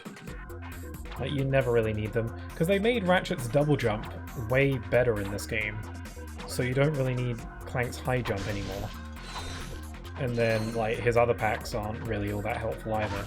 Like they were helpful and necessary in the first 2 games, but in this game, again, partially because this game hones in on the action more than the platforming or puzzle solving. So yeah, Clank isn't as necessary anymore. But you know, it's whatever.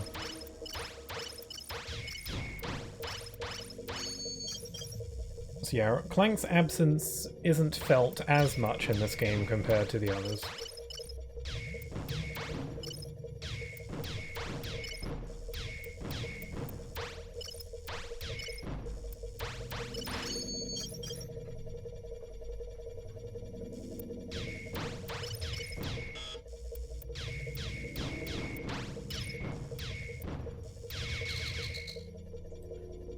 Okay.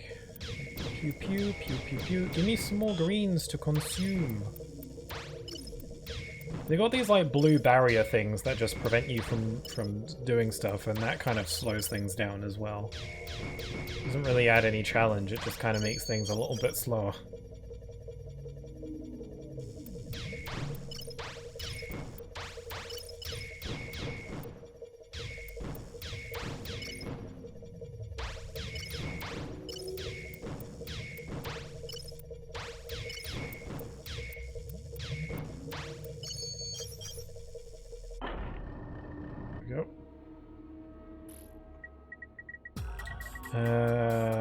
Let's use discs. Whoops, I missed. Whoops, I missed. Oh, there we go.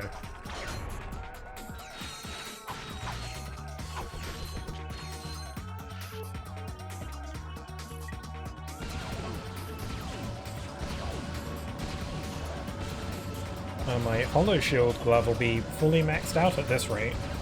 I'm literally just farming XP off of these guys.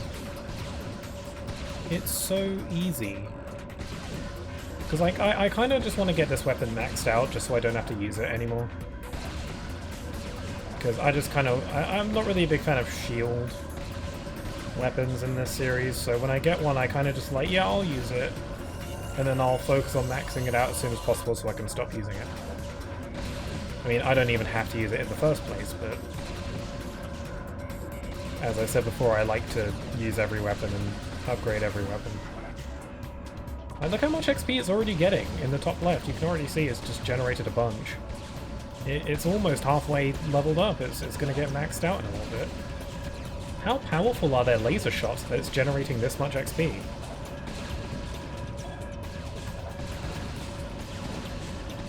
Wow, it's almost maxed out. I'm going to get it maxed out right here. Hot darn, there it is. Sweet. In addition to damage absorption and health drain, the Ultra Shield fires a trio of destructive energy pulses at nearby enemies each time it takes a hit. Sweet. I will be sure to never use it.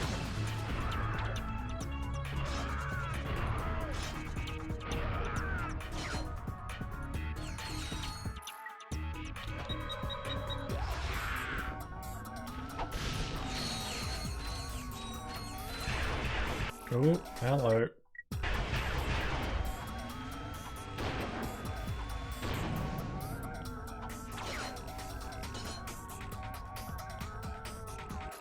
Oh!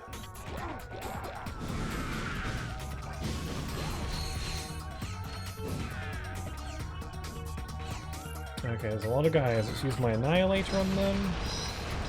My Annihilator now has like smaller exploding little balls to go with it.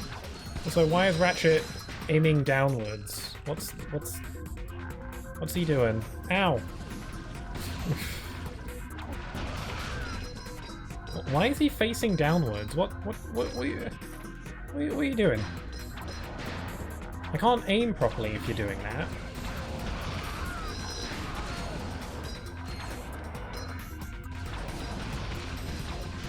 Do you take too many blows to the head? Because like it's really difficult for me to aim when he's facing downwards like this.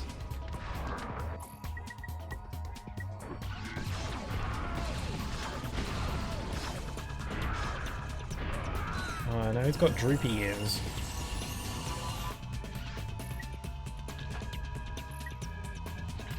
Yeah, why is he looking like this? He looks drunk. What the hell?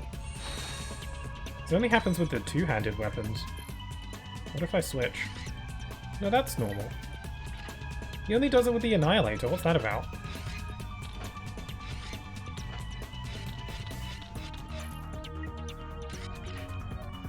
That's so weird. Wait, hold on. I want to like do like a...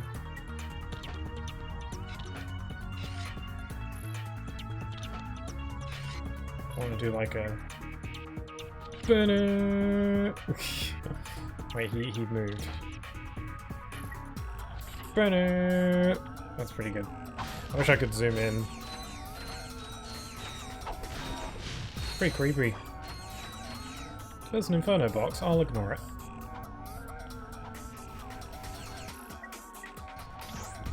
Whoa!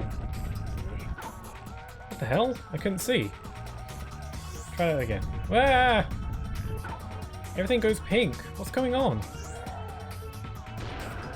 That was weird. Hey! Stop doing that! Is it because is it my rifle? Is it because I'm going in first person? That's odd. I was just being consumed by the pink.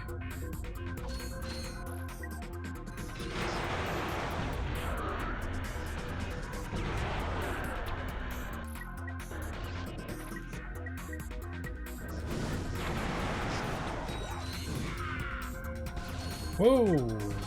Watch it! Oh, I might die.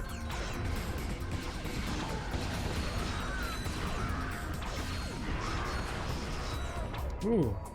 Nearly. Ah! Crap. Oh, what? I get the HP upgrade just as I die? Oh, funny stuff. Thanks. And now I'm back here.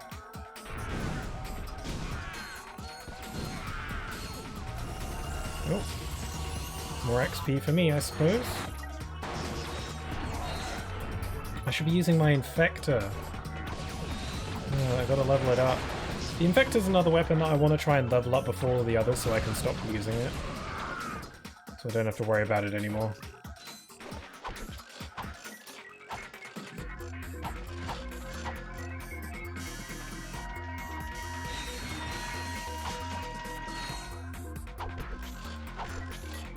think there's a skill point tied to these slot machines where if you get like a jackpot 3 times in a row, you get a skill point or something. I don't remember. Not something I really need to worry about right now.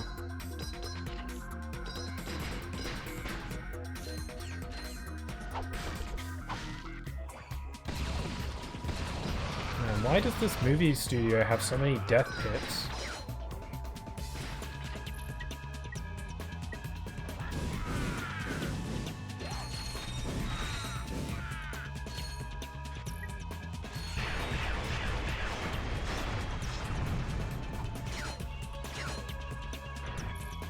Oh god, that was close. It's a spitting Hydra.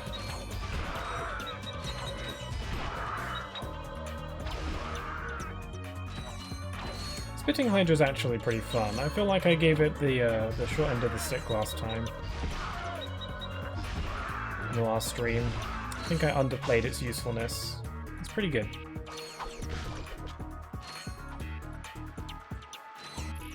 Okay, let's see. Let's use my Storm. I love the lock-on mod. I love how you can lock onto an enemy and it shows you their health a little bit. That's good. I like that. I don't think lock-on mods are really a thing in later games. I don't think they really bring those back all that much, which is weird. I wonder why. They kind of changed the way that it handles like aiming and shooting to the point where you don't need lock-on modifications anymore. In the newer games, they made it so that you like have a reticle that you aim with constantly as you're shooting. Because like right now, like Ratchet is just going to shoot in whatever direction he's facing in. But like, oh, the shots like ricochet off the walls, that's cool.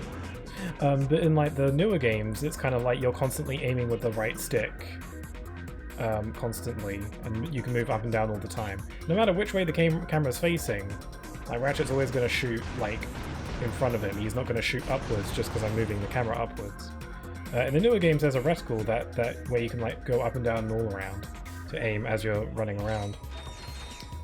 So locking on isn't really as necessary. Clank, where have you been? I thought something happened to you. I was having my sprockets lubed. Ew. You picked a fine time for a tune-up. Where's Courtney Gears? Miss Gears has left the planet. What? What about Nefarious? Did she tell you where he is?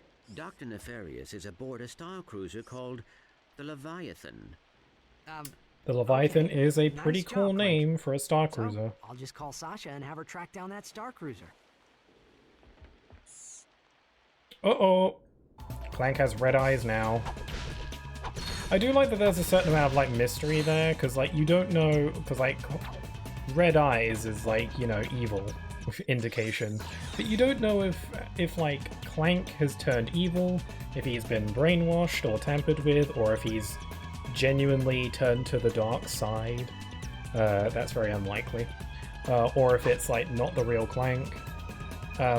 Spoiler alert, this isn't Clank. It's an evil clone. Just an evil copy. You know, Metal Sonic situation. Except Metal Sonic is a copy of an organic creature, so it's nothing like that. Whatever. It's pretty interesting. We're not with Clank anymore. This isn't Clank. It's Clunk. I'm not joking, that's what his actual name is. Anyway, I think I'm going to stop here for today. I made a lot of progress. I've been streaming for a while, longer than I thought I would, but I've been feeling pretty chipper lately, so I felt like streaming for a bit longer, and I'm having fun with the game, so I don't really mind. I don't know how much longer the game is. I'm gonna assume that this game will take maybe an extra couple streams to beat. Ratchet Clank 2 was about 3 streams, but I don't know. I feel like this game might be a bit longer, I don't know. It depends if I want to do that Quarktastic arena mission that's like 100 rounds. I don't know, that might be something worth doing at the beginning of a stream as a warm-up. I don't know. Quite a way to warm up, huh? Have a good rest of your day. Sure thing, Crow. Thanks for hanging out. Yeah, I'll be wrapping up in a bit, so if there's anything anyone wants to say before I stop, then you have a chance if you'd like. But thank you for joining me if you did. If you were joining me on the YouTube VOD, then you are also appreciated. I hope you know that. I hope you realize that. It's very important that you know this. So, yeah.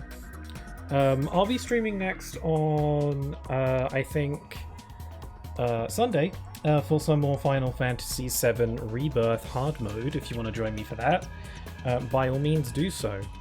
And then as always, I might be streaming on Wednesday, but then there'll be more Ratchet Clank on Fridays. So where are these bolts coming from?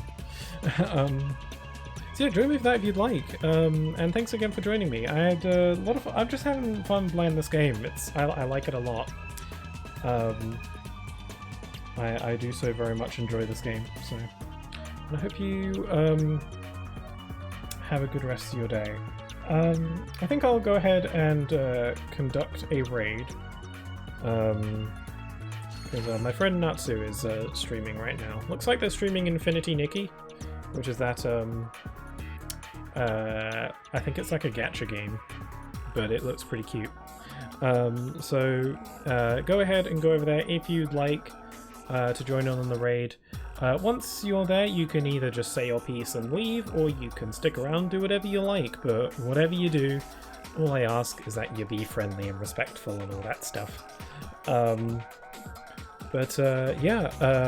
think with all that being said, I'm ready to go now. So with all that being said, I hope you all have a wonderful rest of your day, stay safe, and I hope to see you again very soon. Take care. Bye-bye!